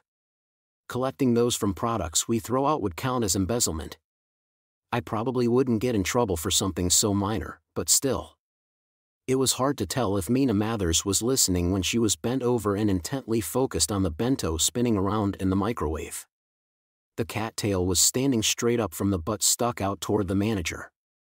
He did not seem to care that the lovely morning clothes woman tore open the bento's packaging and crudely scarfed down a late and Christmas-themed dinner, but that may have been because he was from this country that serves alcohol and large meals even at wakes and funerals.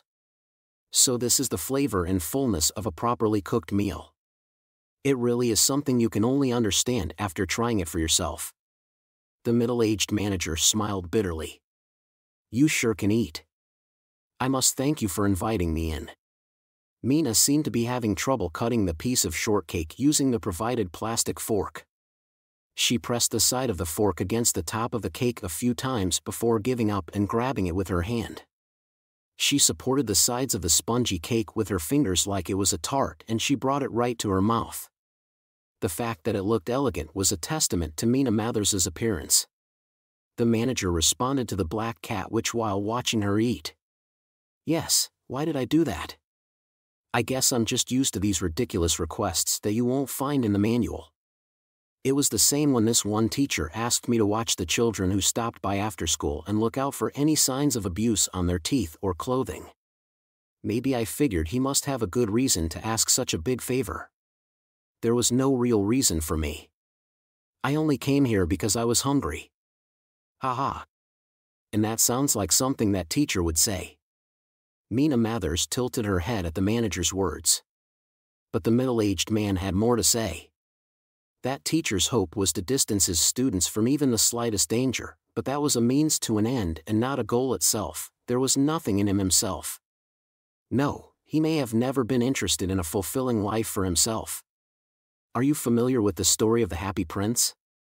You know, the one where a prince statue decorated with jewels asks a swallow to carry the jewels that make up his body to the poor people. I am familiar with most fairy tales and literature. My administrator was the kind of person who would focus on the hidden and magical meanings in the Alice stories. He was someone right out of that story. He was sensitive to other people's dangers, but he had no interest in himself. He didn't save them because he had any real reason to, he couldn't abandon them because he had no real reason to. And I wasn't able to stop him from wearing himself away. He was an incredible person, but if I could redo my life, I don't know if I would have supported that lifestyle of his like I did. And that may be why I keep making the kinds of decisions he would have. Mina Mathers placed that final bite of shortcake in her mouth. The morning clothes and cat ears woman slowly chewed and swallowed before opening her mouth.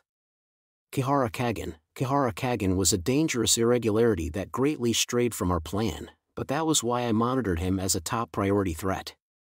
First the battle against Kiharaburi in Baggage City and then the large-scale raid to rescue the civilians in this nation's capital of Tokyo. It would be easy to sum up his end in a single word, but I am not crass enough to do so. Instead, I will leave you with this. You said there was nothing in Kihara Kagan, but how was that greatest and worst of Kiharas able to keep the fire of revenge blazing so brightly for so long? That would be a testament to how happy his life had been. Even if that had already been taken from him, its value cannot be denied.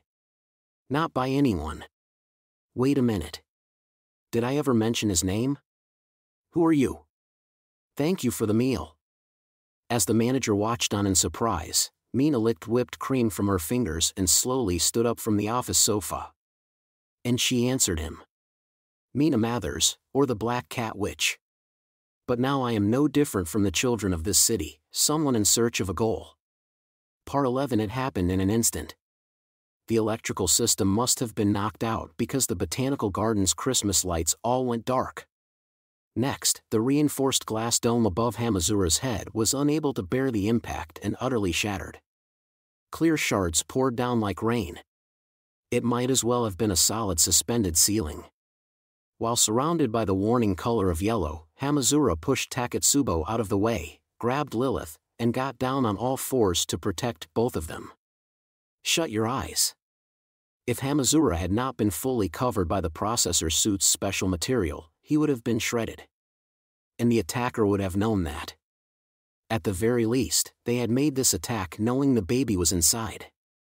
Hamazura, I'm really going to show that bastard hell now. Fighting would be easy, but then what would happen to Lilith as she groaned in pain?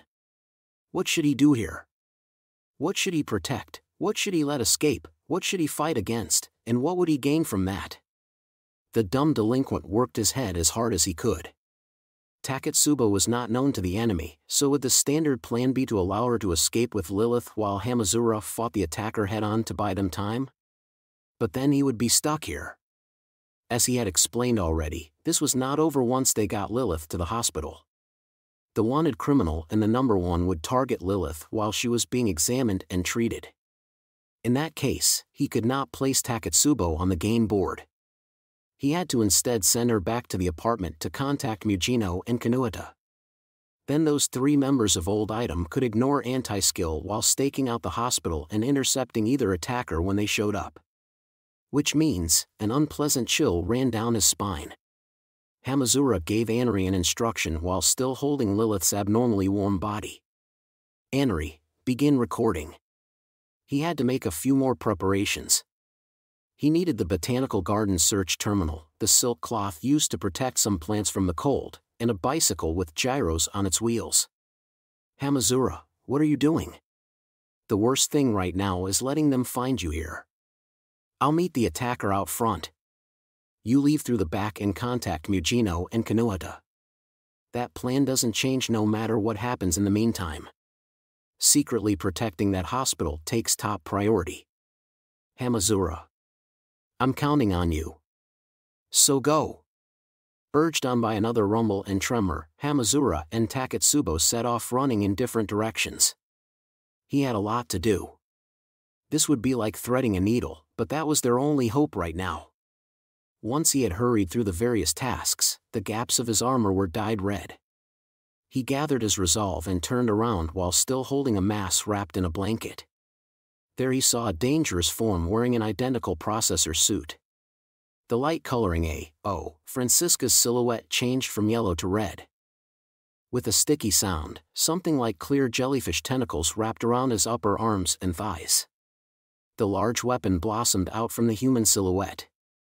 Since their basic equipment was identical, it was the optional additions that distinguished them.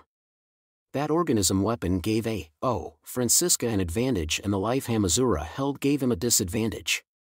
But Hamazura did not hesitate to speak. I'm at the end of my patience, you son of a bitch. Their clash began with an explosive roar. Anri, follow the plan. Call up the recorded movement pattern. Protecting Lilith takes top priority.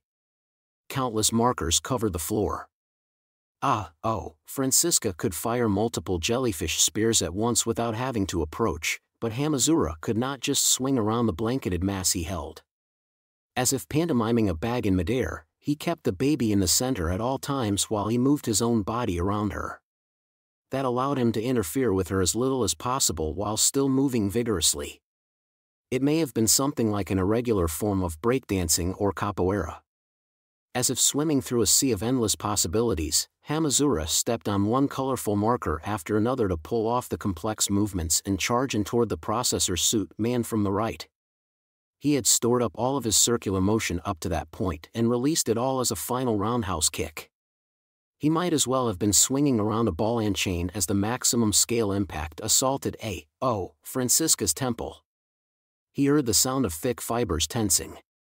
In a move that seemed to ignore his own will, the wanted criminal had raised both arms to protect his head. Even after guarding, his torso bent back, but it did not seem to do any real damage. Hamazura had expected this much from an identical suit. But Francisca still had the organism weapon. Next, Hamazura tried to throw a chop toward the navel, which was relatively hard to move out of the way due to one's center of gravity, but the wanted criminal, who could not move much while bent back so far, swung his right hand. The jellyfish manipulators on his upper arms and thighs immediately began to crawl. They stabbed out from multiple angles simultaneously. As warnings danced in his vision, Hamazura tried to slam on the brakes and switch from attack to evasion, but then an accident occurred. He could dodge this on his own, but then he would violently shake the being in his arm. That could easily be fatal to a baby. No, Anari. Hamazura Shurage may have chosen the right answer from a long-term view. By leaving Taketsubo free, she could escape outside, get Mujino and Kanuita's help, and keep Lilith safe once she arrived at the hospital. That may have been a beautiful answer with no loose ends. But what about in the short term? If he made a mistake in this very moment, he would be unable to take Lilith to the hospital in the first place. There was no answer within the movable range defined by the Lilith protection regulations. Anari could not calculate out a recommended route, and the markers vanished from the floor like a receding wave. Just then, a transparent spear pierced the center of what he held in his arm. The sound seemed almost too quiet. Time seemed to have stopped. Then even more jellyfish tentacles attacked. A few targeted Hamazura and a few targeted the already pierced mass, to be absolutely certain. He could not avoid the merciless assault, and the blanket was torn to shreds and flew through the air. Francisca must have felt victorious because his colored accents brazenly reduced from red to yellow. But who was at that time had stopped for? Hamazura or Francisca? The dumb delinquent spoke a moment later. That's what I thought. The shredded blanket was no more than a blanket. It had only been made to look like more after being stuffed with the same sort of silk cloth used to create the crib. There was a reason this had fooled the wanted criminal's cameras and sensors. Just before the battle, Hamazura had held Lilith and had Anari's sensors accurately record the movements of her limbs, the rising and falling of her lungs as she breathed, and even the beating of her heart. Afterwards, he had only needed to hold the decoy blanket while the processor suit's motors and electric potential elastic tape reproduced the same vibrations. That had made it look like Lilith was there. But if she was not here, where was she? The real Lilith was not in Hamazura's hands or Taketsubo's hands. Because Part 12. The Christmas songs were much quieter now, but the lights were brighter than ever alongside an Academy City road late at night. A single bicycle was rolling along there. There was no one sitting in the seat. That was to be expected since it was a ground delivery drone with gyros on its wheels and a large motor to power it. Unlike the aerial drones shaped like crane flies, it could carry a heavy load, there was no risk of dropping the package en route, and it was less affected by the weather and wind, so delivery services using them were popular and gaining much more of the market share. The services had begun to avoid the criticism that online stores were putting too much pressure on the delivery companies, but when this service expanded to include online auctions and any small packages, the bike courier and pizza delivery services started to tremble with fear. And the botanical garden had terminals for looking up the names of flowers. That meant it had computers hooked up to the internet. A delivery weighing less than 5 kilograms was being carried in the cargo box protected by multiple springs and a scale-like device. That delivery's name was Lilith. The designated destination was that District 7 hospital, which would be accepting emergency patients and had a pediatric department. Part 13. Finally. It had finally happened. He was still surrounded by red warning lights, but Hamazura Shurage felt like he had actually left the rails of pre-established harmony. Did you not expect that one? Both he and his opponent wore identical processor suits made of the same special material. He could not settle this with a head-on clash, and the enemy had an organism weapon as an add-on. Even if he had Anari's support, he would be gradually worn down over a lengthy battle. So what was it he needed to avoid that result? Needless to say, it was to betray the enemy processor suit's expectations. There's a taste of reality for you. It's time the world betrayed you and you fell down to the very bottom, you goddamn genius. Anery. Cancel the Lilith protection regulations used for the bluff. Switch to full power combat mode. Just by taking a large step forward, Hamazura built up power for an attack. He transferred strength from his legs to his hips, back, shoulder, and finally fist. Just like the force propagating from a drawn bowstring, the electric potential elastic tape and motors converted their movement force into an attack force. This was the situation. The world had been shaken. In this instant alone, the pre-established harmony did not apply even when faced with a suit that looked like a mirror image of his own. He would not let this develop into a situation where they both used their full strength as they moved around in something like a dance. Welcome to the uncertain world that divides victory from defeat and life from death. Hamazura Shurich saw this as his greatest chance, but Francisca defended himself by crossing the many jellyfish tentacles in front of his body. It was like shutting a giant steel gate. Hamazura ignored that and broke through it. The spears in the way tried to block his fist, but it made no difference. Just as the tip of his fist touched the surface of the outermost one, the powerful impact pierced straight through. He broke through all of the spears like someone punching through a stack of tiles for a show, and the impact finally reached the center of the wanted criminal's chest behind them all. The lights in the gaps of Francisca's armor finally rose from yellow to red, but it was too late. Academy City's #1 had speculated that this special material had been developed for a shield bash attack that made use of the windowless building's Calculate Fortress, which artificially reproduced a portion of Accelerator's vector control power. If that was true, then in this moment Hamazura Shurich's fist contained something that rivaled the power of the #1. Lilith. Taketsubo Riku. To protect the people he cared for, he was prepared to knock down everything in his path with this demonic blow.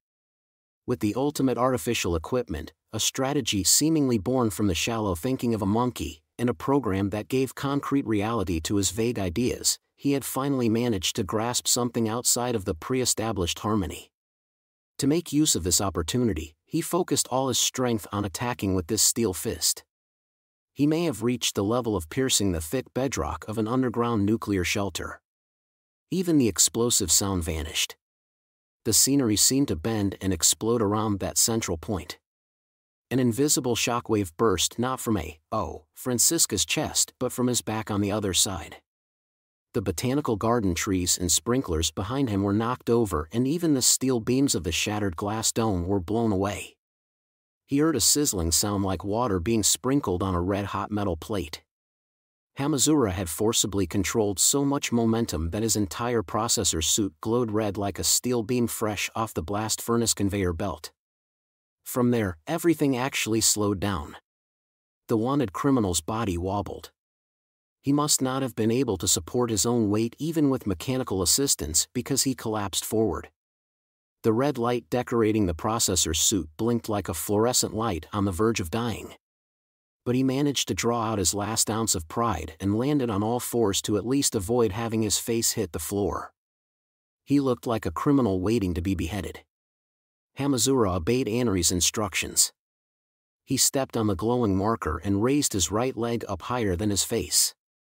He held that position for a moment and then swung his heel down with savage speed to strike the back of Francisca's head. He would break the wanted criminal's pride. The floor material broke and the visor gave the ground a kiss. This time, all the accent lights vanished. But it was not over there. With his foot still on the wanted criminal's head, Hamazura checked his surroundings. He had sensed this presence without needing a warning from Anery. Was it that organism weapon? But it did not come from just one direction. This felt more like he was entirely surrounded. No, it did not just feel like it. His processor suit was still red. It had not returned to yellow or blue. And with Hamazura's foot still on his head, Francisca's weakly extended right hand snapped its fingers. It was a great flood. Extraordinary walls pushed in from all directions. Each individual mass was precisely 32 kilograms. They had no set shape or color, and they had scanned their environment to take on the form that would most efficiently lure in the greatest number of preys in this metropolis of a civilized country. The mimetic predators numbered in the hundreds, thousands, no, tens of thousands as they surrounded and narrowed in on him. They only walked at first, but then one began running and it all snowballed out of control from there.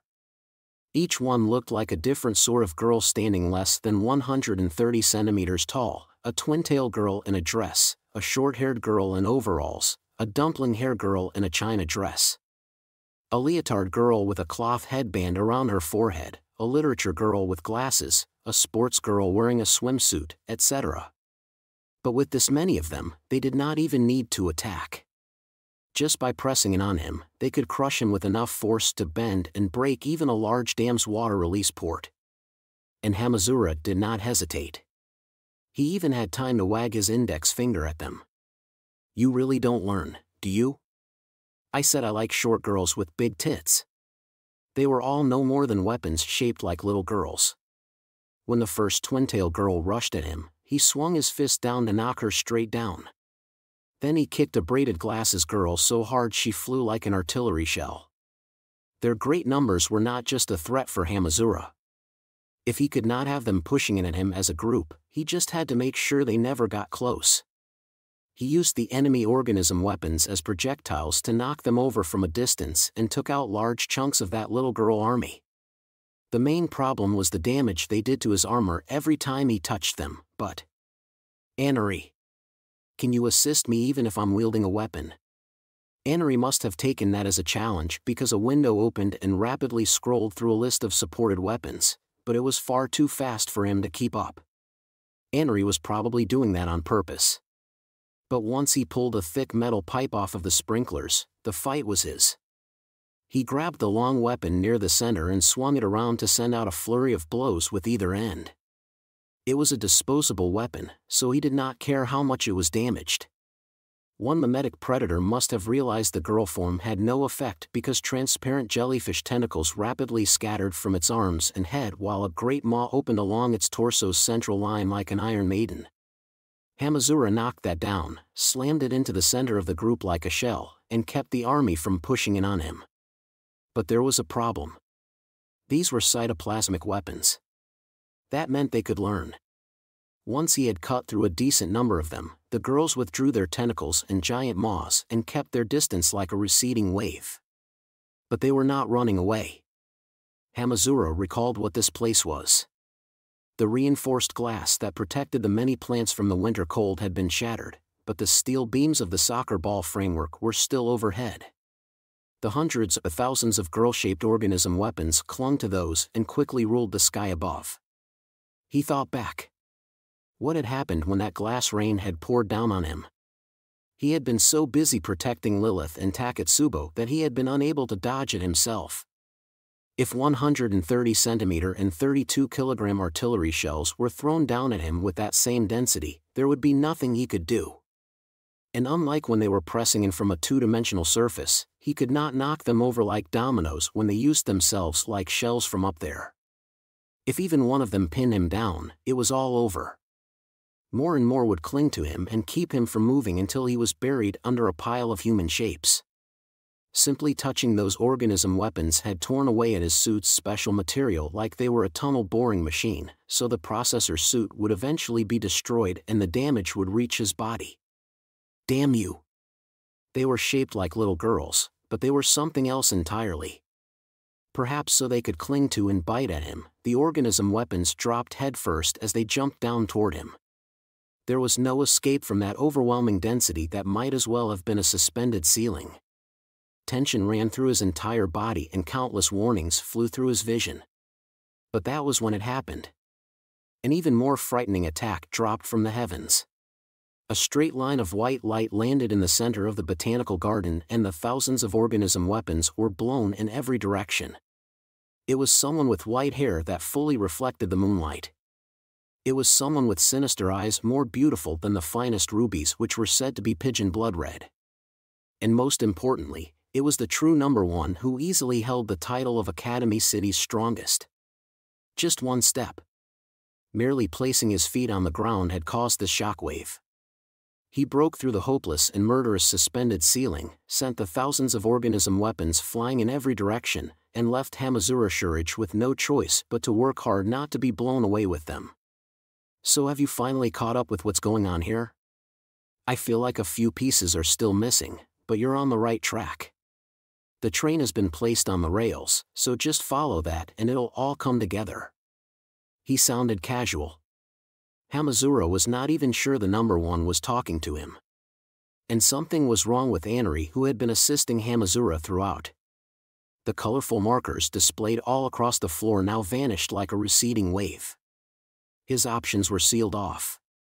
The program was telling him he could not win and that challenging this boy to a fight would be a mistake in and of itself. The conditions were different from when they had first clashed. The program had probably gathered more information for its learning routines and corrected the previous mistake. He truly was frightening. He really was the number one. He was a solid wall that killed all possibility just by standing there. He was a crawling unfortunate accident and you could only give up if you were caught by it. For anyone who knew even a bit about the terrors in this city's night, Accelerator was like an anthropomorphized form of those crimes and atrocities. Why? That meant this incident was serious enough to require a legend like that to make an appearance.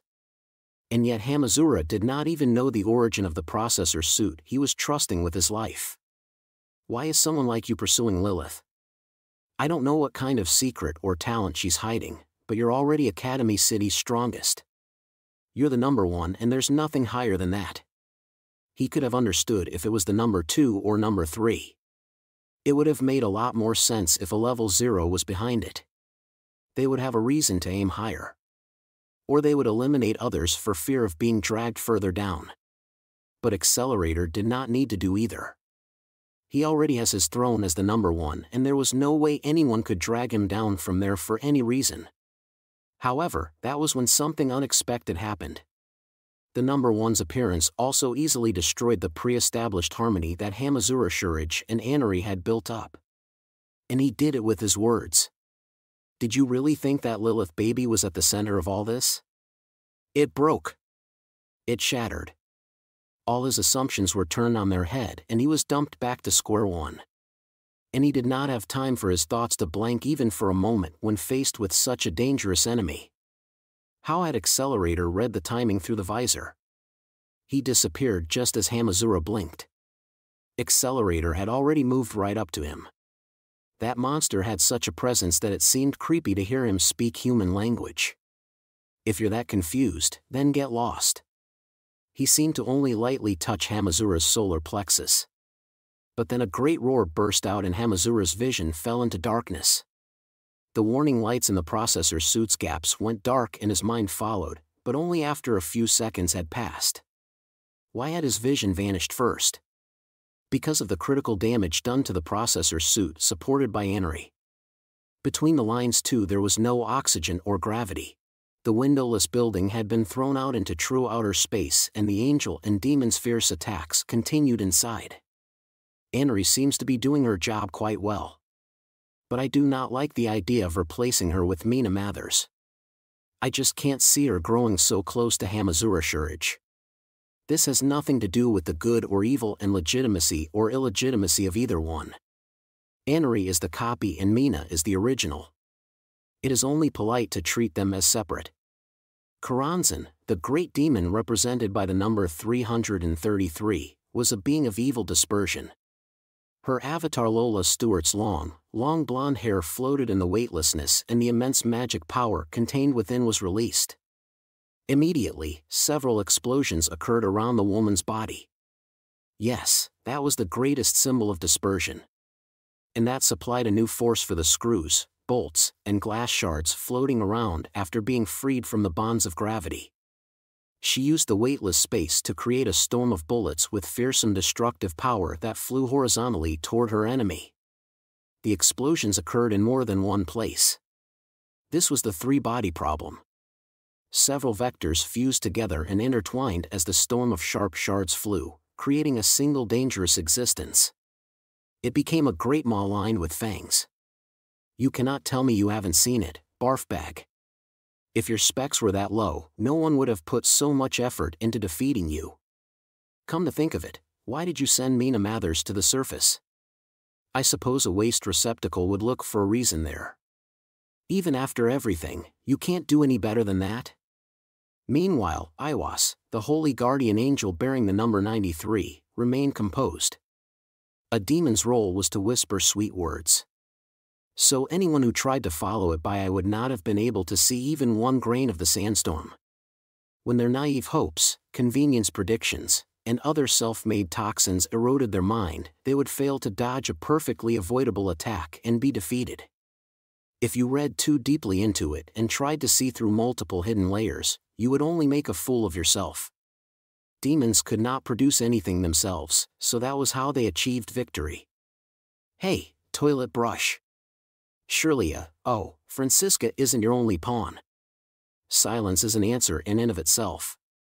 Well, Mina might become a trump card against you.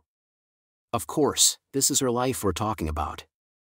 I won't force her to do anything. I have a simple question, Iwas. Ask away. As the explosions raged across the weightless space as a fierce attack, Iwas made no attempt to even touch them. Just by gently flapping the wings on his back, the immense horizontal rainstorm was shaken, diverted, and launched upwards. However, it was not air that had done that. That glowing figure had driven back a demon with just the power enveloping his body. He would not allow any contaminant to approach him. Do you really think you can bring all of this to a clean end? Everything in the world trends toward dispersion. It is so much easier to throw everything out of order than to bring it all into order. Dispersion? If you're serious about that, then I am truly shocked by your narrow view of the world. Ever since the Big Bang, the world has had the boring tendency to trend toward convergence and stability. From the macro galaxies to the microparticles, everything is a series of similar spins. There are millions of species on that blue planet, but there is very little variety beyond the standard male/female divide. And snow crystals never leave the realm of 120 degrees. The world will bring itself into order with no assistance needed, just like a bathtub after pulling the plug. Rebellious elements like Alistair that struggle against it all and climb the waterfall are actually quite rare. Not even a hero can do that. And that is why they are so worth observing. The storm of the end raged between them. A normal person's body would have been blown away by a single shard grazing them, and any surviving silhouettes would have been turned into Karanzan's avatar anyway. But they still had enough focus left over to calmly chat. That isn't a good enough reason, said Karanzan. So what? He immediately replied. And that symbol of good and radiance, who, much like bleach, was dangerously bright and cleansing, continued with a sneer. I am a holy guardian angel that throws in a crystal of knowledge to watch the ripples spread and bring revolution to the world. Do I look like I would have any love for that worthless ocean you call logic and efficiency?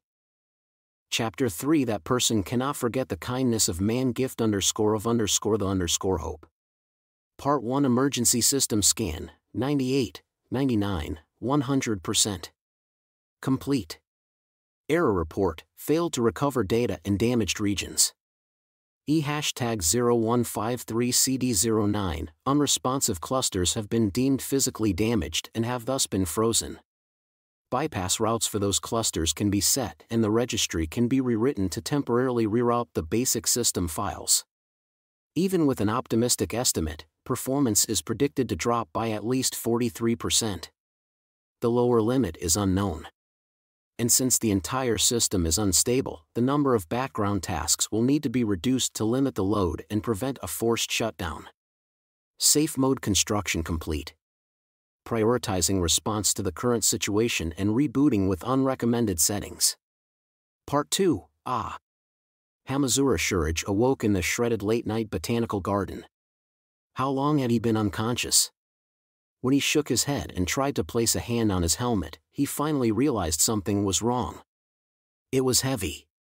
He could feel the sensation of the grinding gears, like he was trying to move a powered-down robot arm by pushing and pulling on it. The lines of light running along the back of his hand and elsewhere were only flashing with an unreliable blue light. Anari, what's going on? Damn it, I can't figure this out if you don't tell me. There was no response. The icons that had always appeared in the corner of his vision were absent. He did at least have his normal vision, but he could see something like gray static run through it at times.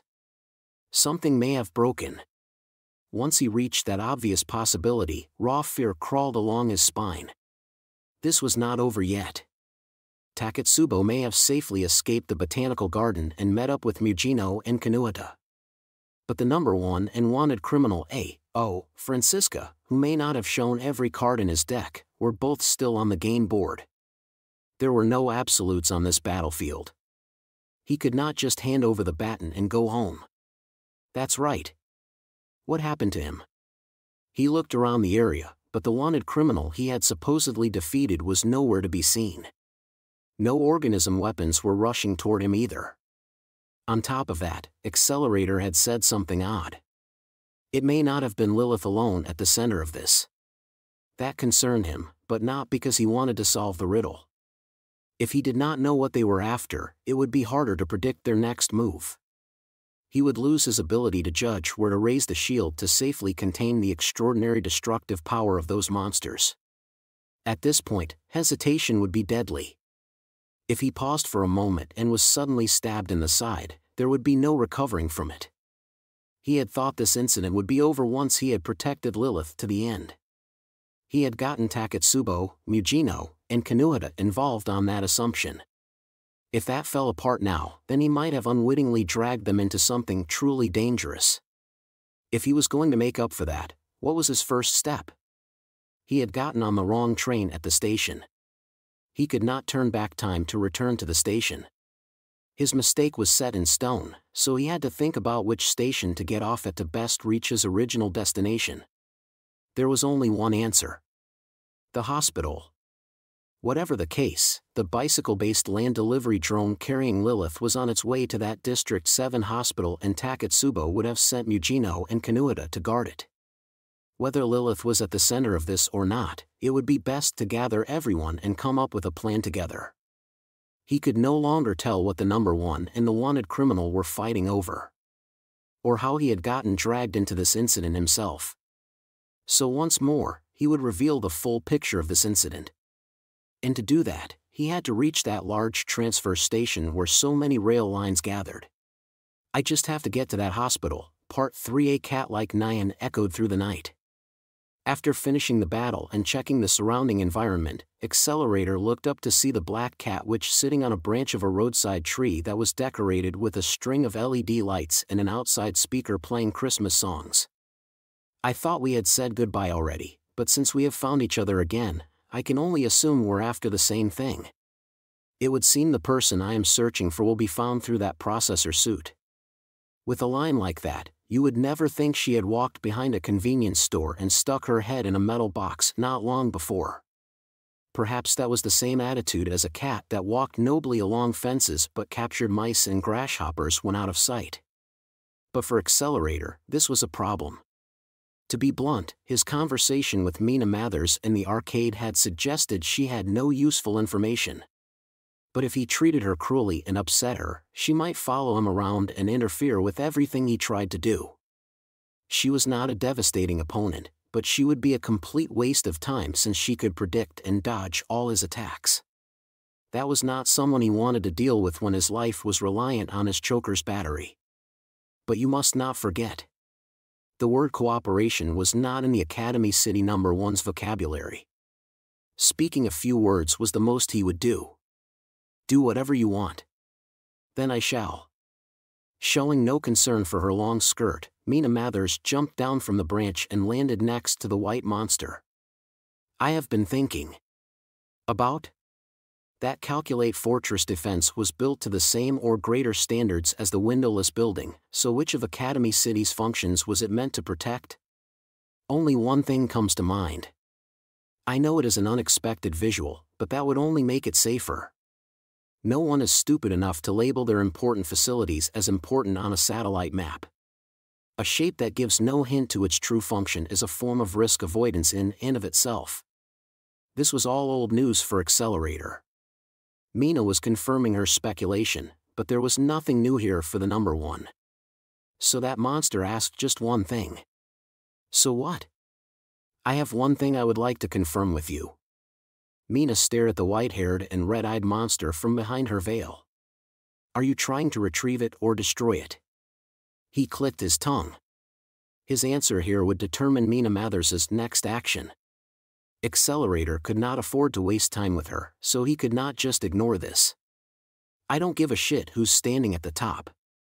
I just want to bring back what the people I know think of as normal days. Hee. Mina softly bumped into the monster who used a modern design cane. The black cat witch smiled brightly behind her veil. You've gone soft, Accelerator. Don't be ridiculous. I've just changed my target to the toughest one of all. As long as you understand that. Because the destruction of civilization is no more than an odd job that a swarm of mosquitoes or flies could manage. Do you want me to reflect you, you damn woman? Oh, excuse me. Mina Mathers took a step away. Now, let us share our information. Social media, security cameras, video sharing sites, and such are set up to automatically delete any secret information, but the drive recorders in cars are still poorly managed because it took so long to achieve a common standard. The processor suit is on the move. It is on its way to a District 7 hospital that is well known in matters like these. Were you hoping I would feel indebted to you? Well, that was not all I discovered, but the other thing is related to the person I am searching for and has nothing to do with you. However, there is one pile of old paper that should be a troublesome irregularity even for you. Yes, this is an abnormality that has gathered far more than I have. So be careful. Feel free to make a mess of things as you see fit. I will be achieving my goal in the meantime. Sure enough, Accelerator had not obtained any new information. It was all things he had known for quite a while. I don't know who this moron is, but I'll show him whose territory he set foot in. Part 4 to that being, the enhanced movements and program-controlled predictions supplied by the processor suit were not absolutely necessary. To them, the mimetic predator organism weapons were no more than something that gave form to the inspiration they held in their hand. GHHH, MJHJHJHJH, bizarre sounds that did not seem like they could possibly come from a human mouth escaped from behind the visor. Their body's axis was shifted and the heights of their shoulders did not match, but that being's limbs could still move. The light from the gaps in their armor flashed and switched between red and yellow, but that was fine as long as it did not stop altogether. They could continue their mission like this. But AL-203. Guided by the red of a chemical formula, that being realized something and hid behind the pillar supporting a wind turbine. This being had attacked and destroyed that central anti-skill station, but they held their breath and waited. They waited for something to pass by without noticing them. Damn, were they over there? I swear I caught a glimpse of them earlier. Given the timing, you likely did. They are probably noticing we have noticed them about now. We should bring this to a direct confrontation soon. A silver-haired girl waved around a bundle of papers the size of yen notes. She used it like a compass, as if checking for something. This being had expected to be discovered eventually. But they had been delayed somewhat on the scene. They had apparently worked up some distrust by not making an appearance for a while. Returning like nothing had happened would be impossible now.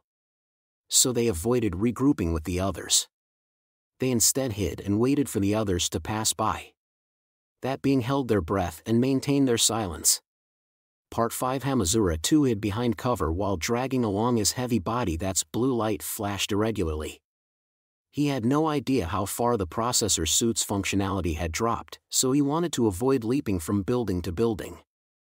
If the drop in specs was uniform, he could figure something out, but he was afraid of it being more of a wave with peaks and valleys. He could not entrust his life to it until he had that figured out. But at the same time, the ground was not as dangerous as it had looked. After the attack on District 7's central anti-skill station, reinforcements had been called in from other districts, but with multiple chains of command and the general state of confusion, they seemed to be having difficulty working together. Thinking back, Hamazura realized no armed vehicles or helicopters rushed to the botanical garden. Most likely, the city had yet to recover as well as it seemed.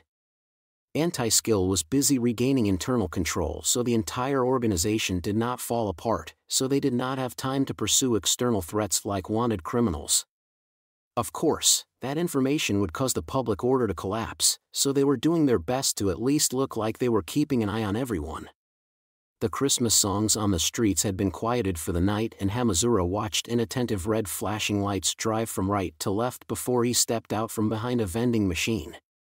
He was on his way to the hospital Lilith would have been carried to. On the way, he passed by a movie theater bearing a poster for a horror B-movie that would probably have Kanuhata drooling. The poster depicted a vampire older sister and zombie little sister grappling.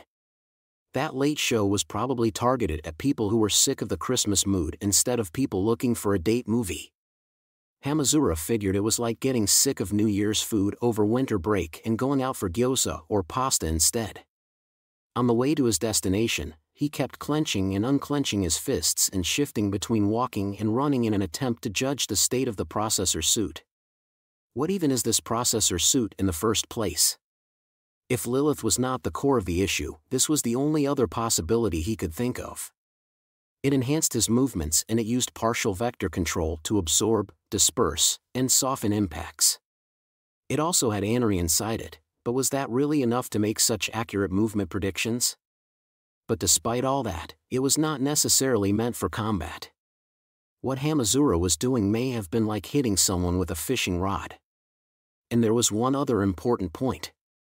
I was supposedly dumped out into the city as a decoy for Francisca, so would my processor suit even have its primary function installed? Normally, there would be no need to do that. In fact, he had really only needed a helmet with the same design as the wanted criminals. It was strange for his to be high-spec enough to carry Anery. That was too much for a mere decoy. Or had the real one been mass-produced, so discarding a few of them was no big deal? I just hope it doesn't turn out there's some game master out there who's making 50 or 100 people in processor suits fight each other. While thinking about all this, he had arrived near the hospital, which was decorated with some Christmas lights. Carelessly entering the hospital grounds was dangerous since they had a hotline to Anti-Skill, so he searched for a location that gave him a view of the whole building. But that was why he noticed something was out of the ordinary. It was not that the hospital had been destroyed in some kind of attack or that lots of those organism weapons were clinging to the wall. His processor suit's lights remained blue. Several ambulances were stopped with their flashing lights off near the emergency patient entrance. No, it was more than that. There were an awful lot of personal cars in the parking lot for so late at night. They should only have been accepting emergency patients at this hour, but people were pounding on the glass door to the normal entrance. Are they overrun with patients? What that meant slowly sank into Hamazura's mind. Then what had happened to Lilith after she was delivered here? She had not been accompanied by a parent. She had not had anyone to speak for her, so in the worst case, couldn't she have been abandoned out in the cold? Are you goddamn kidding me? He ignored the overall situation and started running toward the emergency patient entrance, but a slender leg stuck out from a shrubbery next to him. The processor suit's gaps belatedly turned yellow, but it was too late. His legs were perfectly swept out from beneath him and someone dragged his fallen body into the bushes. An exasperated voice reached his ears. Super, what are you doing, Hamazura? The combat species. It's that monster of a girl. HM? Did you just let slip something I super can't overlook, you bastard? It really had just slipped out, so he could not help it. This was former Item's smallest member, Kanuhata Sai. Since you know it's me behind the mask, I assume Takatsubo explained everything. Yeah, but it was super hard deciphering what all her wordless gesturing meant. That's not her fault. Communicating with monsters can't be easy. I mean, a combat species that communicates with its fists can't comprehend anything too complicated. Now I know I didn't mishear that. It's time to super do it. Can we at least not do it behind a bush in the middle of the night? Plus, This was no time to be fooling around with a short, flat-chested girl with no Christmas spirit. He had to confirm what was going on in the hospital and if Lilith was all right. The girl put him in a headlock of wrath and rubbed her fist against his temple, so Hamazura digitally enjoyed her armpit as he asked the question. So what happened? This isn't because of the heat wave, is it? Ugh, explaining would be a pain. It'll be super faster if you go see for yourself. See, you are a monster that rejects human civilization. Wait, where are you taking me? She grabbed his arm with her small hand and pulled him over to the back staff entrance. Setting foot in the hospital was not the best idea given their hotline to anti-skill, but combat species Kanuhata Sai did not seem to care since she figured they could punch their way out if they ran into any trouble. She took him to the pediatric department. They passed right by the reception desk, which had a mailbox for Christmas cards to Santa, and she instead guided him to an examination room. A small Christmas tree for hospitalized children was set up. Next to that, a sexy beauty with long, wavy chestnut hair and a coat leaned against the wall with her arms crossed. That was Academy City's number 4, Meltdowner. Anri seemed to be malfunctioning because the entire processor suit was dyed bright red. So now it's the combat species' biggest monster of all.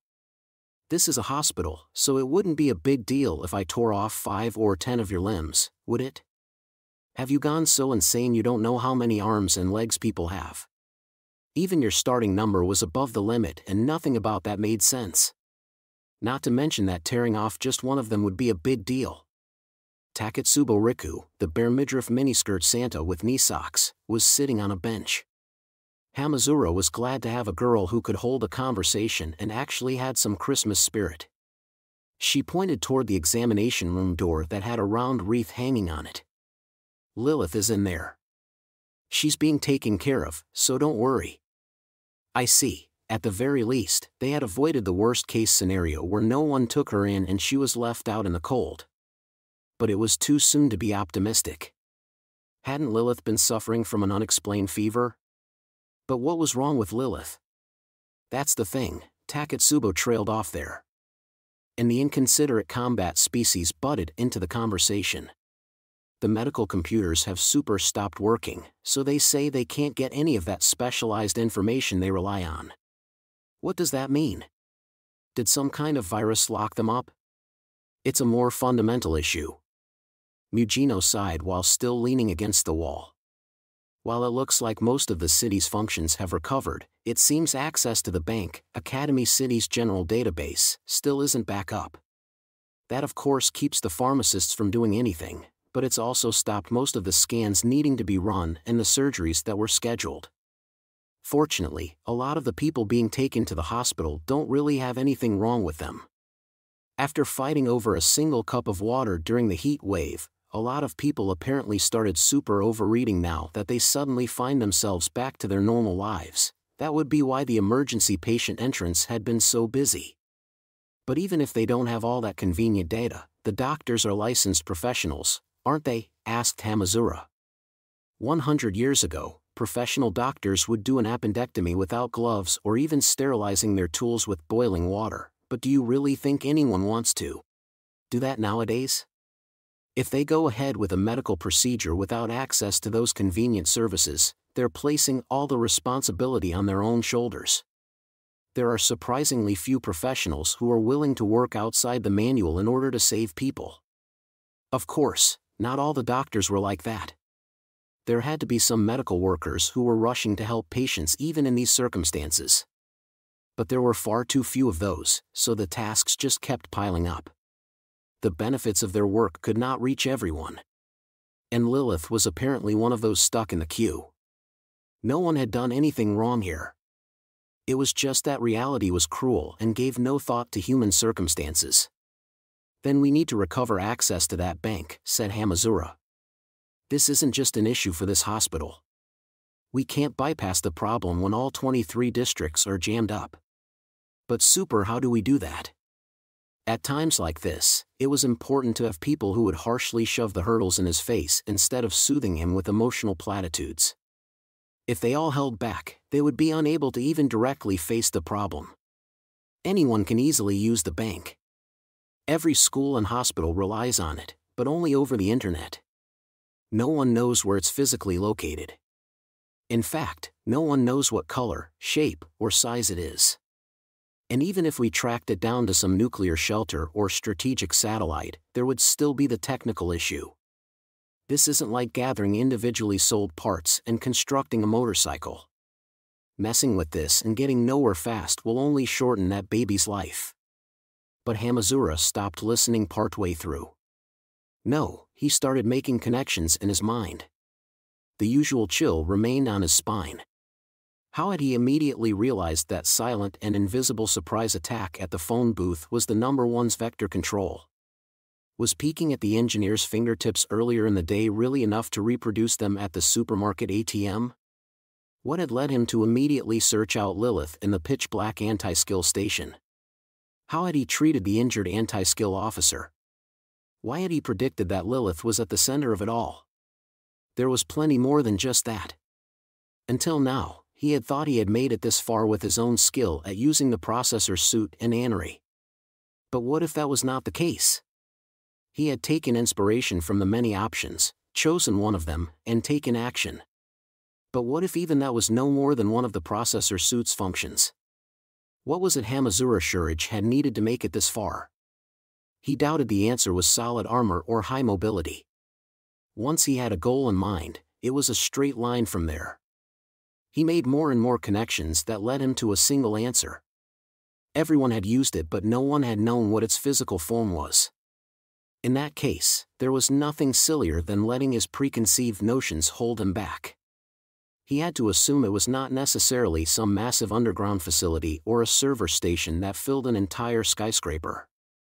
I don't know what the processor suit was developed for, and it has enough spare data processing power to run Anery at full specs. What if everything had been contained in the processor suit from the beginning? What if the suit had not been performing data searches based on each new situation he found himself in? The number one had said Lilith was not the core of this incident.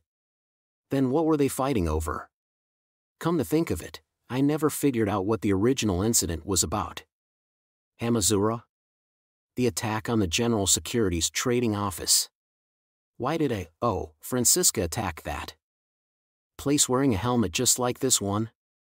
That giant building's high-speed server used for stock trading or crude oil trading may have been the previous generation. That could have been its disguise.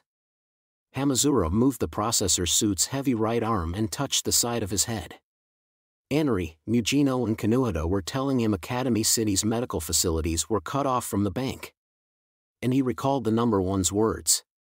So does this mean you're the parent? What had that really meant? If he was right. Could it be? Anery, can this processor suit use the internet? Switch to online mode. He heard a monotone beep. And he saw some text displayed at the bottom of his vision like a movie's subtitles. Error report, online access unavailable due to an address conflict. #03431D0F, only offline mode actions are currently available. Part 6 Accelerator was also beginning to figure out how it worked. He was accustomed to his modern design cane, but it still shifted his body weight in a way that wore him out faster. He leaned against a convenient roadside tree as he thought. It makes sense. For maintenance and part replacement, they would want at least a full set of spare parts. So if you put them all together, you could make yourself a fully functioning processor suit. He breathed out. The problem is how that second one is being used. That was when he noticed something. Had she reacted to the outside world with such interest because she had all the answers she wanted, or because she was stuck and wanted to head off in search of more information? That black cat woman named Mina disappeared at some point. Well, she just liked to mess with me and talk down to me. And I don't recall placing a bell around her neck. The bank had no set form. It had successfully constructed an indestructible defense by having its parts constantly rearranged like a puzzle, having no set size or shape, and repeatedly changing location. So as time had passed, it had taken on the form of different systems: an underground nuclear shelter, a skyscraper, a satellite, an electronic information control system, etc., Yes, to the point that the people using it over the network could never even imagine what form the hardware took. That might sound like going overboard, but the similar yet different tree diagram had vanished one day. So it may have made sense to prepare as much insurance as possible. And this time, it had just so happened to take a humanoid form. That was the truth of the processor suit. It was not an access terminal. It was the massive database itself. The complete recovery of the processor suit, no, of the bank would mean breathing life back into the cold surveillance system set up by the upper levels of the city. Well, this was right after that heat wave. It was probably the perfect timing for a format change. The heat wave caused by a member of the Kamasato faction had actually been powerful microwaves sent down from space. Since it had destroyed all electronics in the city, that attack had caused trouble for Accelerator as well, but it was possible to defend against it as long as you made the proper preparations, such as sheltering deep underground or within a ship's hull. But very few coordinates would already have had that level of defenses. If it was discovered the bank was still functioning after that heat wave, people who disliked the presence of that general database would search through all of those possible locations. It had been time for a change. It had been the perfect timing to discard the old bank and switch over to a new bank out of the many candidate colors, shapes, and sizes. And since those conditions only applied to the current generation, they would have wanted to go in the complete opposite direction for the next generation, even if that meant choosing an extreme design that ignored all logic. Yes, they would have most wanted something that did not look at all like a large-scale server system. From there, it was easy to guess the rest. Those who wanted to reboot the bank versus those who wanted to stop it. The participant who ruled over the master system versus the participant who had to submit as the slave system. Organizations that wanted to profit versus groups that feared harm.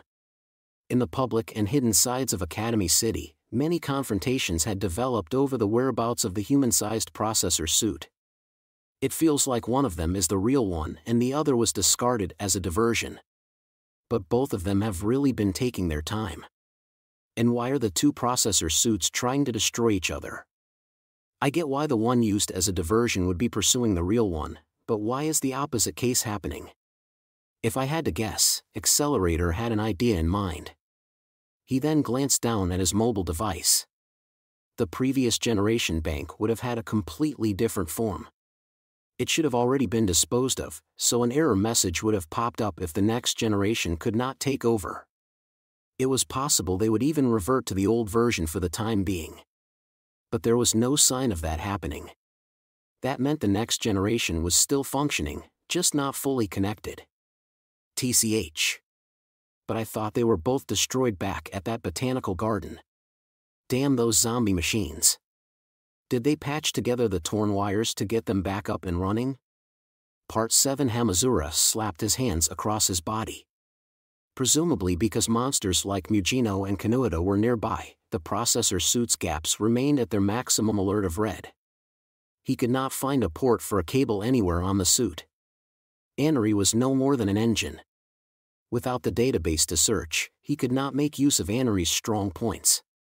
When Anery had shown him how to do strange martial arts moves, found the secret map of the anti-skill station, and, on a smaller scale, shown him how to comfort a baby or make a crib, he had assumed the information came from the internet, but Anery had just said the suit could not be put online. Then where had all that data been hidden? The answer was simple: the processor suit itself was an enormous database. That was why Anery had been functioning at full ability in offline mode. Damn. If I'm right, then this should be the bank. So there has to be something, right? I don't need a wireless signal or a connection to the network. Isn't there some way to get the data out with just a cable? Lilith was still suffering and she was not being examined or treated because the hospital's medical equipment had lost their connection to the bank. If he could get all this data out of the processor suit, he might be able to save that baby.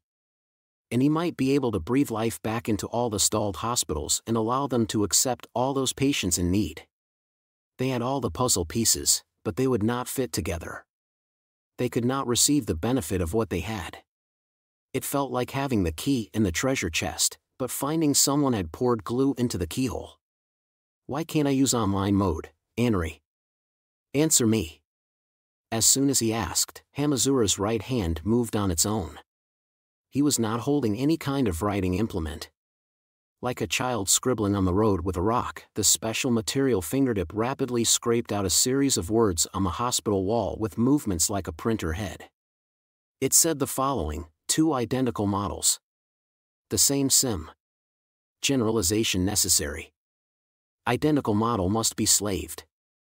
It was finally all fitting together. Hamazura felt like he could finally see why he had been attacked. It went back to what Accelerator had said. The parent he mentioned had meant the parent device. If the General Securities Trading Office in the first attack had contained the previous generation database, then wanted criminal A.O. Francisco would have acquired a lot of data and secret keys for his processor suit. He had likely intended to take over as the new bank. Hamazura had been placed in his suit as a decoy to lose pursuers like Accelerator. But by gathering the spare parts, the mere diversion had ended up with a truly identical model. So the base program and settings profile had been identical. The 2 processor suits with duplicate personal information and ID numbers were interfering with each other, preventing either one from getting proper network authentication. That was why the wanted criminal had returned to Hamazura, despite being the one to set him up in the first place. More accurately, Francisco would have been out of options if Anti-Skill removed Hamazura's processor suit, left it under top-level security, and preserved it as evidence. So he had needed to stop Hamazura's suit from functioning even if it required a rather forceful method. He had either needed to fully destroy the processor core or slave the device, that is, change the processor suit's internal settings so it offered up all privileges and could be remotely controlled at all times. How did Anri get in this processor suit? It's offline and I don't see any kind of communication port. Did they get in through an exposed connection while Francisco was assembling the spare parts? But in that case. Just then, a powerful tremor shook the entire hospital. It was like a repeat of the central anti-skill station and the botanical garden, so it had to be him. To Hamazura Shurage, it felt as familiar as having an old friend ring the doorbell for a visit. Hamazura, no, this is fine. Hamazura cut off Taketsubo. In fact, this is perfect. I was the disposable decoy and he was the main one. And since I haven't seen anyone else in a processor suit, this ends once I defeat him. As long as I can get this suit online, we can save Lilith, no, save everyone trying to rely on a hospital in this city. It's at least worth trying. Part 8. In truth, Hamazura Shurage did not care all that much whether he won or lost. Whoever won, the bank could be switched to online mode, the hospitals could resume normal functions, and Lilith could be saved. If he was certain of the wanted criminal's cooperation, throwing the fight would not be a problem at all. But the problem was whether he could trust Francisca, whose face he had never seen. Until now, that masked man had tried to kill him without any warning at all, and he had mercilessly used his jellyfish spears to pierce the blanket disguised as Lilith. If his plan was to increase the bank's value by keeping it to himself and then selling it outside of Academy City, then it would all fall apart. It was possible the hospitals would not return to normal and Lilith would not be saved. So Hamazura had to be certain. He would defeat the wanted criminal and make his processor suit the one and only bank. If he was missing some working parts, he could tear them off of Francisca's suit. Mugino, Kinueta. You two take care of Lilith. This guy uses a processor suit just like mine along with a bunch of organism weapons. Either one has to be defeated before it makes contact. The organism weapons are bad enough that they can tear into this special material at a touch. A flesh-and-blood human would be killed instantly, so don't let them anywhere near Taketsubo or Lilith, and Mugino. Whenever you fire Meltdowner, make sure you aim out a window. Knowing you, you would start firing everywhere and vaporize other patients and doctors. Make sure no one else is in the way. What will you do, Hamazura? I'm going to directly attack him. With that said, Hamazura left the others and walked down the late-night hospital's hall. He knew this would not be that simple. Even at full strength, he had needed to catch Francisca off guard to break down the pre-existing harmony, and not even the greatest attack he could muster had fully stopped him. And this time, Hamazura's processor suit had taken a lot of damage from Accelerator's attack, so he could no longer draw out the same specs as before. It did not matter if it was a cheap trick. He had to come up with some kind of plan to win. Instead of an operating room or nurse station, he made his way to a rehabilitation room that would be closed and deserted at this hour. The suit's weird malfunction had continued throughout, so its gaps only returned from red to yellow after he had moved away from Mugino and the others. He had chosen the rehabilitation room because it seemed like the dumbbells, barbells, and other training equipment would provide more accessible destructive power than fancy medical equipment. But once he stepped inside, something caught his attention. A fairly expensive racing cycle sat by the wall, perhaps as a part of the interior decoration. "I think I'll be borrowing that." Even that dumb delinquent had enough skill to mess with a bicycle in a garage. With the processor suit having issues, he could not remain entirely reliant on Anri. It was time to support himself. He only had to think back to what he had done in his skill-out days. The enemy had already infiltrated the hospital. He would not have a long time to set anything up. He would be lucky if he had 10 minutes. After grabbing the lightweight and high-quality bicycle made of aluminum, he disassembled the frame to acquire a few of the pipes. Those would form the main body. He pulled the rubber tube from a tire and used it as a bowstring. The chain, gears, and pedals were made into a crank. The seat was a shoulder support, the brake lever was a trigger, and the handles were the foregrip and rear grip. In no time, the silhouette had been transformed and he now had a giant crossbow about as long as he was tall. It's not really a good thing that these skills haven't gotten rusty. And since it was the strengthened rubber bowstring that stretched instead of the aluminum bow itself, it may have technically been a monstrous slingshot. He would need to use the gears and chain to crank back the thick rubber bowstring, but that would increase the destructive power. This had enough power to easily fire a brick or a bowling ball, so simply using a sharp metal arrow would waste that advantage. And when his opponent had special armor that mechanically softened any blow, he would only get himself killed if he focused entirely on the surface damage. A flail, no, would it be a blackjack in this case? He fished through the trash can in the corner and found a few 500 milliliters bottles, probably for some kind of sports drink. By filling them with gravel, they would make a decent weapon. He cut open a hanging sandbag to get the sand out and filled each one to a different heavy weight. He then packed them in a nylon knapsack and carried it over his shoulder. That was known as a blackjack. Originally made by stuffing a soft leather sack full of sand or small metal balls, a blackjack was a handmade weapon meant to efficiently supply a shock to the inside of the body. They did damage in a different way from a normal hammer or bat. He did not know how effective this would be against someone with electric potential elastic tape and motors, but if they worked well, they might be able to get the impact through the special material. Even if a normal punch would be negated, he figured an oddly shaped impact had a chance of causing an error. If he was only after destructive power, he could have increased his options with Molotov cocktails or acid rounds, but this was a hospital. He did not want to rely on fire, gas, or any other firepower that he could not control. That just leaves aiming. Here, adding a primitive iron sight would take too much time. So he took a shortcut by swiping a penlight laser pointer from a nearby whiteboard and taping it on. He had no time. With the completed weapon, Hamazura turned the crank on the seat and walked toward the rehabilitation room's exit.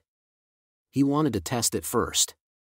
He aimed the crossbow at a Christmas tree but then stopped. He changed his mind and aimed at the training machine next to it instead. The training machine used pulleys and weights to build up one's pecs, and he aimed the laser pointer's red dot right at the center. Sorry. With a loud noise, the soft blunt weapon created from a plastic bottle accurately struck the machine. He had no complaints about the accuracy or power. When it hit, the bottle burst and scattered sand everywhere, but the stainless steel frame of the training machine was transformed into a mangled mess. With his test firing complete, Hamazura finally set off toward his deadly battle.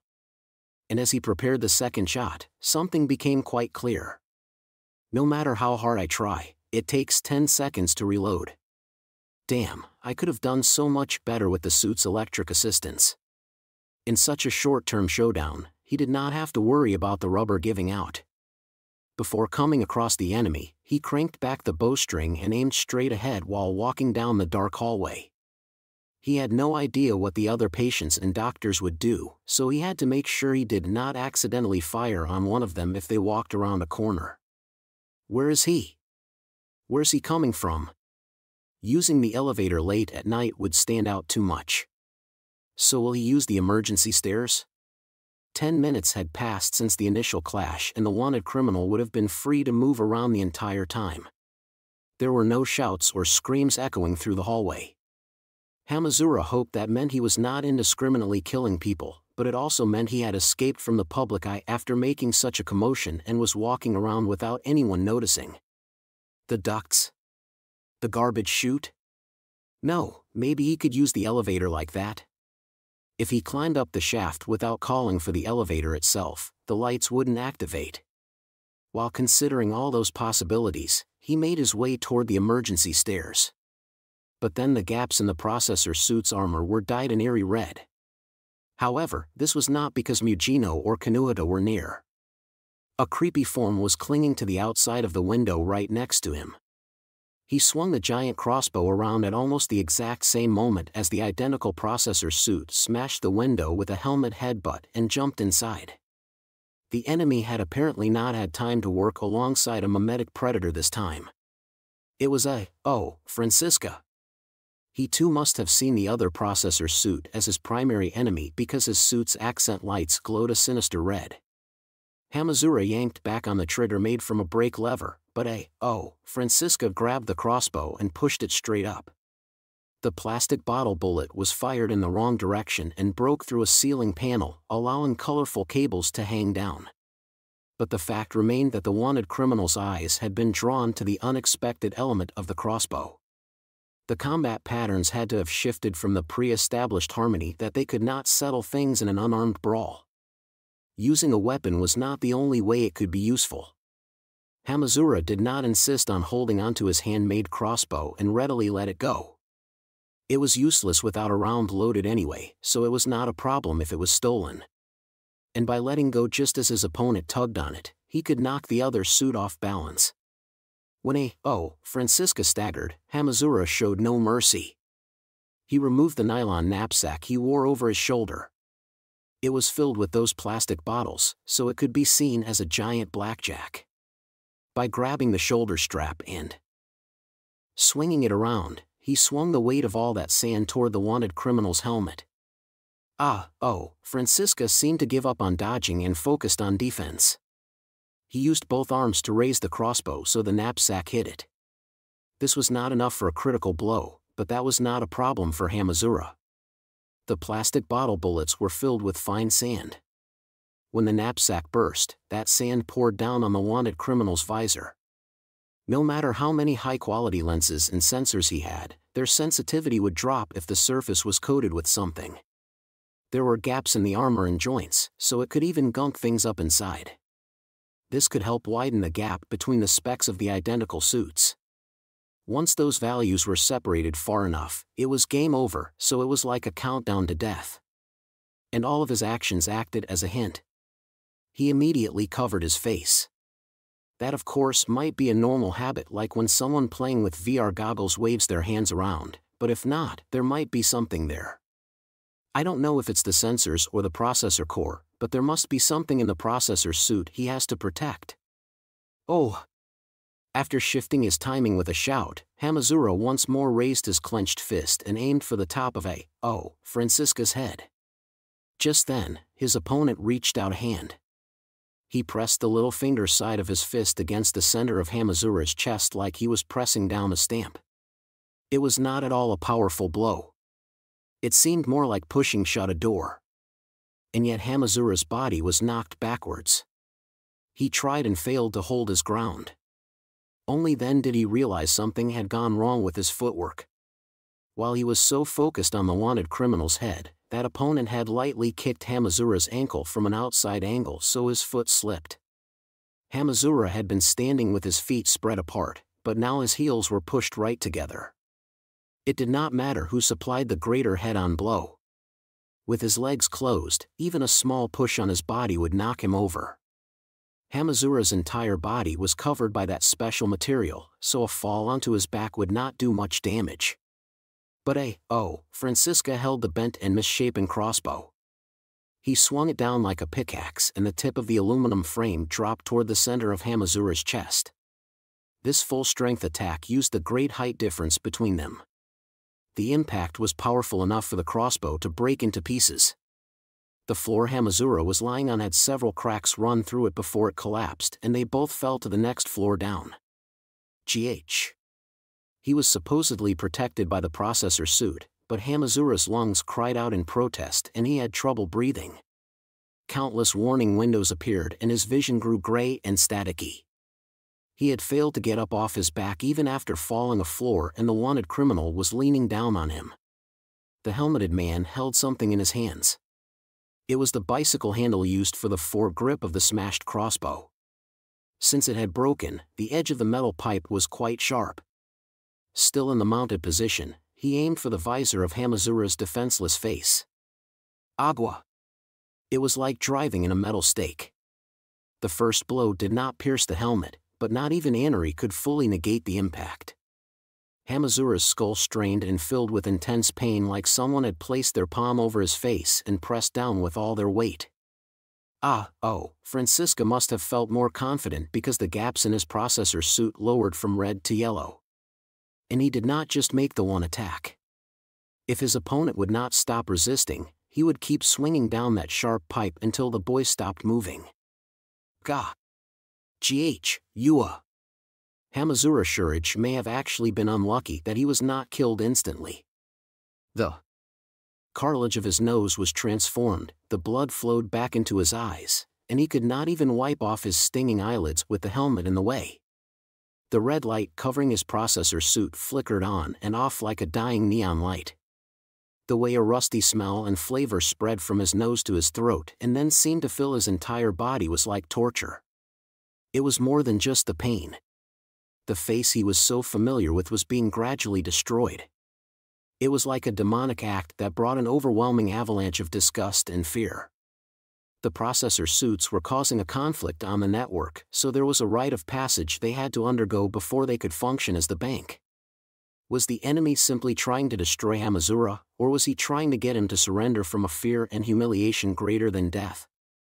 It may have been divine punishment for believing he could play a role on this stage that was simply out of his league. For trying to snatch the glory of victory when Anari in the processor suit had done all the work. But when wanted criminal Francisca stuck the sharp end of the metal pipe into the armor gap below the jaw and tried to pry the helmet open, Hamazura grabbed his wrist. He had not given up yet. He would not let this end here. Letting go of the cliff's edge would be easy, but he could not fly under his own power if he did. Lilith had been stuffed inside an abandoned car in a back alley despite doing nothing wrong, and she was now suffering from a fever without even being properly examined. He had decided he would show her the kindness of this world and that he would not let this day end on such an awful note. So what did this pain matter? Was this fear even relevant? Was any of this enough of a reason to give up on the objective he had chosen for himself without being told to by anyone? I will bring back the bank, this wanted criminal did not matter. The one who needed to hear those words was Hamazura himself, since he was on the verge of breaking. There's no room for you in my story. Don't butt in just because you have some special tool. You're just some crazy bastard that's only thinking about fighting and winning, so let's not act like you matter. There was no response. He heard a dull straining sound as Francisca pushed down with his full body weight despite the hands holding his wrist. The electric potential elastic tape was screaming in protest. The metal pipe with the sharp end was gradually sinking down toward the throat of Hamazura's processor suit. And just as Hamazura Shurich gulped, he heard a voice. Proxy message, I was hoping I could be pampered a while longer, but it looks like it's finally time to switch modes. Something unbelievable happened. But in truth, the processor suit's accent lights changed from red to yellow. With an explosive sound, the wanted criminal was blasted off of Hamazura. Hamazura had seen a leg. It was not covered in a special material, but it could not be human skin either. It was a slender lady's leg made of smooth wood. Perhaps to prioritize the beautiful appearance, it had no ball joints, and yet it moved as smoothly as some kind of liquid. This was impossible, or it should have been. What looked like a humanoid processor suit was actually a defense system built to protect the Bank Academy City's general database. It would not have been knocked that cleanly away even if an armored truck crashed into it at full speed. Nevertheless. Confused, Hamazura turned his staticky vision around without getting up. He saw someone surprisingly nearby. It was a small baby wrapped in a blanket. But she could not have opened the examination room on her own. There was also a stroller made of smooth wood. A lady in a dress was holding the handle and rocking it back and forth, but she too was made of soft wood. The design of it all was clearly in the Western style, but the smoothly shaved down wood was a lot like a wooden statue modeled after an Eastern tenyo. That gave it all a weird mixture of Japanese and Western. And around them was a spiral of what looked like building blocks shaped like cylinders or triangular prisms. From there, it was like a three-dimensional puzzle. By combining them and driving in a wedge, they could become a smooth rocking horse or a giant rattle. All of it was both weapon and shield. Was the wood texture cleverly hiding joints? Or was it wrong to view it as a wood texture at all? He could not find an answer even with the lenses and sensors of the processor suit, no, of the bank. The baby was simply surrounded and encompassed by countless wooden statues and woodcrafts. When the baby tooted on a plastic trumpet toy in the center of that bizarre scene, the wooden lady spoke while gently rocking the stroller. Proxy message, you did quite well as a babysitter, delinquent. I will praise you for that. Your skills were awkward in a number of places, but it's the thought that counts, isn't it? He did not know what this meant. The crib, the wet nurse, and the three-dimensional puzzle of toys. Had all this woodwork come from the baby in the center? If?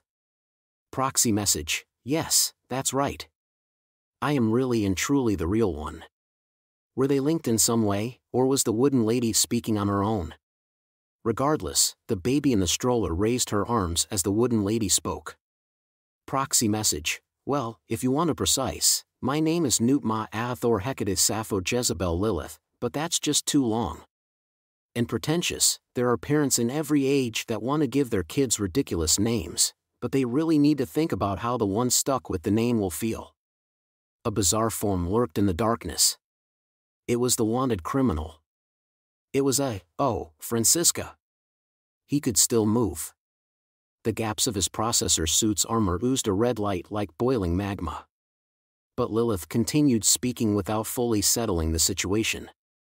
Surrounded by so much woodwork, the baby spoke. Proxy message, now, then. I have returned. No matter who's doing this is my life.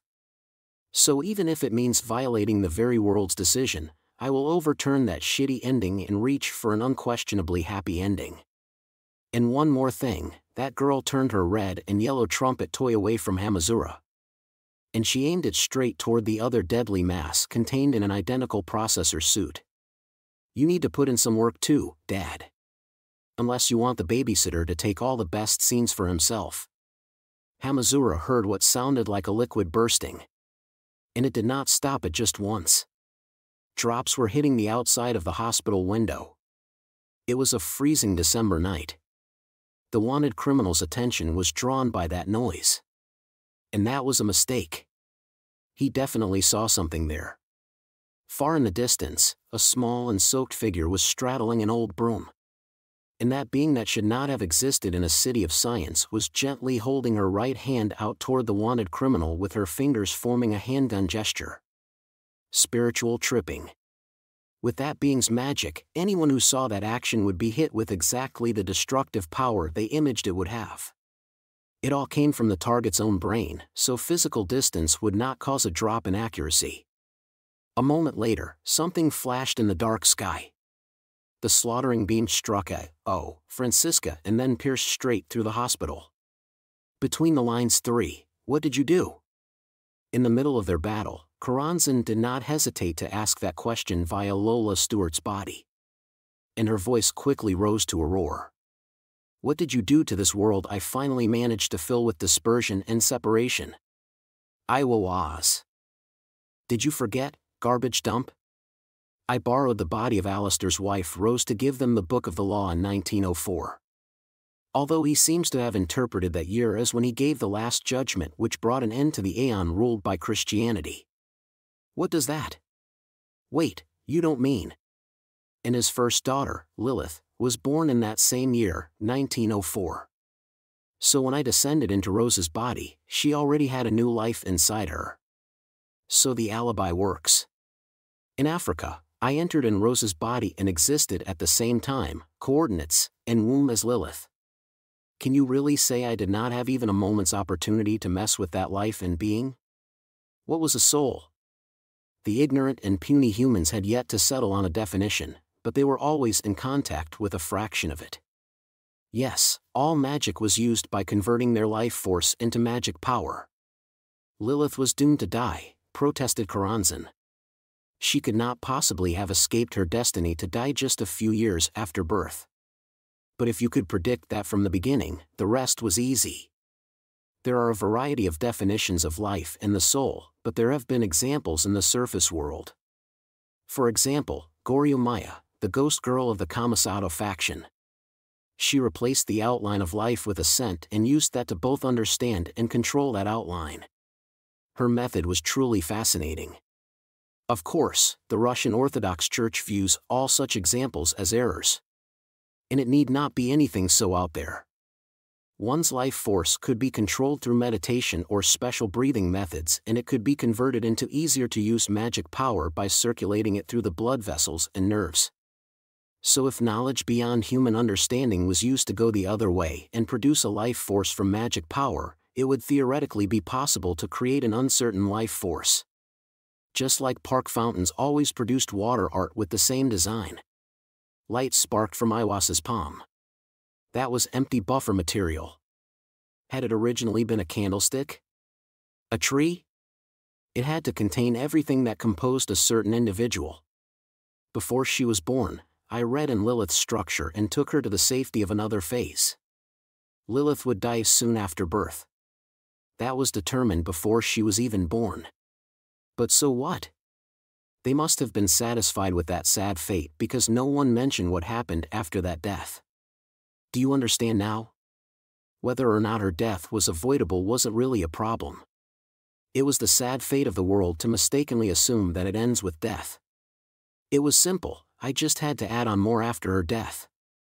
With the little match girl and the dog of Flanders, everyone just gives up on them by assuming it's over once they meet their unfortunate demise. They simply had no one show up and say they would save them even if it meant overturning that rule of the world and adding on more after their death. This was all forced onto her in the first place, so no one can tell me this wasn't what she wanted. Of course, it would all be for naught if Lilith died in the intense cold, so I prepared her a thick metal womb, but that seems to have only brought more danger. So I was relieved when she received that cesarean section. Don't screw with me. Act smug all you like, but there's no way to prove that's really Lilith. Your sour grapes argument is as empty as some old fish bones. It was a sure thing once I had received her essence directly from Rose, but, well, finding the answer only after plenty of pointless detours is exactly the kind of thing he would do. Would you call it transferring over the original, or making a copy like with a fax? Heh. But at the very least, it was Alistair's job to clench his teeth and struggle while trusting enough in the slightest shimmer of hope to continue onward. This is nothing for you to worry about. And no matter how difficult the journey appears, he will never stop. After all, that is how he has made it this far. Iwas spoke of his good deed with a smile of pure malice. Yes, all of this was merely meant to smear mud on that demon's face. You intend to use your Francisca avatar to gain control of the bank and thus all of Academy City's technology. That way Great Demon Karanzan can achieve checkmate on the planet even if you were launched into space on this windowless building. Now, can the people remaining in Academy City stop you? The Holy Guardian Angel whispered in a sing-song voice. And his lips twisted evilly. I am glad I managed to distract you so well. Although it is true the bank was not the only distraction. Mina and I both acted as decoys as well. But perhaps that was a little too complicated for a fly-infested sink tidy. This was the normal that Iwas spoke of. These were the colors seen by a being that provided knowledge in order to transform human history. That said, an exposed life force is unstable. After all, pure power will scatter in search of stability. If I had simply returned what I had protected, it would not have lasted long. That might have made for an emotional story and an interesting one to watch, but it is a far cry from salvation. Even now, on the distant planet's surface, baby Lilith had come down with a mysterious fever and had created a wooden wet nurse and stroller in something like a smooth three-dimensional puzzle, and she did it with her mere thoughts instead of relying on a spell process or quantum mechanics. Nothing about her could be explained within the limits of a normal body. Plus, she was a truly innocent being who had only just been born from her mother's womb. Since she had also passed through a holy guardian angel and been permeated by various powers, the power hidden within her was unfathomable. The topic of spiritual rank was relevant here. Her rank was different from that of an adult who was covered in sin and had lost their divinity. Without even referencing the Adam Cadman, it was possible to say she held endless possibilities within her. I made sure Aleister Crowley had to walk a long and thorny path before he could summon me and create a vessel of flesh for Lilith. Stem cells have their good and bad sides. How much do you know? About what? I doubt Lilith alone means all that much. At least not enough for you to directly intervene. Then was she the ignition for something? For Aleister? Or for Kamajutoma? That does sound like the kind of subject they would like. Iwas laughed quietly. The Holy Guardian Angel did not dignify the shouting demon with a response. Now was the time for blessings. Aleister Crowley, my contractor. No matter what kind of human you are, you must never stop working toward being happy. He made a proclamation. He seemed to be viewing the end of a great current that flowed from the Battle of Blythe Road, that showdown between history's greatest magicians, to today. You did well to clench your teeth and continue walking down that thorny path. The angel bearing the number 93 shall give you a reward equal to the blood, sweat, and tears you shed in that lonely darkness. The laws of the world are of no consequence and the rules set by the existing gods can eat shit. Now, lift your head, face forward, stand tall, and accept it. Accept the blessing you have drawn to yourself with your own unending effort. Do not be fooled by the demon's temptation. A miracle cannot be brought about by readily abandoning all effort. It is only found at the very end of a path paved with unwavering conviction. A transcendent being will only reach out their hand toward those who have continually challenged their hardships so relentlessly that their shed blood has paved a path through the world. Chapter 4. Are you prepared to distort the laws of the world? Human. Part 1. He was panicking. The spiky-haired high school boy named Kamajutoma was aware of that as he ran through the late-night city. Smoke rose from a hospital so thickly that the countless raindrops could not soak it and wash it from the air. At the moment, that had become an unmistakable landmark from anywhere in Academy City, so he ran toward it through the light-cold rain. Settling things with Aleister in the windowless building during the day was all well and good, but some time had passed and the situation had completely changed. And he should have realized something. If everything Aleister Crowley said was true, then the relationship diagram with Lola Stewart in the center had to be entirely reevaluated. All of the assumptions about who was safe and who was dangerous that had built up from there had lost all meaning. Oh, honestly. Aleister had gone on ahead in her silver-haired girl form. Of course she had. Between land, sea, and air, the most important one to secure was air superiority. That broom allowed her to fly around in the air like some kind of cheat code, so he could never keep up with her speed. And of all things, their destination was that hospital that was always taking care of Kamaju. After he climbed the chain-link fence and jumped inside the grounds, he saw that something was waiting on the asphalt in the cold rain. Diamond suit WH, what?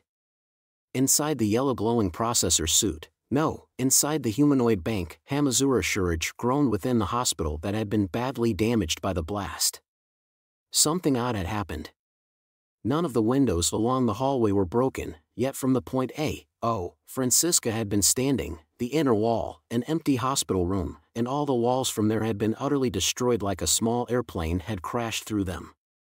There was of course no sign of the wanted criminal, and rebar, power cables, oxygen supply pipes, and such were sticking out of the breaks in the walls. The baby seated in the smooth woodwork stroller lightly waved around her red and yellow trumpet toy. The wooden wet nurse in a dress spoke up like an interpreter. Proxy message, there is nothing strange about this because that was not physical damage. No laser or beam shot through here. Francisco was filled with that illusion, so his body jumped to the side all on its own, breaking through the walls and hospital rooms on the way out of the building. Lilith in the stroller did not seem particularly irritated by Hamazura's dumb voice. In fact, she narrowed her eyes happily. Proxy message, perhaps it is for the best that you do not understand. Magic is not something to feel proud about knowing. As someone who was crushed and killed by the friction between phases, I have the right to complain about it. And if you don't know magic, that means you have lived an upstanding life without trying to cheat, my awkward babysitter. With that said, the stroller turned and carried Lilith off somewhere else. Even if she was really just a baby in a blanket, she still managed to act imposing. Hey, where are you going? Proxy message, oh? You're still worried about me even after learning I am a monster baby? Carrying a big baby around would only wear you out. He was supposed to be in the very center of it all, but the dumb delinquent did not understand anything of real importance here. Still, when he heard what Lilith said, Hamazura stood back up under his own power. If thinking about it was not enough to figure it out, then he would have to go see it with his own eyes. There was only one thing he could trust here. No matter what bizarre things she was doing, that baby was undoubtedly Lilith. And without needing Annery to perform any calculations, he knew the baby he had been protecting all this time did not have any ulterior motives or ill will. Lilith raised her small hands when she saw the knight in special armor standing beside her stroller. Proxy message, your straightforward honesty is both admirable and foolish. But, well, I like that a lot more than someone who tries to act the intellectual and ends up drowning in their own schemes. Proxy message, that is a virtue of yours, but you should also learn to be a bit more cautious. Thanks to that, your girlfriend seems to be in a very bad mood. Just make sure you do not get me wrapped up in your flirting. No, you have it all wrong. She might have that bewitching young woman made of wood speaking for her, but it's actually that baby there. Remember that this is Lilith and focus on your desire to protect. Protect, okay. While the dented suit clambered on and on like that to the miniskirt Santa who had shown up, the wooden stroller continued down the hall, the wooden wet nurse in a dress carried it down the stairs, and they all made their way out into the cold rain. When Lilith saw Hamazura grab a forgotten plastic umbrella from the umbrella stand at the entrance and open it, she raised her hands in satisfaction and the stroller moved underneath it. And outside, the miracle baby saw, diamond suit in front of the hospital on that December night, heaven was weeping. A magician had stopped flying with a broom and instead placed her feet on the ground. It was Aleister Crowley. That human had once fought a battle that washed out blood with blood, used that battle as fuel, and utterly tore apart and eradicated the golden magic cabal. Now, she gently grabbed the wide brim of her witch-like hat and pulled it deep over her eyes. The cold raindrops had soaked her clothing, her hair, and her skin. She did not bother to wipe away the liquid running down her cheeks as she encountered a phenomenon that could not be explained using the world's rules of causality. She recognized vestiges of the past in the stroller made from wood that interlocked like a three-dimensional puzzle, the similarly made toys floating around the stroller, and most of all in the wooden lady in a dress. The stroller contained a baby that should not have existed. Flanked on either side by a member of the city's dark side, that life breathed and opened her eyes of her own will. "Dad," she approached. She rolled over. And a mercilessly full-powered swing hit that human in the cheek. The baby used a rattle far too large for a baby. However, it was made of the same sort of wood used for bats, so a solid hit would be more of a disaster than a punch. After that struck Alistair in the side of the face, a rocking horse and a miniature piano crashed into her. Finally, the wooden lady who had pushed the stroller took a running start and hit her with a dropkick that had the wooden figure's full weight behind it. Alistair was hit by every attack. The ones most flustered by this unexpected turn of events were the outsiders watching on. Hamazura Shurage and Kamachi Toma cried out at the exact same time. "Ah! What was that? Lilith, wait! What are you doing to that girl? Alistair, what did you do this time? It's time you learned what was accepted by the eccentrics of your golden cabal won't fly in modern society." Hamazura and Kamachi exchanged a puzzled glance in the cold rain. Before they could answer any of their questions, Lilith rudely pointed her red and yellow trumpet toy toward her father and borrowed the wet nurse's voice to yell at her. "Proxy message, how immature can you be, you bastard? Why do you look like that? I was hoping for the emotional reunion after a miraculous revival, so why are you looking even girlier than me? How am I supposed to face a father who went through a surprise sex change and might even be cuter than his own daughter? If you could have done this normally, this would have been the perfect tearjerker, but you just had to ruin it, didn't you? If we're talking about immaturity, Lilith, I think we also need to address how you were a baby just a bit ago and now you're causing all sorts of paranormal things and acting like you know better than everyone else." Silence, babysitter. Whose side are you on, delinquent?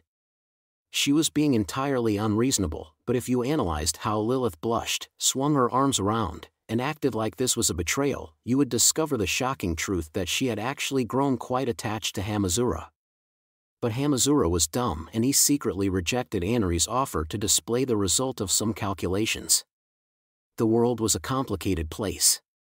How was a daughter supposed to react when she showed up to the emotional reunion with her father only to find that father had transformed into an incredibly immature and cheeky little sister character?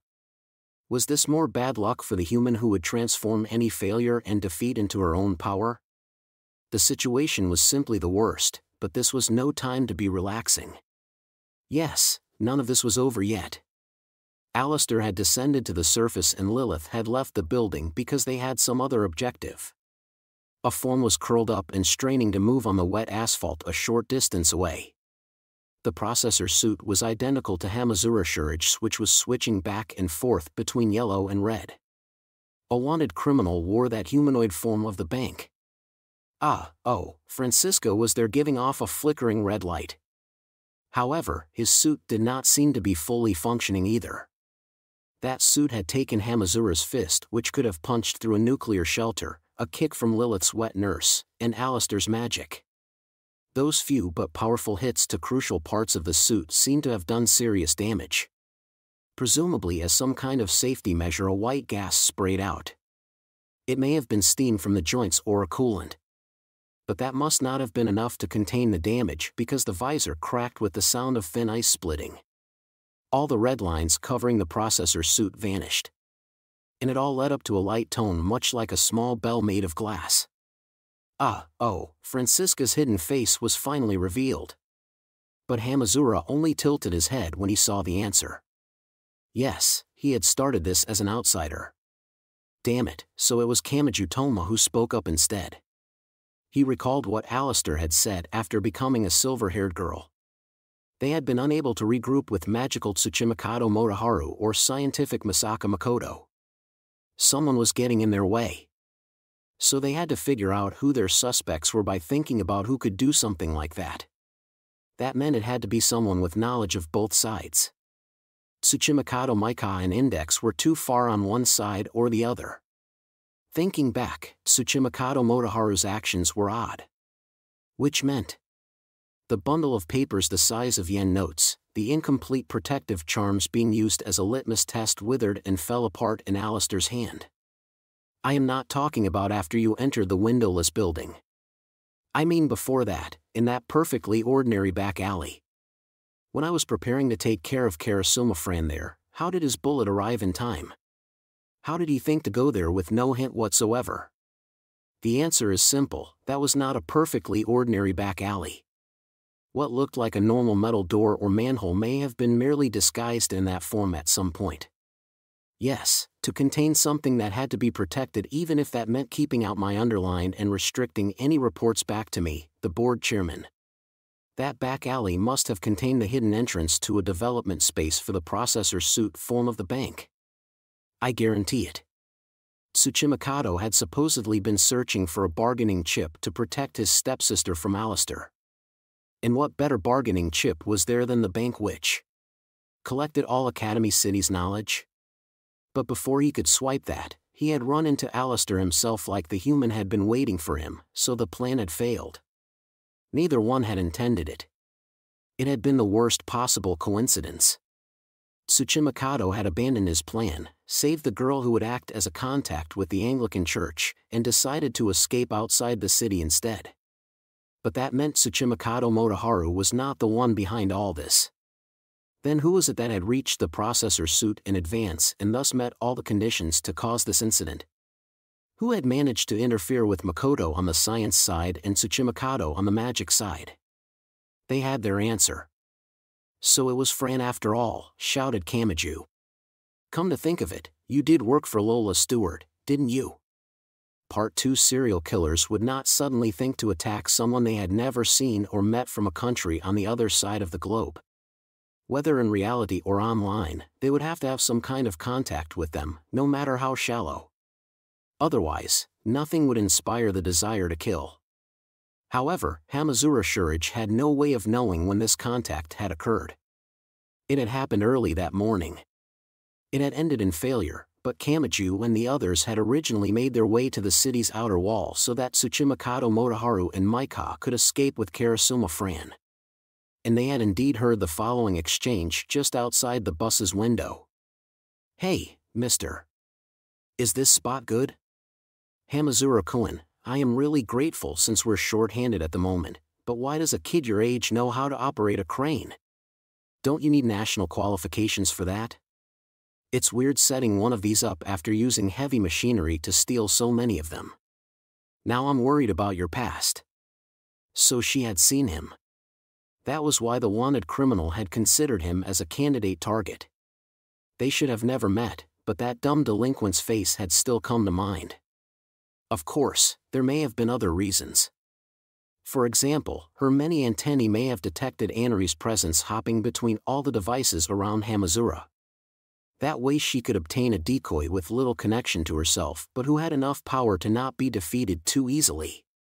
At the root of this all was Lola with her body hijacked as Karanzan's avatar, spat-out girl Alistair. Someone who worked directly for her would have been in contact with Karanzan in secret, so it makes perfect sense that she would have messed with the girl's body. And without the girl even noticing. Did the strained movements come from the processor suit malfunctioning? Or was there something wrong with the person wearing it?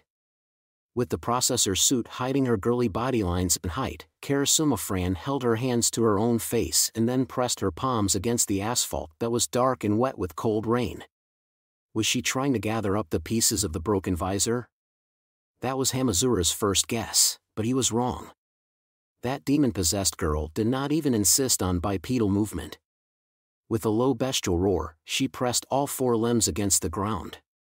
Her head hung low, showing off the top of her head, but then the spiky-haired high school boy gasped. Kamachi had realized that this girl had worn a hoodie at all times. With the hood over her head, he had never actually seen the top and back of her head. There was a face there. 3 blood-red jewels were embedded there, forming the kind of face seen in a child's doodle. Al 203 with a touch of CR, in other words, pigeon blood. Alistair gave a snorting laugh as she mentioned the alternate name of the highest quality ruby. He viewed the demon residing in the girl's hair. And he seemed to mock his own past deeds. That demon appeared within a magic circle drawn with the blood of 3 doves. I suppose this is meant to be the same. And if they let those sweet words manipulate them, anyone would immediately fall to that influence. Come to think of it, were you also the one who invited the Anglican recovery team just outside of the city so you could cross the wall and escape? I am guessing you would have chosen the Amakusa led by their saint, but, I see. That answers another mystery. I had been wondering how the physical vessel of Lola Stewart managed to enter the windowless building so easily. Curse those diligent Asians. Did they let this happen without knowing what was inside? Fran's head jerkily swayed. That crimson was even more sinister than the processor suit's warning lights. It looked like a red-eyed and mouthed beast tilting its head. Even a layman like Hamazura could tell something by looking at that girl wearing the wreckage of a suit. She isn't in control. He had no reason to defend her. He could have played the victim card and simply called her a hated enemy. But he did it without even thinking. That's nothing like with Annery. There's nothing worse than a supposed mirror of truth that only maliciously spits out lies and falsehoods. We can't let that evil continue. Of course not.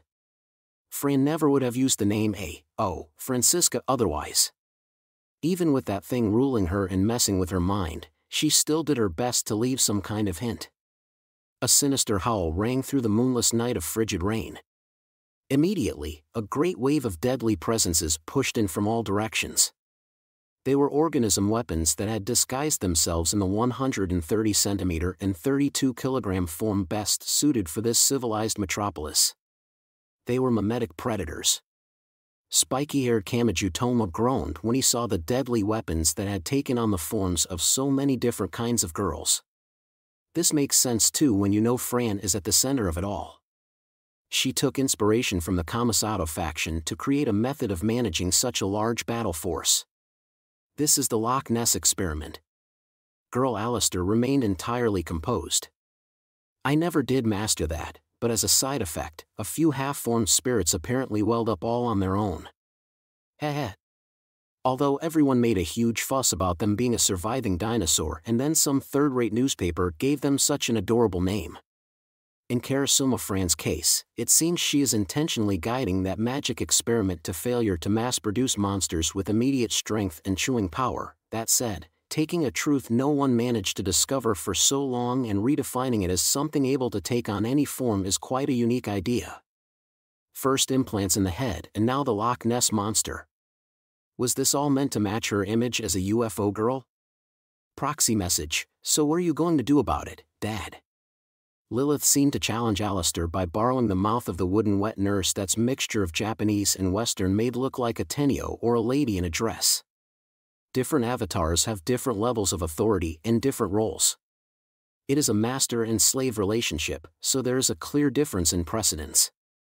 The familiarity with Lola who has been controlled for many long years will be much greater than with this Fran who would only have made contact a few years ago at best. Wait, what are you talking about? Asked Hamazura. Avatars? Like in online games? So is it like when you train your main swordsman, a gunman meant for ranged battles, and a priest for use against undead enemies, but you still end up training the main one to a higher level than the others? Proxy message, do not cluelessly butt in, babysitter. Your example is actually harder for me to picture, but thanks to this, the control over that girl seems weaker than for my little sister. If you see killing her as the only option instead of taking a sample of this weaker toxin, then there is nothing you can do next time, be it an antidote or a vaccine. Right, Dad? With a sticky sound, the many organism weapons approached the quadrupedal beast. That group had artificially reproduced just the violent side of the Kamisato faction. This was the return of the great force that had greatly shaken Academy City. And the silver-haired human responded while watching it happen. Then this is a touchstone. I will test everything I can here to ensure I can make an effective attack next time, Karanzan. Part 3. The first move was made not by Hamazura or Fran but by the mimetic predator cytoplasmic organism weapons surrounding them. The lack of any real sense of fear must have shortened the time needed to think. Hamazura tossed the cheap umbrella to Takatsubo in her midriff-bearing miniskirt Sanda outfit so she could keep it held above the smooth woodwork stroller. Take care of Lilith. Proxy message, That is not a job for your pure girlfriend." For some reason, Lilith made an exasperated comment. A moment later, the gaps of the armor in Hamazura's processor suit were dyed fully red. An anti-guided kick caught an organism weapon in the very center. His foot sank into the flat chest of what looked like a small girl in a frog raincoat and launched her backwards to take out more of the organism weapons with her.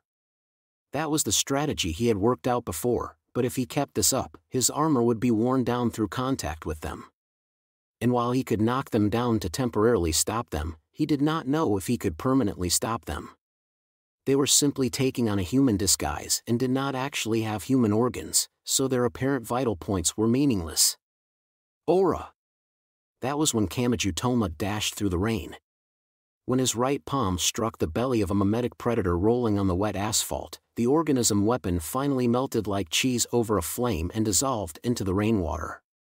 Can you use that to destroy the jewels on that frangirl's head?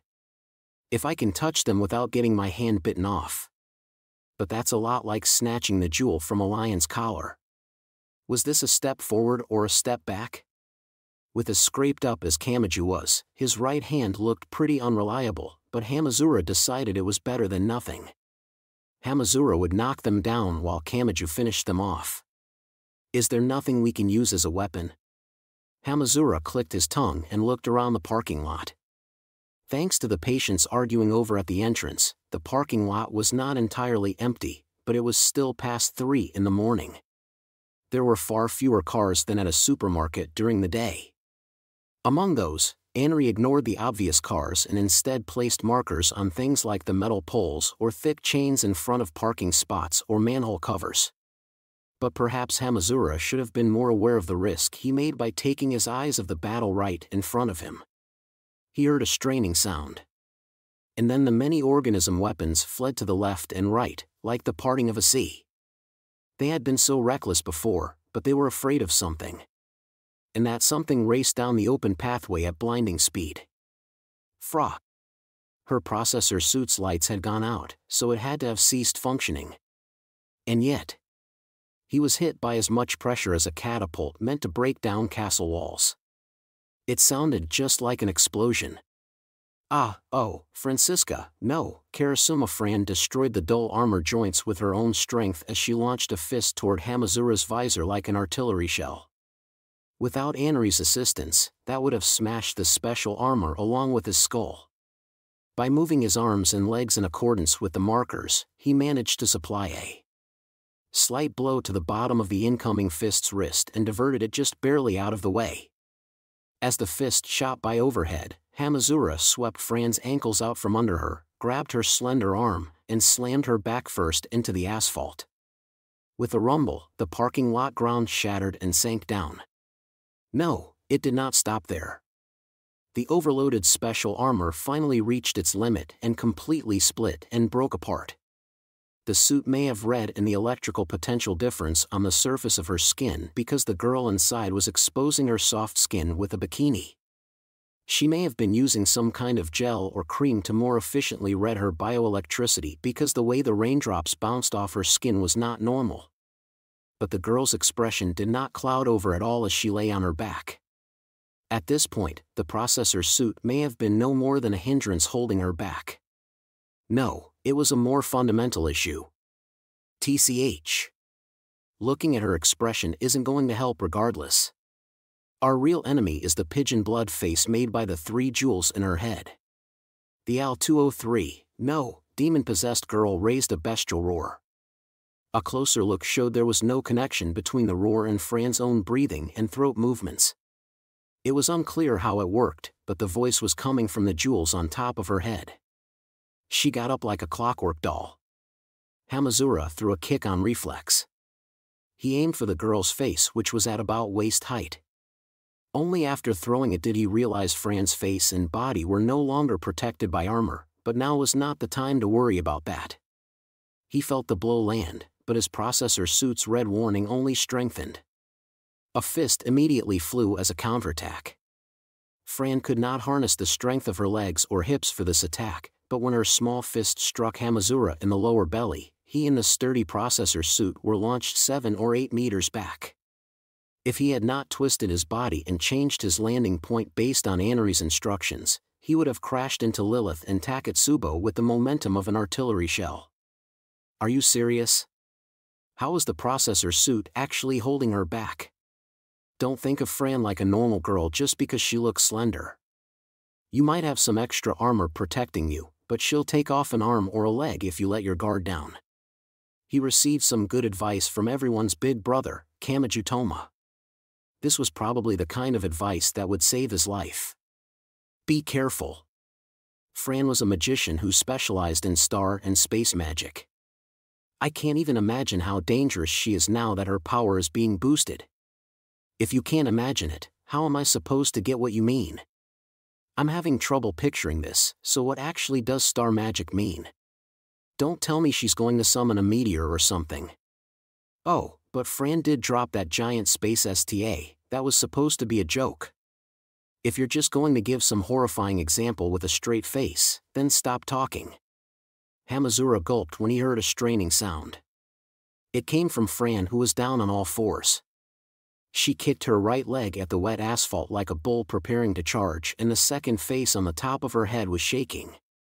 But with her processor suit destroyed and only a bikini and her soft skin remaining, how was that girl producing that sound? And that previous attack did not seem like something she could pull off without mechanical assistance. Which meant she's had her muscles and skeleton messed with. No, it could be worse. If she only had the limiters in her mind removed, who knows how much that attack just now messed up her insides. Dad. It is unusual to hear of someone's body growing feebler after being possessed by a demon. When a power similar but distinct to telesma is poured into the pre-existing pathways. For their life force, the avatar will grow stronger. I suppose it is like an instant version of a Shakti master. It is an easy way to draw out plenty of power, but it is still no more than a forced emulation. The program is being forced to run while ignoring any compatibility issues with the OS, so who knows what kind of errors will occur. This is not suited for long-term use. If the pathways for her life force are fried, she may not even be able to continue living. The way Fran kicked at the ground with her right leg, snorted, and slowly shook her head was just like a bull eyeing its prey. Before she could target Taketsubo or Lilith in her stroller, Hamazura smashed a nearby car's window with his elbow and pulled out a heat-insulating sheet made of what looked like aluminum.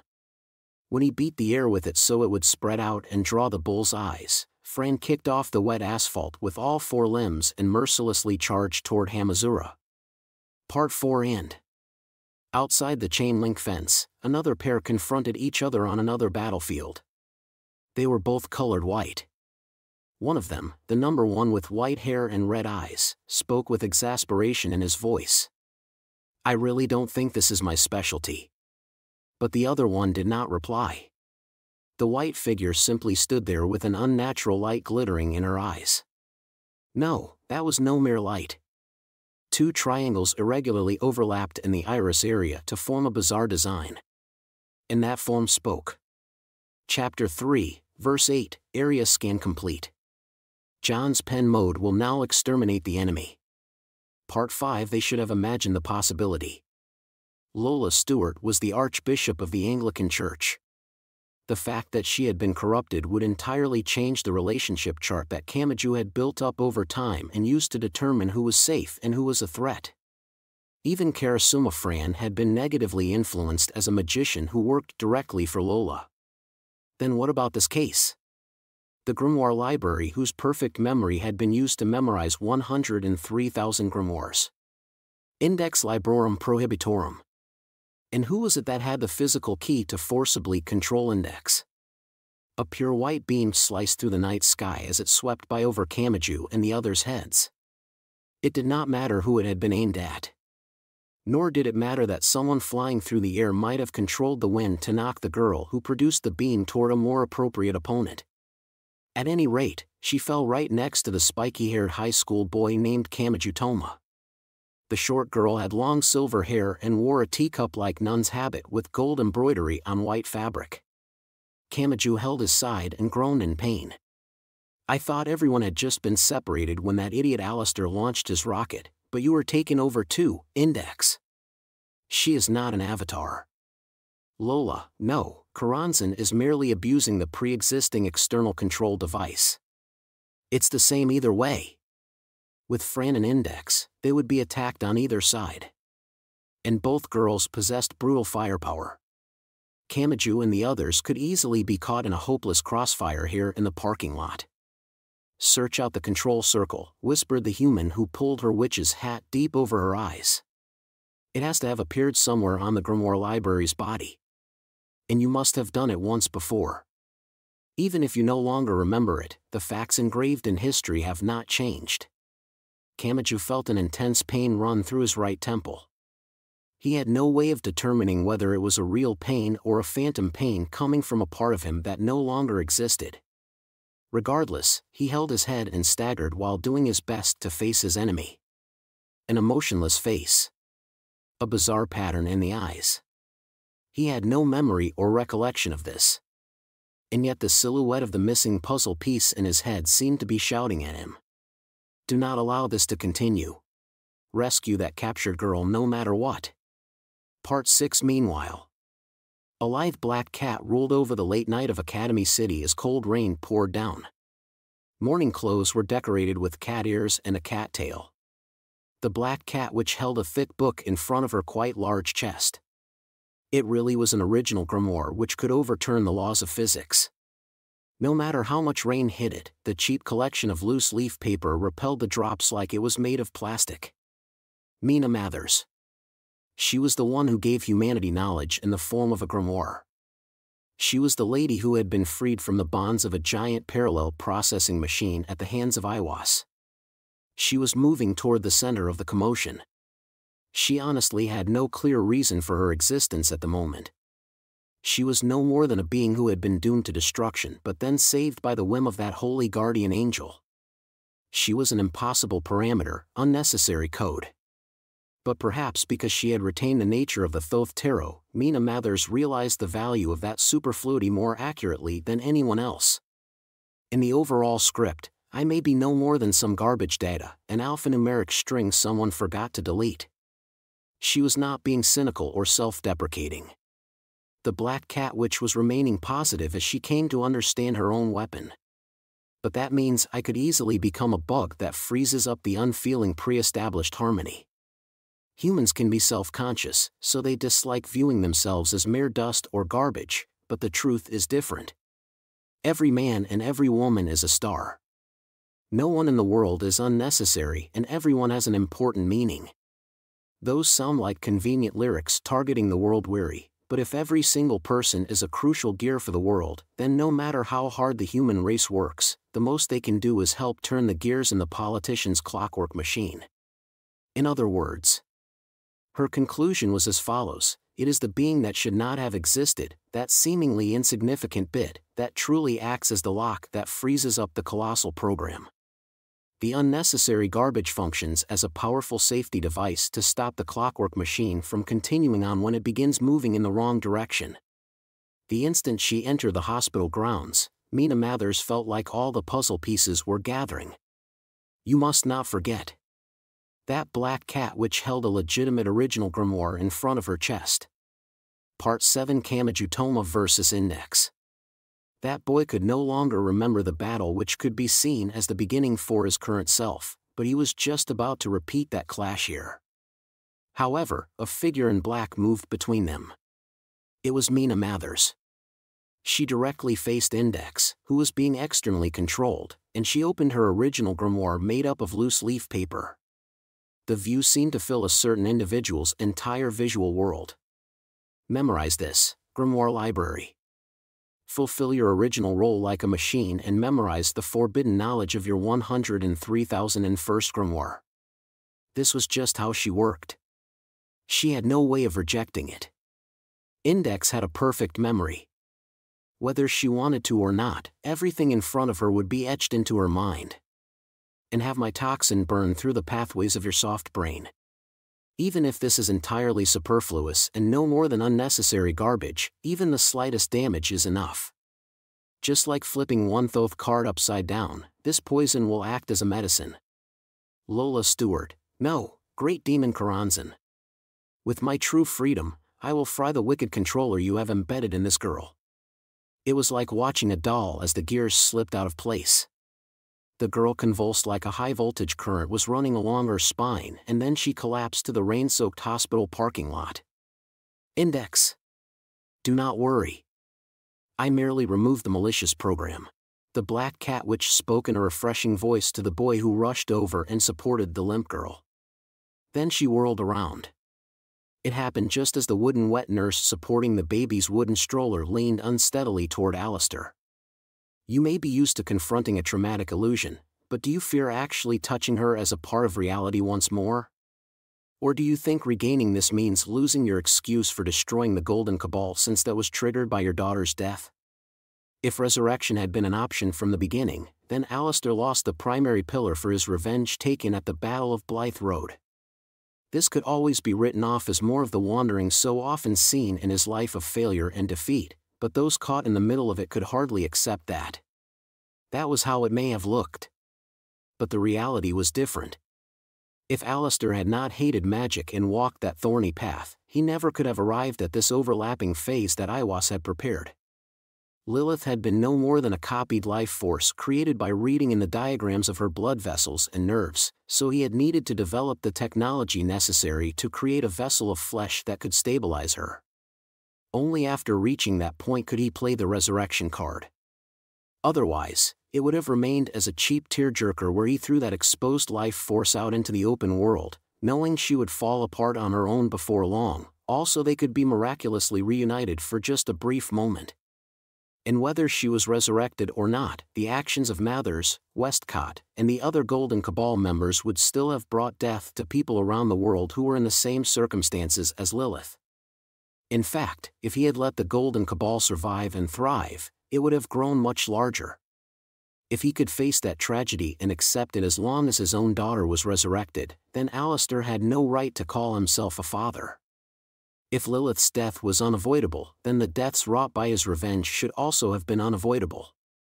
It may have been insulting to those Cabal members who all had stories about them worthy of calling legends, but Mina Mathers could only view the destruction of the Golden Cabal as they're just deserts. Their human pride showed through from the moment they attempted to master magic, bend the laws of the world, and cut themselves free from cause and effect so they alone could escape retribution. Also, Alistair had not trusted in the righteousness of God even before he aimed to become a magician. If the Golden Cabal had constructed a spell to escape divine punishment, that human would never have allowed them to continue. When those transcendent ones attempted to wash all sin from their flesh and wield mighty power, he would have pursued them to the ends of the earth. It was laughable to think one could fully escape the laws of the world simply by fooling God. If he could not say that, then he was not Alistair Crowley. It had all been necessary. Thus, even if his life had been a humiliating series of failures and defeats, he had nothing to be ashamed of. No part of the path Alistair walked had been extraneous. Iwas had prepared the opportunity, but could a human in a suit and tie have taken advantage of it? Could it have reached a human passed out in a back alley after a night of cheap drinks, or could a human who compromised for the immediate advantage before his eyes have accomplished it? The answer was no. Until this very day, he had never stopped thinking about his lost family and had worked himself to the bone for those being tormented by the same unfairness. He had known it would mean reducing himself to a brutal villain walking a path of violence, but he had never thrown out his iron will. Also, he could be given Lilith from a different phase, and so he could give her a vessel of flesh. Who had both? The technology needed to grasp at that tiny opportunity and the powerful will needed to protect someone from the malice of the world? Only that Alistair. Even if the 7 billion other humans broke down to tears, Alistair here was different. He had everything. He had nothing that could be called the strongest and he had no talent implanted in his mind. It was all knowledge that he had built up from the foundation with his bloody hands and that he had learned from his many setbacks and losses. He had been trained up because he did not fear failure and he had been given many lessons because he was willing to view his failures head-on. And that had led to further strength. If he had chosen that path because he had talent, he never would have taken a step outside the realm in which he could naturally win. His horsepower was far greater than your average athlete or pianist. That human had begun by splitting the world between magic and science, effectively destroying the very realm suited to his own talents. He had smashed the greenhouse that would hinder his possibility of growth and instead improved himself in the unlimited wasteland. So why would he hesitate now? I have an oracle from the higher being that sent this grimoire into the world. The black cat witch remained entirely businesslike. Was that because she was a type of tarot that simply displayed a result? No matter what kind of human you are, you must never stop working toward being happy. She stayed true to her role as messenger. Mina Mathers repaid her debt through that role. Of course, this decision to continue to obey her administrator after being freed was entirely her own. If, like that great demon, she had chosen to harm others just because she had been liberated, she would only have proven her own wickedness. You did well enduring those hard times. You were all alone, clenching your teeth, and misunderstood by all, but you continued searching blindly through that unreasonable darkness. So Iwas shall turn it all around. He promises you he will provide a blessing worthy of the many years of pain and shed blood, sweat, and tears you carry, so prepare yourself. It was a repeat of 1904. In that fateful year, magician Aleister Crowley had been given some words that greatly changed his life, and he had also been given a new life, even as he knew it would be destroyed. That was when he had chosen that thorny path, but another change had finally arrived. This was different from that path of failure and defeat where he accepted all pain and humiliation. This time, he was on the rails to success and victory. And I would like to add a message of my own. The processing device and card set that had originally formed Mina Mathers had been put together by that human to prove he was on the right path. She had changed form and now relied on a different medium, but the black cat witch spoke all the same. And there was a definite smile behind her thin veil. Do not fear and run from being happy, Aleister Crowley. That was when Lilith reached her limit. She had originally been thrown out into the outside world as nothing more than a life force, the most basic of basics, with no physical body. She was never going to last long like that. The floating rocking horse, piano, and other toys fell apart and dropped to the wet ground. The smooth woodwork stroller tilted and the wedges fell from the wooden wet nurse pushing it. Instead of a change, this was better called a return to normal. After being protected by so many mysterious phenomena, Lilith returned to being a mere baby wrapped in a blanket. Only that immature life remained in the human's arms. It was like a repeat of the past. That life wrapped in a blanket innocently reached her tiny hands toward her parents' face. Lilith of course knew what that meant. She knew, but she repeated it anyway. She was telling that human to overcome this moment and continue on. She had set up that hurdle. Only silence followed. Then Aleister slowly, truly slowly, reached a trembling hand toward that fingertip. The magician clearly saw his own daughter's hand firmly grasp the outstretched fingers. Anne. Part 8 electricity flashed around the human named Aleister Crowley. Something that had been frozen solid for ages had regained the scorching heat of an electric furnace capable of melting special steel. Part 9 It was far too simple. While watching Fran charge toward Hamazura on all fours, Kamachi was shocked to see that magician calmly take a certain pose with just one arm. It did not help that she could not have looked less like a father in a school uniform blazer, a witch's hat, and a cloak. Aleister's spiritual tripping was a spell that hit the target with the destructive power they imagined when they saw the gesture. But normally, there should have been no way to tell if she was holding a katana, a saber, a wooden sword, or a metal pipe. The ability to accurately instill people with an image of texture, sheen, weight, and hardness may have been proof of her top-rate skill. That skill was why the gesture naturally brought something to mind. All she did was raise one hand to mime peering through a pair of binoculars. Even if it was clear those were military binoculars used to designate attack coordinates via laser or GPS, it should not have been clear just what kind of attack it would be. Would it be fired from a ship's guns or dropped from a bomber? Would it be an anti-surface missile or an aerial bomb? Nevertheless, the precise image was drawn in the spiky-haired high school boy's mind even though he had never seen the real thing. Without thinking. Truly without thinking, Kamachi Toma forgot all about his own injuries and shouted in disbelief. An aerial support, Big Bang Bomb. This was only targeted at the mimetic predators crawling around the area. And they had the misfortune to be biologically based instead of being inorganic weapons. They too could picture the weapon, so it was drawn with hopeless detail in the back of their minds. There was an explosion that only they could sense. That 10 to 44 seconds may have been more valuable than an eternity. Cold rain continued to pour down on the late-night parking lot. Physically, not a single leaf floating in a puddle was harmed and not a drop of water was evaporated, but hundreds, thousands, or tens of thousands of organism weapons were blown into the air, swept away, vaporized, and thoroughly contaminated to the last cell. This was not just on a planetary scale.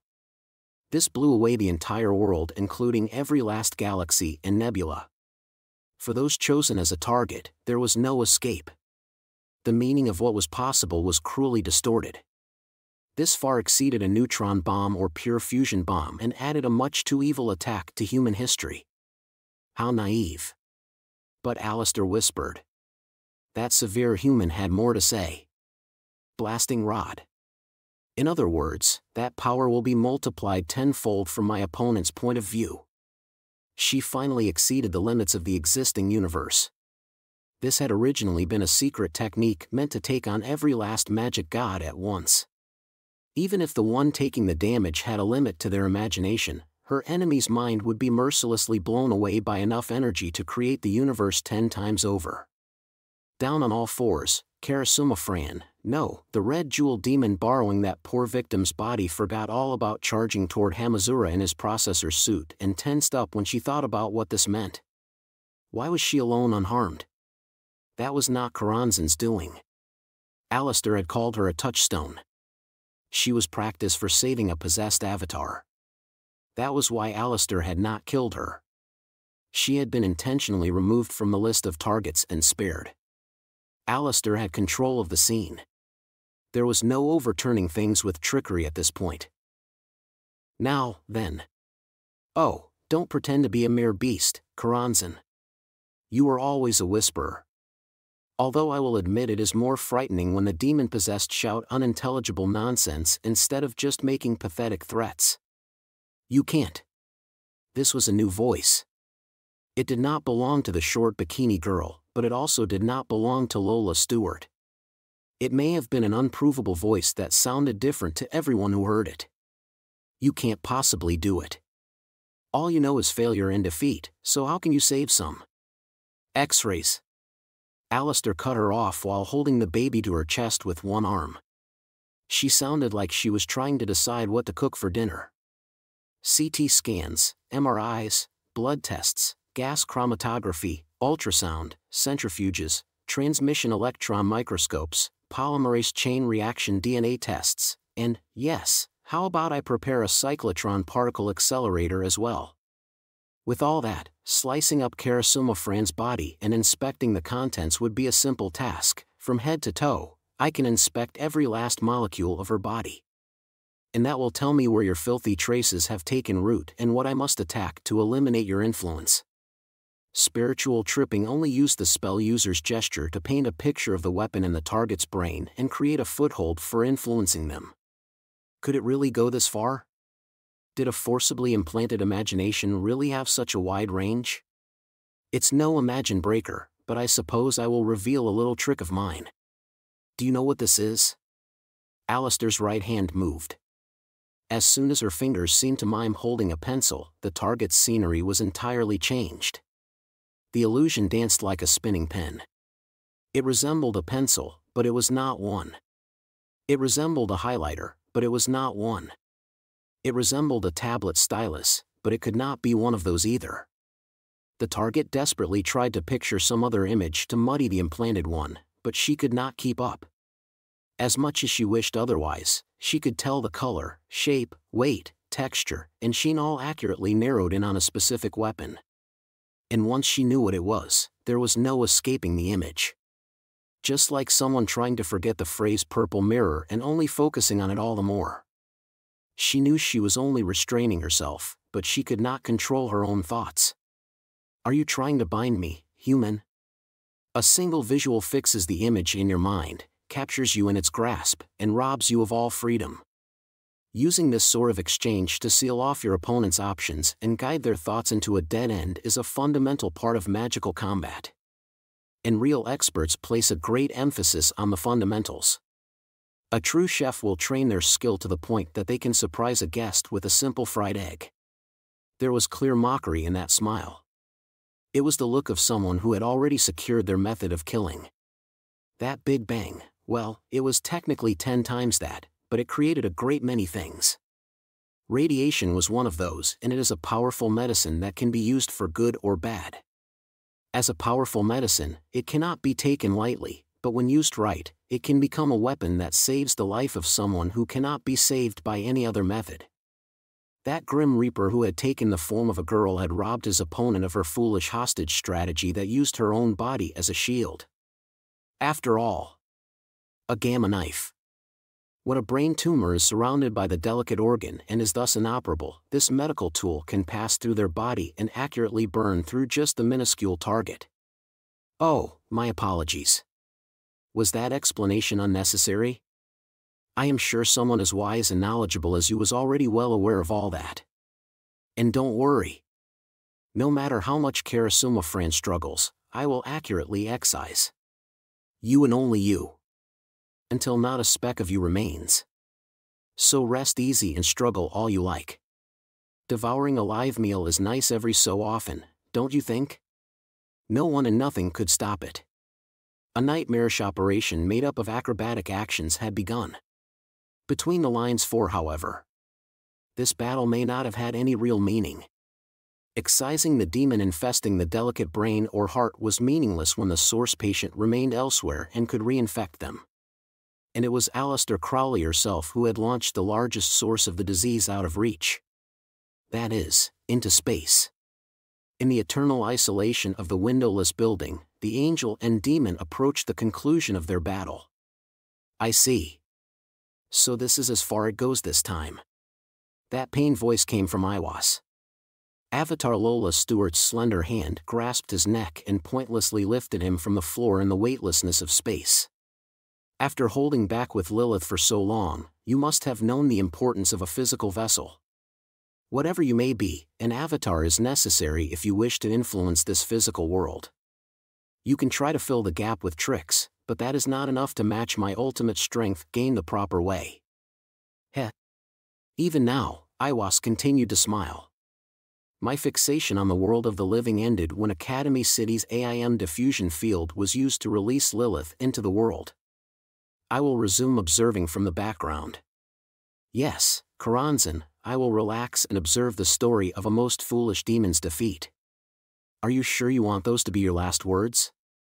Then I will add a few more. It is time you experienced the loneliness of Urashima Toru, you mere debris. That was all. Lola felt the sensation of something breaking and she casually tossed the remains aside. Iwasa's presence had vanished from the body that simply floated instead of falling to the floor. Now, then. Lola took a breath and then set to work completing each of the necessary tasks. She operated the banished windowless building's helm to change its direction and fly back toward the blue planet.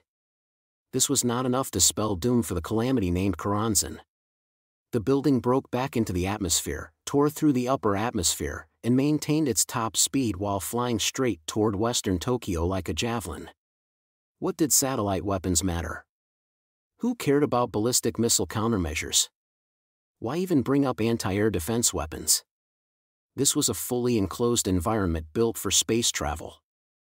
Ironically, it was Aleister who had given the windowless building's sturdiness the stamp of approval.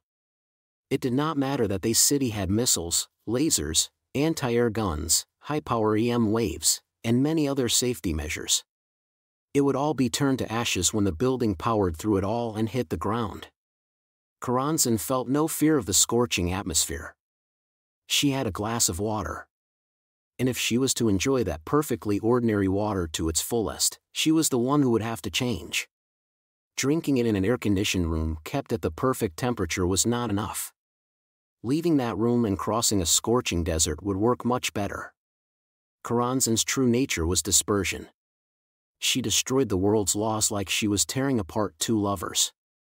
So this was only natural. It was the same as ever so carefully building a house of cards or lining up dominoes.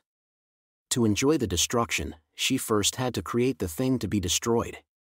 Those fools think they've won, but I'll show them the usual failure and defeat. She laughed. She scoffed. She sneered. My numerical value is 333 and my nature is dispersion. I prevent the true bonding of all the world's laws and I bring endless chaos and destruction. She had of course never even considered breaking. She had such a great mass moving at such a great speed. My name is Karanzan. Now learn firsthand just what that name means. As soon as the building hit, Academy City was wholly annihilated. It began at one point. From there, fearsome destruction spread in all directions. The skyscrapers released a great downpour of glass before they were torn from their foundations and thrown to the ground.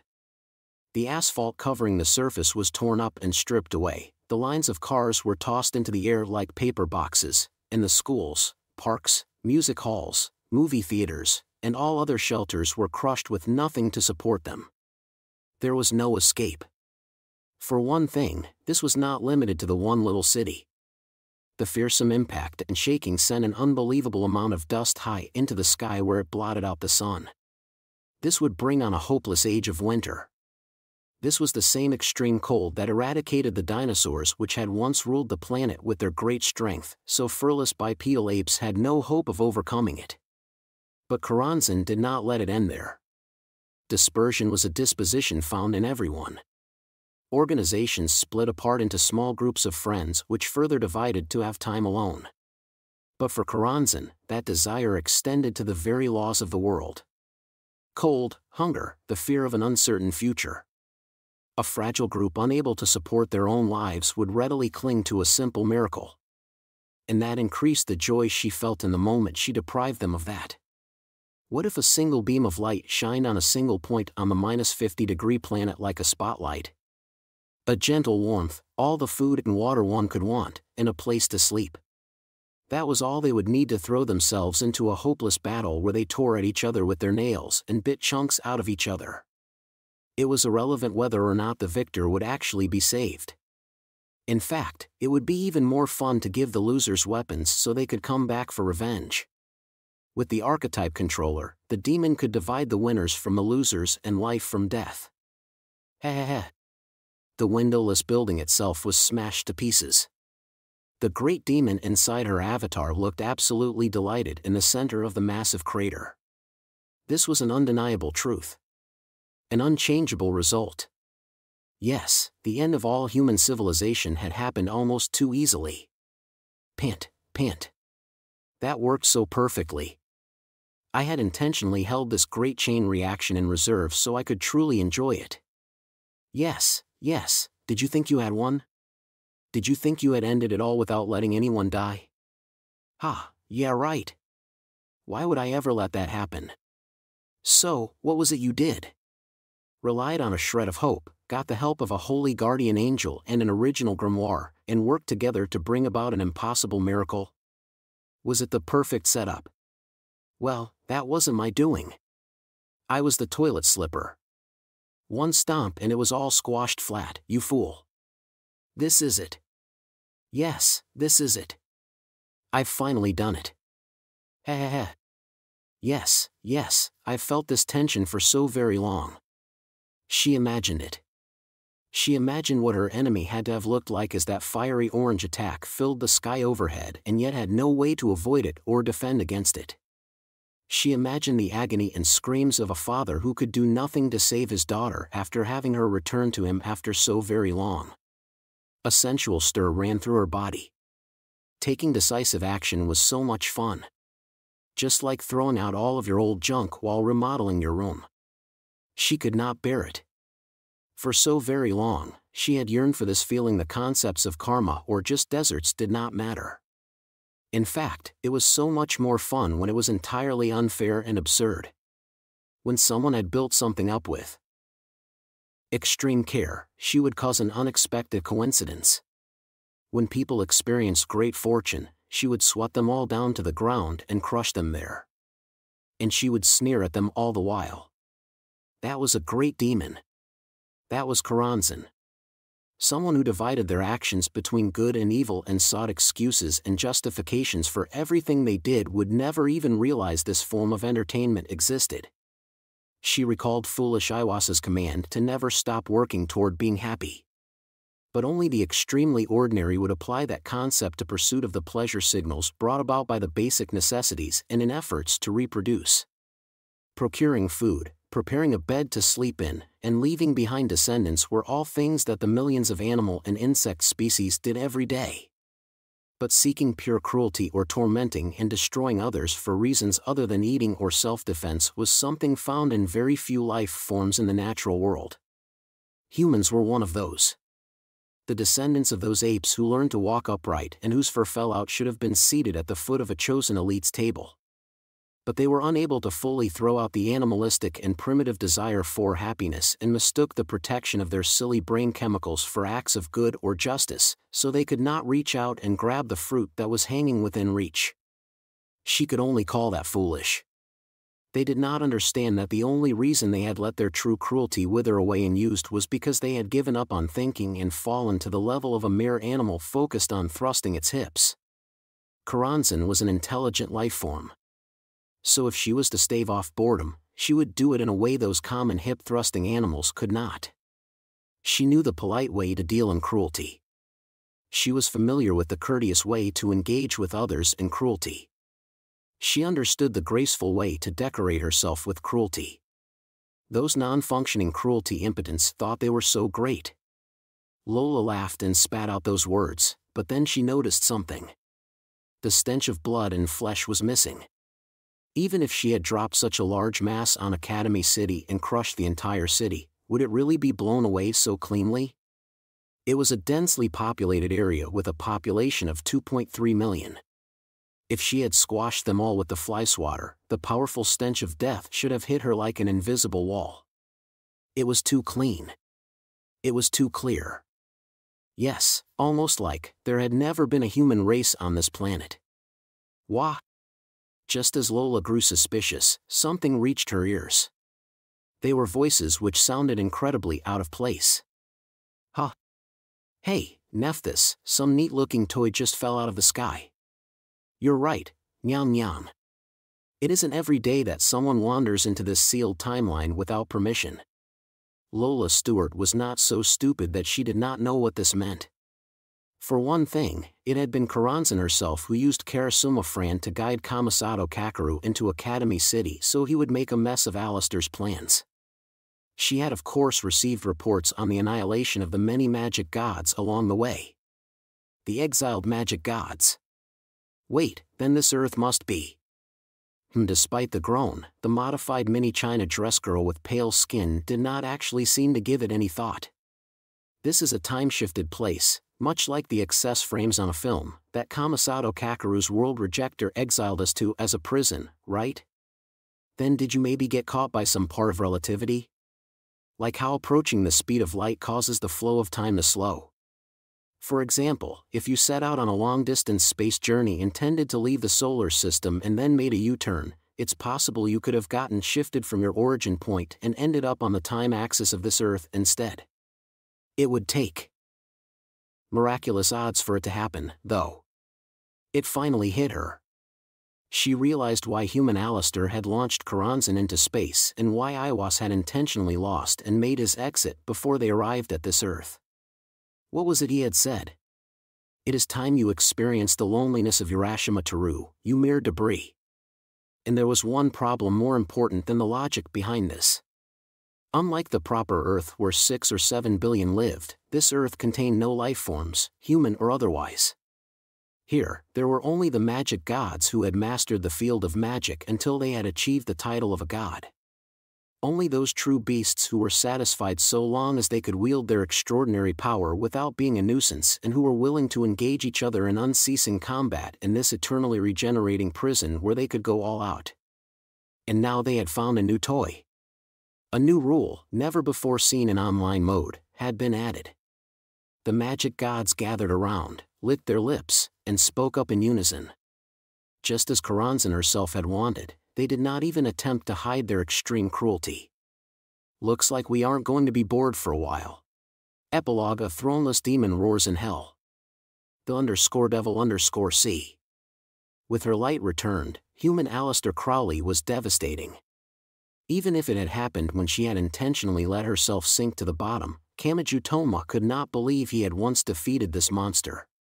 That spiky-haired high school boy had the rare experience of seeing both a true magic god and the golden magicians at their peak, but that was exactly why he was so confused. If this human could do this, could she really be classified as a human? Why was she not known as a magic god? He was having trouble getting a hold on the vague definition he had accepted. Ending something through an act of salvation had to be dozens of times more difficult than ending it through an act of killing. And Aleister had done it at Karanzan's level.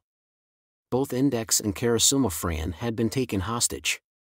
Kamachi would have been at a loss as to what to do after that, but Aleister had mercilessly saved them both. The fearsome skill involved was apparent even to an amateur observer. Every time she had failed or lost, she had definitely grown a bit stronger. This was different again from Athanas, who had lost her power as a god and been turned into a fairy after a battle that involved the entire world. Kamachi could not imagine defeating this human if they clashed again. After all, she was at a level where she could perform accurate brain surgery in the middle of a battle against something as powerful as Karanzan.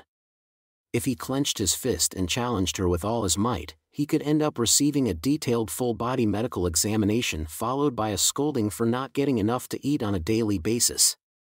It's a good thing Mina contained Index in advance. Who knows what would have happened if she had tried to attack Aleister. That was when he heard a liquid dripping to the ground. This was clearly different from the cold December rain. The silver-haired girl had a hand over her mouth with a dark red liquid spilling out between her fingers. Aleister. You are familiar with magic recoil, aren't you? That is the spray created by the collisions between phases. I am not like Mathers or Westcott. When I contain that recoil in my body instead of allowing the sparks to escape to elsewhere in the real world, you have to expect something like this. Don't give me that look. This is the joyous proof that my power is not being a nuisance to anyone else. Aleister slowly took a deep breath to endure the pain. Meanwhile, Index groaned in Kamachi's arms. He could not imagine how bad the original Grimoire's toxin would be, but she had to have a high resistance to it. He could only pray that Mina Mathers was correct about the poison acting as a medicine. The girl magician holding a baby sighed disinterestedly. If all went as planned, foolish Karanzan should be falling into our trap about now. I don't know how much that will restrain her, but we need to make use of what time it does give us. I am not optimistic enough to think something like World Rejector will trap her for all eternity. I mean, if she could be thrown in there without using the owner's right hand, then she can get out the same way. World Rejector? Is Kamasato causing trouble again? It looked like the idiot's idiocy was going to blame someone for something they did not do, but Aleister did not bother correcting him. It had been the Kamasato faction that caused so much damage to Academy City, primarily with the microwave heat wave, and that was what allowed Karanzan to take Aleister by surprise. As usual, that failure had ultimately worked out in her favor since she had learned of her other daughter's whereabouts and the name of the enemy she needed to defeat, but she probably still felt the need to get back at Kamasato in some way. Karanzan has free use of Lola Stewart as an avatar, so she will of course have used her position as Archbishop to give instructions in the Anglican Church's name and embed some kind of trickery in the United Kingdom and the 53 nations of the Commonwealth bound to them by treaties. Until we dig up and dispose of all that, we cannot defeat Karanzan. Even if we temporarily drive her away, she will recover and attack again. Is it just me, or did the scale of this just get a lot bigger? We are talking about one of the 3 great Catholic churches. The more than 1 billion Aleister Crowleys who split off from me are currently attacking those nations. That should be enough for the various Commonwealth nations, but it is unknown if they can fully bring down England itself. To be absolutely certain, this me must leave Academy City and join the battle. Hold on a second. Why did you just use an individual's name alongside a number rivaling the population of China or India? You can't just all of a sudden increase the population of the Earth by more than 10%. That'll introduce a whole bunch of problems like the food and oil supply. Aleister held her empty hand to her mouth. Oh, dear, she said with a straight face. I seem to have screwed up again. I hadn't thought it through that far. Just to be sure, your whole life of constant failure wasn't just due to you being extremely myopic and trying things without thinking them through, was it? This explained why the Mina Mathers supercomputer had been guiding Aleister until now. In fact, she had been that bad even with Mina's guidance. If Mina did not strip off her mourning clothes and change into a maid uniform, the future of the human race was in trouble. That would make her a legit British maid with cat ears. But that's all wrong for a young widow. It's as awful a combination as a vanilla and awful hot pot. There's something wrong with this picture in my mind. You seem to have some crossed wires in your brain. Now, you can train to be channeler if you wish, but if you do not learn to control yourself first, the spirits will control you. No, wait. I shouldn't just go with my immediate reaction. What if I imagine she's a young woman trying to bear with that outfit as the embarrassing result of a punishment game?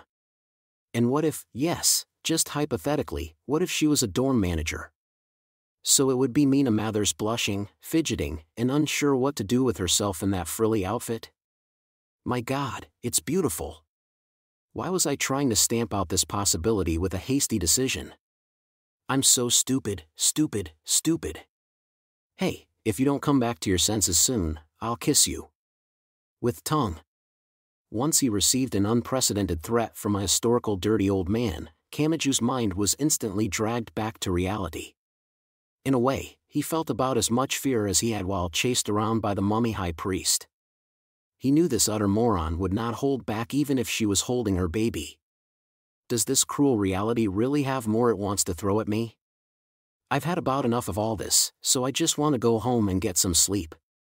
Don't be silly. You need to make some preparations first, but you will be coming with me. Excuse me, replied Kamaju like it had to be a joke. He truly did not want to believe it, but his doubts were soundly rejected. Human Aleister clarified. Again, you will be joining the battle to conquer England so we can fully eradicate Karanzan. Sorry, but this has already been decided. You shot me twice and I've been running around non-stop ever since. So what if I just say no? A fair question. This me has no authority or assets, so I have no choice. I will just have to win you over with my body. Thinking time. He could not let her surface appearance fool him. His heart was pierced by as great a shock as when he essentially saw that old mummy setting up a pillow that said yes on the front and no on the back. Diamond Suit 1 problem remained for Hamazura Shurage. It was that object with a pale blue light flickering between the gaps of its armor. I still can't seem to get it off. What am I supposed to do about this processor suit, Anri? Hamazura. Taketsubo-shan. Yes, you can always count on your lovely girlfriend to be worried for. If you're having trouble, you should probably just have Kanuhada or Mujino force it open with their powers. Wait, you Santa from hell.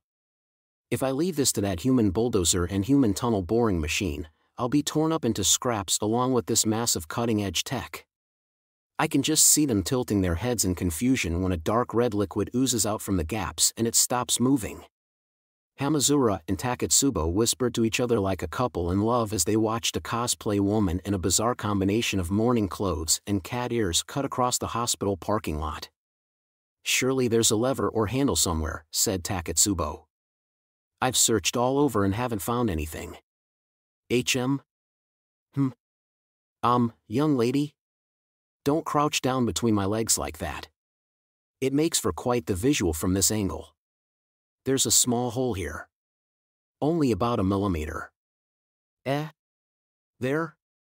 How embarrassing, and how am I supposed to interpret this? Like lovers searching out each other's moles? It's like the thing for forcing open a CD tray when it's stuck. Wait, don't shove a straightened hairpin in there. That's not a smartphone SIM card, so it's not just going to pop out so easy. With several sounds of something being cut with an arc welder, all the armor came apart and Hamazura Shurage made his debut. The pale light running across various parts of the armor had entirely vanished, and it must have been lined with detonating cords because accurate lines of orange sparks raced along it instead. That might sound ridiculous, but it was meant for emergency removal. If it was too complex to reach in a time of need, it would have been useless. However, that was not the most important point for Hamazura and Taketsubo. Santa girl Taketsubo Riku had crouched down with no concern for her miniskirt in order to check near the guy's crotch, and Hamazura Shurage had just appeared in front of her in only his underwear. They should have considered it. Hadn't they? Oh, Francisca, that is, Karasuma Fran, appeared from her processor suit as a bikini girl despite the winter season? And she had had a legitimate reason for that, so the suit could read the electrical signals in the surface of her skin. The foreshadowing had been there. And with that part of his anatomy shoved in front of her face, Taketsubo-chan the busted Santa spoke in a low voice. Hamazura, wait, this wasn't my fault. I really don't like the way you're holding that straightened hairpin there. What are you planning to do to me? I'm not sure I buy your concern when you're getting kind of cheerful down here. Heh. No, wait. Really, I'm serious, just why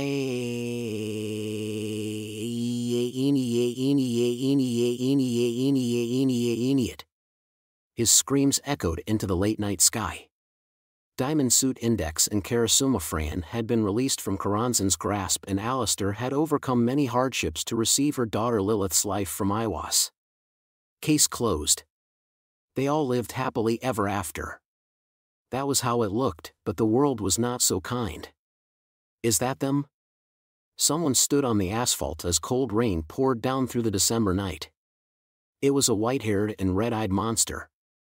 He was Academy City's #1 Level 5, Accelerator. I have no idea how this happened, and I don't really care what tricks you've used. But the board chairman who's been running Academy City from the very top is this silver-haired brat, right?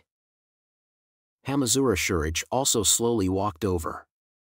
The presence or absence of the processor suit meant little here. The cold December rain was hard to bear in nothing but his underwear, but he knew he had to give this top priority. Kamijutoma, Accelerator, and Hamazura Shurage. The three of them exchange a glance in the chilly night. Then there was a dull sound of scraping metal. Accelerator and Hamazura Shurage had both pulled a weapon on Alistair. Academy City's #1 held a light military handgun that looked like a toy since it was made from layered plastic. The former skill-out leader must have been worried about the swords and firearms control law because he stepped on the plastic cover on the end of a broken umbrella on the ground, pulled straight up on the grip, and exposed a piece of sharp metal. It was a makeshift rapier meant for stabbing. Both of them were deadly weapons capable of taking this soft girl's life. This was no time to be worrying about the pain of his injuries. Without thinking, Kamijutoma stood protectively in front of the silver-haired girl holding a baby.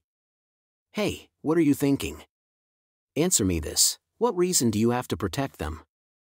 Accelerator clenched his teeth while he stood in the icy December rain with his modern design cane. Academy City Board Chairman Alistair is the orchestrator of all the tragedy in this city. They're the source of all the blood and guts splattered through the back alleys here. I don't know what they were planning, but if they hadn't tried to make it happen, none of this tragedy would have happened. Well, you can't just write off everything they've done because all's well that ends well. Whether you were blinded by greed or were nudged in that direction by someone, everyone is carrying something like that. We're living on despite the suffering. You can't just set that burden aside because it's heavy. You have to face it. Face yourself, you son of a bitch. If you can't do that, I'll grab you by the hair and make you look. It's the same damn thing you've done to so many other people. Kamiju had his back to Alistair and thus could not see the look on her face. He glanced in the direction of the black cat who stood a short distance away, but she only shook her head. Even if she was going to stay with Aleister Crowley, she was not going to erase all the hatred and grudges that human had earned. The boy gulped and looked to Hamazura, who was also wielding a weapon. Is that how you see it too? You're the one that protected Lilith all this time, right? Would you not have saved her in the first place if you'd known she was Aleister's kid? The heavy silence that followed felt like having lead poured into his gut. The sound of the rain seemed like enough to burst his eardrums.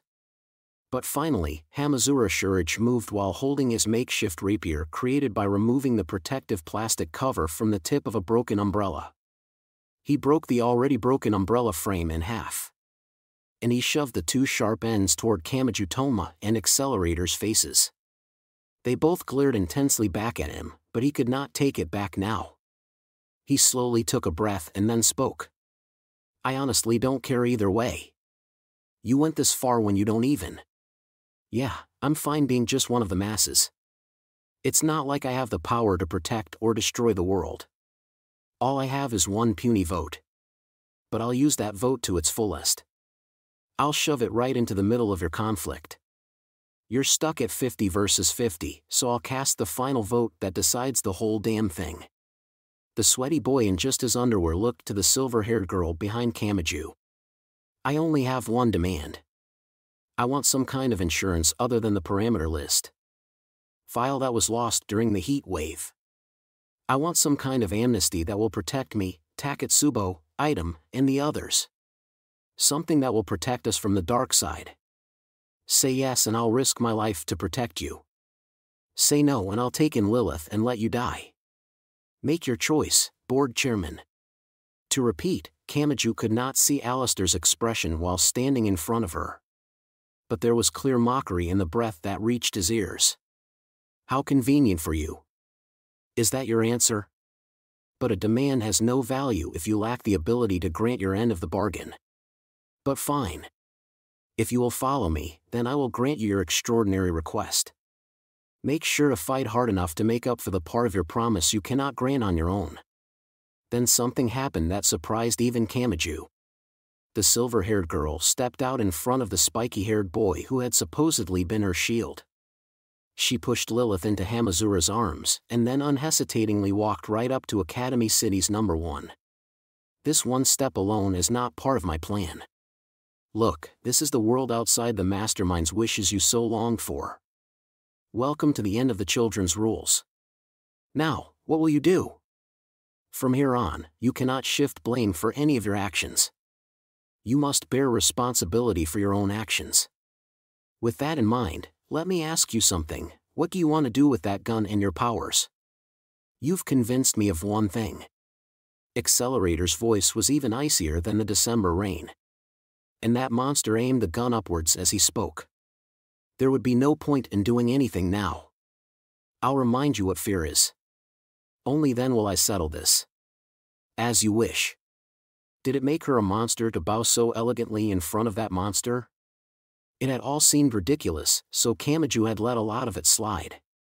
But there was clearly something dangerous about the way Aleister had readily entered a hotel or sauna as a silver-haired girl. That magician used her own failures, defeats, setbacks, and losses to help herself grow, but she never did calculate out the actual risk any of it would place on herself. They were in agreement. And the great magician who was willing to violate any taboo whispered in a sweet voice that dragged all who heard it into a bottomless bog. That girl spoke the name of the abyss. Next stop, England. Let's draw out all our strength and go on a rampage. Diamond Suit and ABA. Somewhere in Academy City, a portion of the perfectly normal scenery split apart and an arm burst out. It sank down, rose back up, and then pulled out a face and torso along with it. At that point, several arms grabbed at the hair and clothing and dragged it all back down again. Ooh! Even so, that being had returned. Avatar Lola Stewart. And Karanzan within.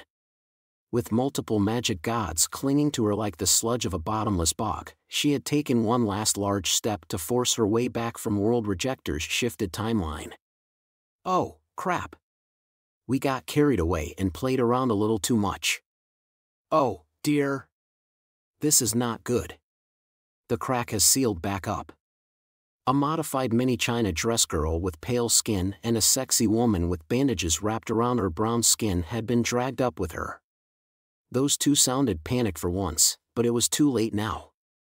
They had made so many compromises to reach that catastrophic paradise, but the door had already sealed up tight.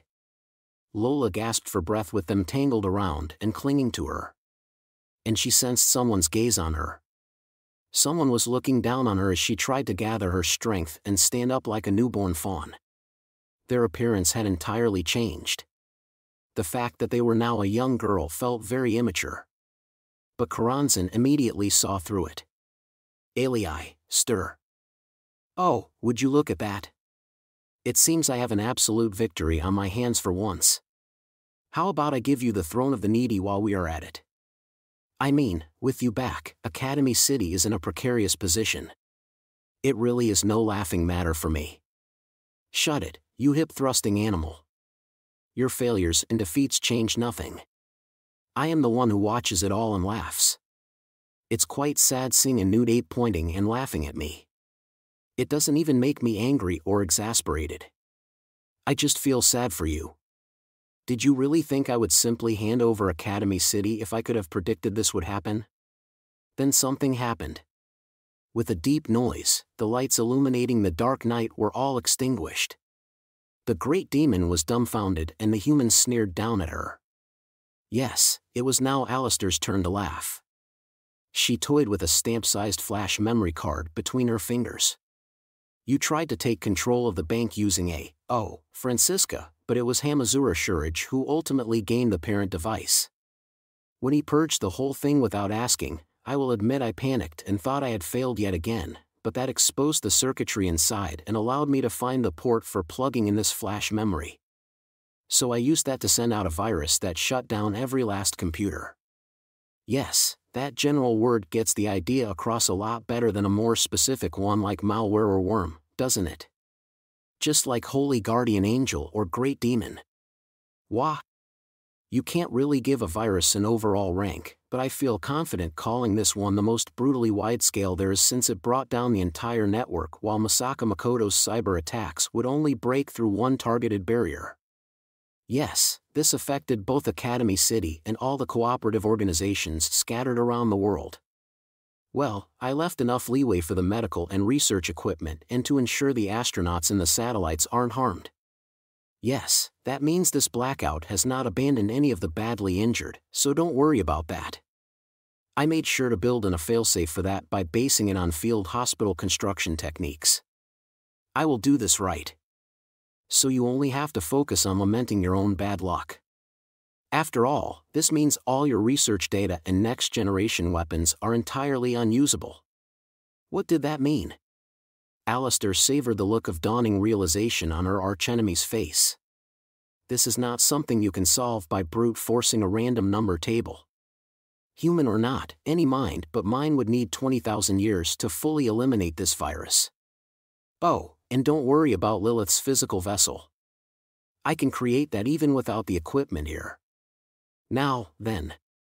Given this result, I think it is time for an announcement. Because the citywide blackout cannot be fixed anytime soon, all residents are to evacuate the affected area to ensure a minimum standard of living for the students. Now you cannot stop the exodus of the city's greatest success, the people. No matter how comfortable the city is, these are teenage boys and girls. If they are free to leave and they have no functioning bathrooms here, no one will want to stay. Especially when they only just recalled what comfort is like after recovering from the heat wave. It would have been one thing if this was the first time, but having it taken away again now will be hard to bear. I will also have the sisters infuse Kazakiri scatter, hide, and escape your grasp. But not to worry. Now that I have dealt with Iwasa's fixation, I can manage a short gap. Do you understand what all this means? It can't be. As I said before, I will give you Academy City. Assuming, that is, you have any need for a deserted and desolate ghost town without a single bit of accessible data. She raised her leg high despite her short skirt. I came to understand some things in the fight against Francisca. First, your possession is a threat, but Karasuma Fran proved that your avatar's lives are not fully snuffed out. Second, since you bothered to come back, you must care about Lola's body. In other words, some of it remains there, no matter how faint it might be. And don't even bothering asking what I am talking about. Honestly, if you weren't so damn unkillable, I would have failed yet again. For that alone, I must thank you. She held her leg above Lola's head while she was pinned down by multiple magic gods and unable to move. This is a declaration of war. Now that she had decided to oppose Lola, she showed no mercy. I will take back my daughter. So wait for me in your lonely castle, you filthy bug. With that said, Aleister Crowley stomped hard on the great demon's head. Afterward, if you've been buying one volume at a time, welcome back. If you bought them all at once, welcome. This is Kamachi Kazuma. This is New Testament, yet we're already at volume 19. This one was centered on Hamazura and focused on Academy City's dark side for the first time in a while. The previous volume revealed that there was never really any clear division between the magic side and science side and began to shake up even the dark side of Academy City, so I thought I could enjoy that period of change.